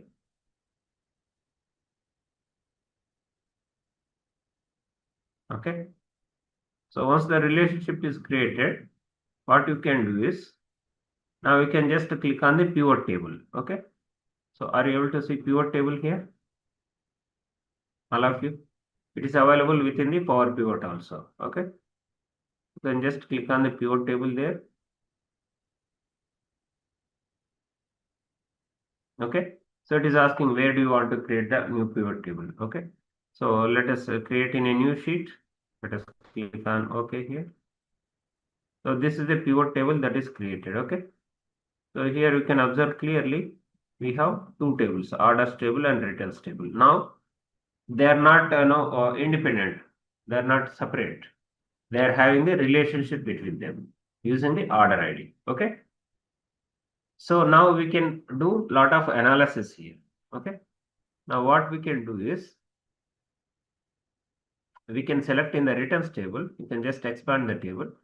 So you can just drag and drop whether item is returned or not. Okay. Now what was our business question, guys? What was our business question? You want to find out the worth of or value of total items returned, right? So we have selected returned items. Okay. Now let us go to the orders table. So in the returns table, we do not have the sales amount. So let us go to the orders table. So in the orders table, we have the sales amount. Okay, you can select sales amount. Now, are you able to see here, all of you? So what is the value of items returned? It is 1,80,504. Okay. And what is the value of the items which are not returned? Blank means the items are not returned. So it is 21,16,696. Okay. So this way you can create pivot tables on the data models. Is it understood, everyone? This is very, very important and very handy. So whenever you have a lot of data sets to be combined, so you can create relationships using Power Pivot, and then you can do Power Pivot tables. Okay. So first you create the Power Pivot. Okay. Power Pivot and relationships. Okay. So then you create the pivot tables on top of these relationships. So now let us discuss about the Power Query. Okay. So what is the purpose of Power Query, guys? Any idea on the purpose of Power Query? So Power Query Editor is also an integral part of Excel, and also it is part of Power BI. So it is used to connect to different data sources and import the data. Okay, using connect option, and then you can transform the data. Okay, you can make the changes, you can clean the data, you can create, you can prepare the data by adding additional fields. Okay, and then you can combine the data from different data sources. Okay, in these are there are two ways of combining data from different data sources in the Power Query Editor. So one is called merge. Okay, another is called append. Okay, these are two different methods of combining data in Excel Power Query. Okay, finally we can load the data set so that further analysis or visualizations can be done. So this entire process is called ETL. Okay, so E stands for extract.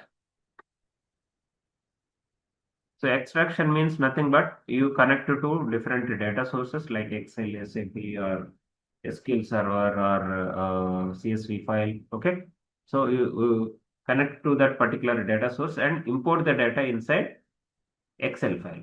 That is extraction. Is this clear? That is data extraction. Now T stands for transformation. Transformation is nothing but modification, change. Okay, is this clear, everyone?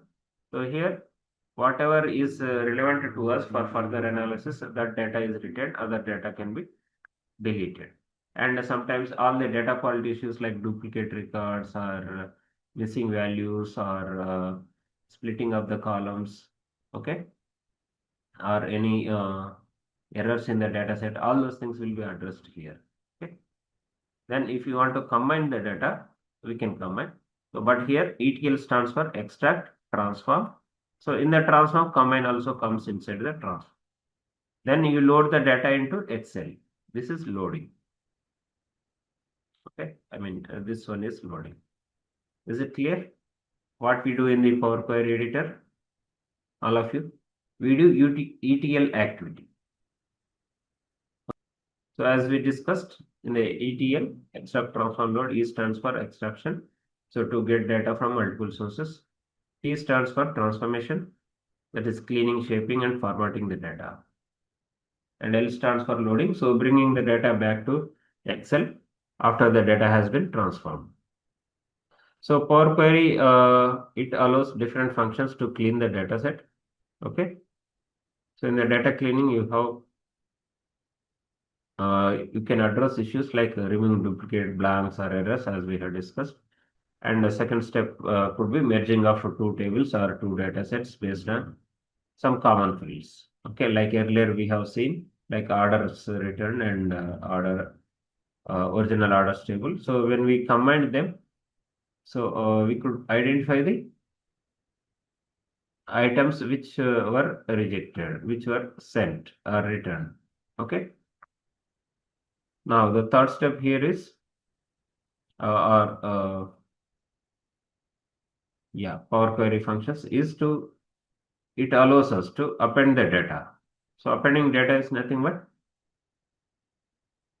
so suppose here you have a data set. So appending data means again new data will be added here. Okay. So like this is appending of the data set. Now, so let us just go to the Power Query editor in Excel. Okay. So let us see how to transform the data set. Yeah. So here in the data, we have this data transformation. Okay.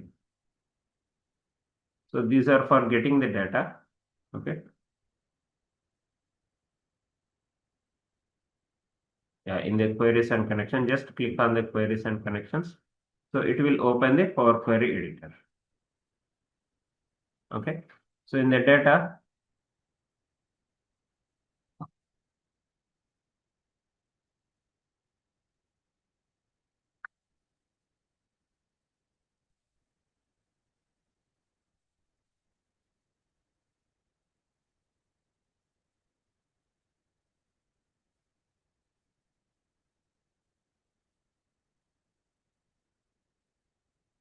just a moment.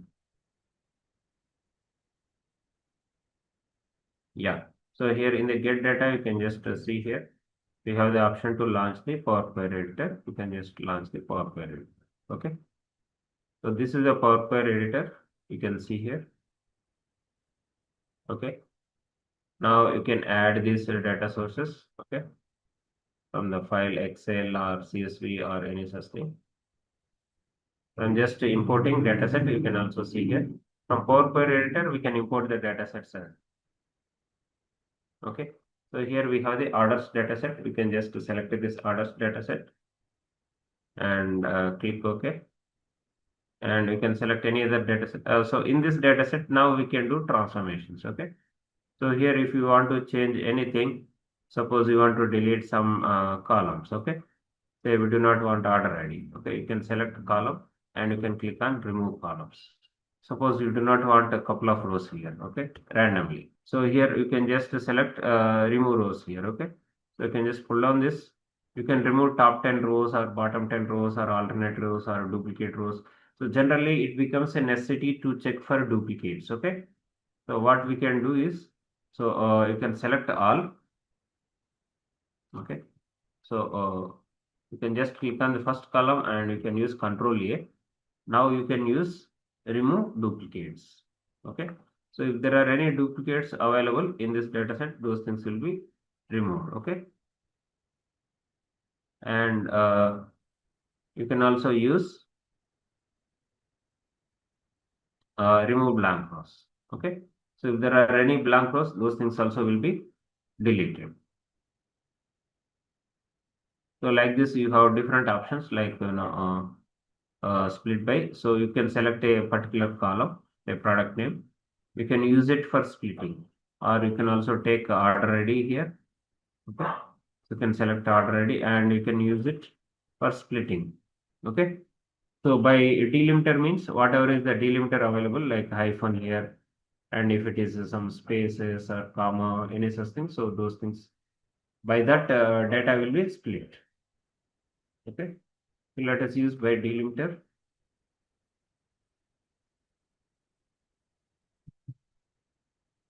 Okay, so it is asking what is the delimiter. So it is hyphen.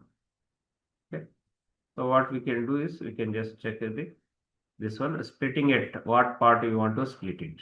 Is it at the leftmost? That is only the first two letters you want to extract, or rightmost? That is the last six digits that you want to extract, or each occurrence of the delimiter. Okay, so let us just select each occurrence of the delimiter and click OK. So are you able to see the earlier column is now split into three new columns? Okay, so order ID 1, order ID 2, and order ID 3. Like this, we have three new columns. Okay, so single column has been split into three new columns. Now you have the country code here. So if you want to analyze something on the country code, like how many records are from the US, how many are from Canada, you can do that. So once we do these kind of transformations, so what we need to do, guys. So here on the top left side, we have the option to close and load these transformations into Excel. Okay, so you can just pull on this drop down menu and you can select close and load. Okay, so this will close the Power Query editor and the data will be loaded into a new sheet. So this is uh, Power Query editor. Is it understood, everyone? So you can see here the first three columns are newly created columns. So append and merge. Yeah. So some of you who have that some experience in SQL, you might have heard about joins, right? So guys, there are three different methods of combining data. So one method we have already discussed. What was that? See, data model is one method. Is that clear, everyone? We have created data model, right? So data model is one method of combining the data from two different data sources or data sets. And the next one is merging. Okay. Merge one is similar to joins. Okay. Those who know SQL, you might be able to understand. So appending is third method. Okay. So appending is nothing but it is stacking data one above the other. Okay. So in SQL parlance, it is called union. Okay. So now what happens is this merging. So suppose you have a table, okay? Table A,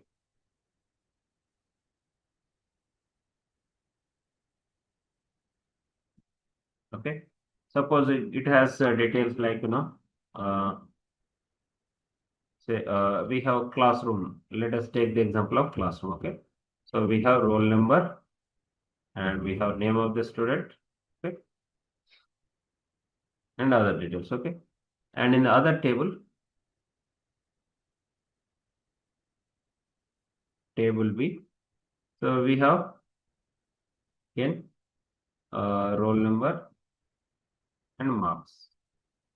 Is this clear, all of you? So now we want to know which student has got what marks. Okay. So is it possible to address this requirement using only table A?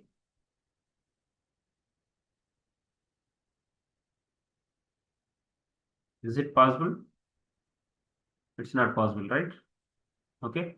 Because we do not have the marks here. Okay. So what do we need to do?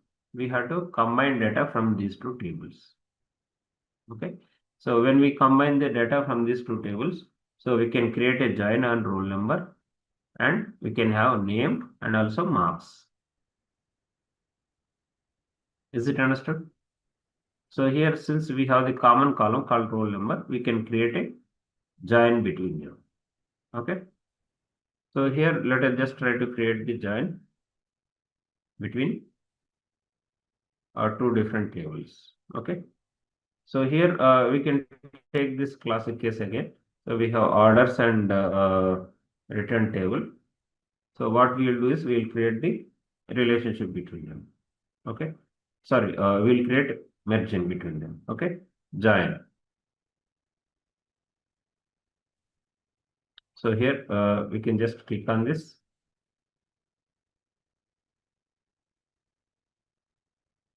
So it is opening for query editor. So here we have the orders table here. Okay. Now we can create a new table. Okay.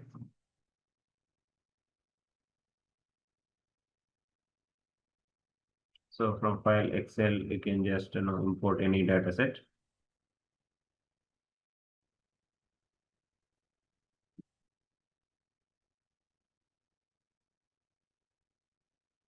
So now we can select a returns table.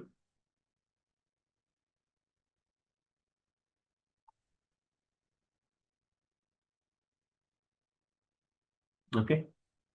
Now what we can do is we can merge the queries. So for merging queries, are you able to see here, guys? In the home ribbon in the Power Query Editor. So we have the option for merge queries. Okay, you can see here. Is that clear?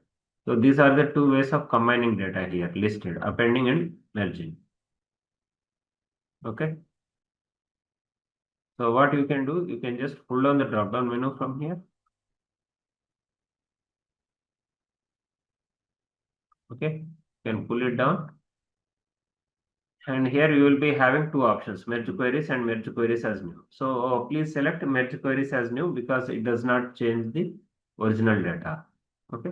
So before that, guys, here do we have the proper column names in the returns table? No, right? So what we can do, and what is the first row saying? We have return and order ID. So based on our expertise, what we can do, we can move this to column headers. Okay. So that is the first transformation that we need to do here. Okay. In that transform,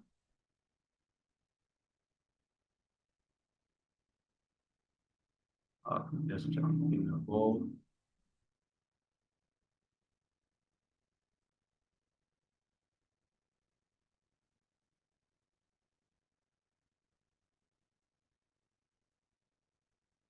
You should be having one option for moving the first row as the column header. Okay. Use first row as headers, all of you. Okay. Since our returned and order ID are column headers, and this column 2, column 1, they are irrelevant. So what we can do is we can just pull down this drop down menu and use the first row as headers. So are you able to see here the row names have changed. I mean, sorry, column names have changed. Okay. So this particular change has been recorded here. You can see here in the applied steps.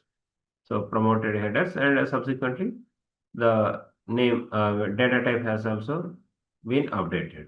Okay. This is about the uh, small transformation that we need to do here. And then now we can go with merging queries. Pull down this drop down menu and select merge queries as new. Okay. So here we are going to combine the data like joins. Okay. So first returns table, or you can also select orders table. So orders table, order ID is not there here. So what we can do is we can combine the order IDs again there. Okay. We can concatenate. So these three columns we can select, and we can go to transform. So here we have the option called merge columns. Okay. So what separator you want? So let us have the separator hyphen. So custom separator, we want to have it as hyphen. Okay. So let us create. Okay. So are you able to see here? Order ID is showing under merge. You can just double click here and you can rename the column name. Okay. Now we can go for merging the data. Okay. Pull down this drop down menu, select queries as new. Okay. Now order IC in the orders table, select order ID, and now you can select returns table. In this, you can select return table. Okay. Now we are going to create join between these two tables using these two columns. Okay. So the type of joins are available here: left outer join, right outer join, inner join. Let us just take inner join. So inner join means whenever this order ID matches, order ID from returns table matches to the order ID of this particular orders table, only those records will be available. Okay. So let us click OK. So you can observe here, out of 9,993 rows in the first table, okay, the selection matches 800 of 9,993 rows. Okay. So here 296 of the rows are matching here. That is the end output. Okay, end result. You can just click OK. Now, are you able to see a new table which is called merged table? Okay. So data from both the tables would be available. Okay. So you can just see quantity, discount, profit. Okay. So here returns table is attached here. So you can expand this table. Okay. You can select these columns and click OK. Okay. So now it is showing you this data from the returns table. Are you able to see here? Return yes or no and return ID. I mean order ID. Okay. So this is called merging. So we have combined data from two different data sets using joins. Hope it is clear, everyone. Now let us understand about the append queries. So in the append queries, guys, so in the appending, let me give you an example so that you will understand. Suppose you are maintaining the sales data in an Excel sheet, okay? In Excel sheet. Now, say for 2023, you have one sheet, and 2024 you have another sheet, and 25 you have another sheet. Okay. Now you want to see how your sales are growing over a period of time or in the last 3 years. Okay. So what do we need to do, guys? You need to combine the data from these three different sets, isn't it? Are you all getting? Okay. So it's not grouping, Javed. It's not grouping. Grouping is for a different purpose. Okay. I will explain that also.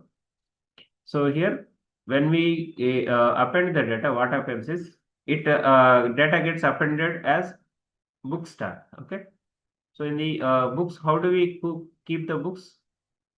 See, we keep one book, and above that another book, and above that another book, like this, right? So it is stacking. Okay. So similarly here, when we have data from two different data sets, which is whose data structure is same. So data structure same means number of columns should be same. Okay. And names of the columns should be same. Okay. And the sequence of columns should be same. Okay. And data types should be same.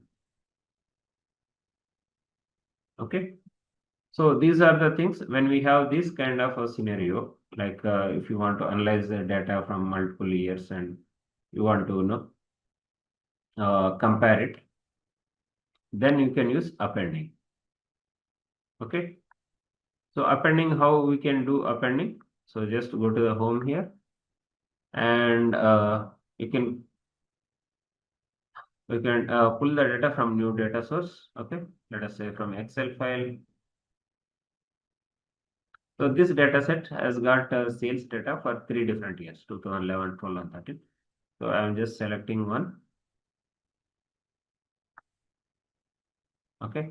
So 2011, and you can click OK. Okay. And now we will pull another data set, say 2012. Okay.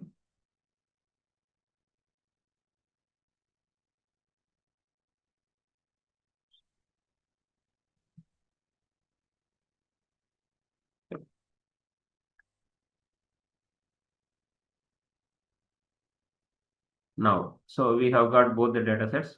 You can look at these data sets. Okay. So how many columns it is having? 8 columns. Okay, like country, state, region, and category, subcategory, product, and sales and profit. Okay. Similarly, 2012 also we are having similar same columns, exactly same columns in the same sequence. Okay, and the data types also same. So this makes it a good fit for the appending. Okay. So in the appending, how do we do appending? So select the one data set first and go to append queries and select append queries as new. Okay. So select this append queries as new. Now you need to select 2 tables or 3 tables, more than 3 tables. Okay. So here we are having only 2 tables. So first table is 2011 and the second table would be 2012. Okay. And now we can click OK. Now it will create an appended table. Okay. From 2011 and 12 both together. Now, coming to grouping, see Javed, you are mixing up the things like, grouping, you are trying to, use it as combining data. So grouping is not used to combine the data. It is used to, group the data. Okay. Suppose here we want to see data region wise. Okay. So we can select orders and here we can select, say, group by. Okay. Sorry, let me just duplicate this table. So on this table, let me apply group by. Okay. Group by is used to summarize the data, guys. Okay. So you can use on which column you want to group by. Say region and say category. Now, what is the column that we want? Say total revenue. Okay. So aggregate function you can use sum of sales. You can also add another aggregation, say average profit. So you can select average and here profit. So this way we can create a quick summaries here. Okay. So you can just click OK. So are you able to see here, Javed? So we are now created a group by, okay, using the data from orders. So we have summarized it. So group by is an excellent technique to improve the performance of the Excel. Okay. So you can see South and furniture combination. This is the total revenue and this is the average profit. So likewise for all the 12 different combinations. So this is about appending. Now let us discuss about the slicers. Okay, guys. So slicers are interactive filters. Okay. So so since we have done these transformations on these data sets, so what we can do is we can just close and load. Okay. So new data sets will be created. So guys, here we have created this pivot table, right?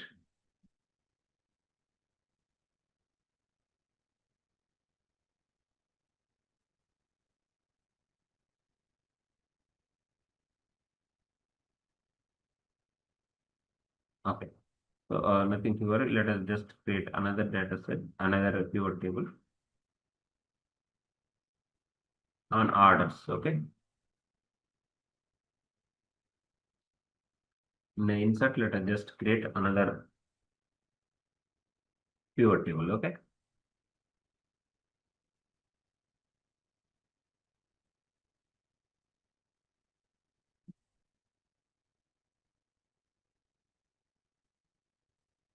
Okay. Sorry, only one column has been selected. So let us select, yeah, that table. Okay. So here, say we want to see the data state wise. Okay. Not, yeah, state wise, and then sales. Okay. Sales and profit. So just imagine we wanted to see the data state wise, sales and profit. Okay. This is a summary we want to do.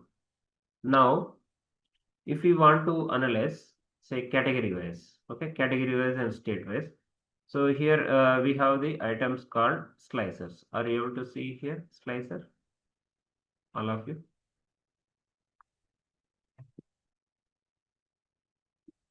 Okay. So you can just insert the slicer. So slicers are nothing but they are interactive filters. Okay. So slicers here into this list, you will have all the columns. All the columns will flow into the slicer list. You can create slicer on any of the columns. Okay. So let us select region, or let us select category here. Okay. Let us click here. Okay. So this is the slicer.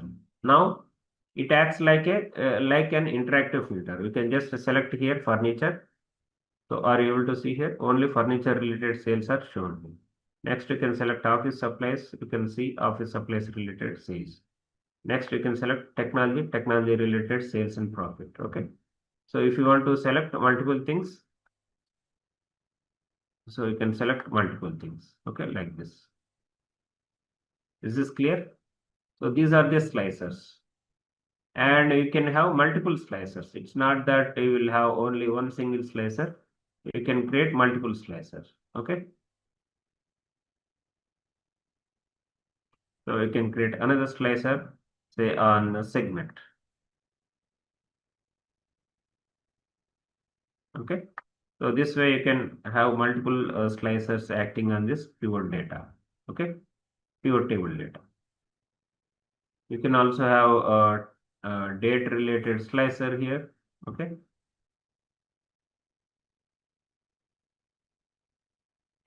You can insert timeline here. Okay.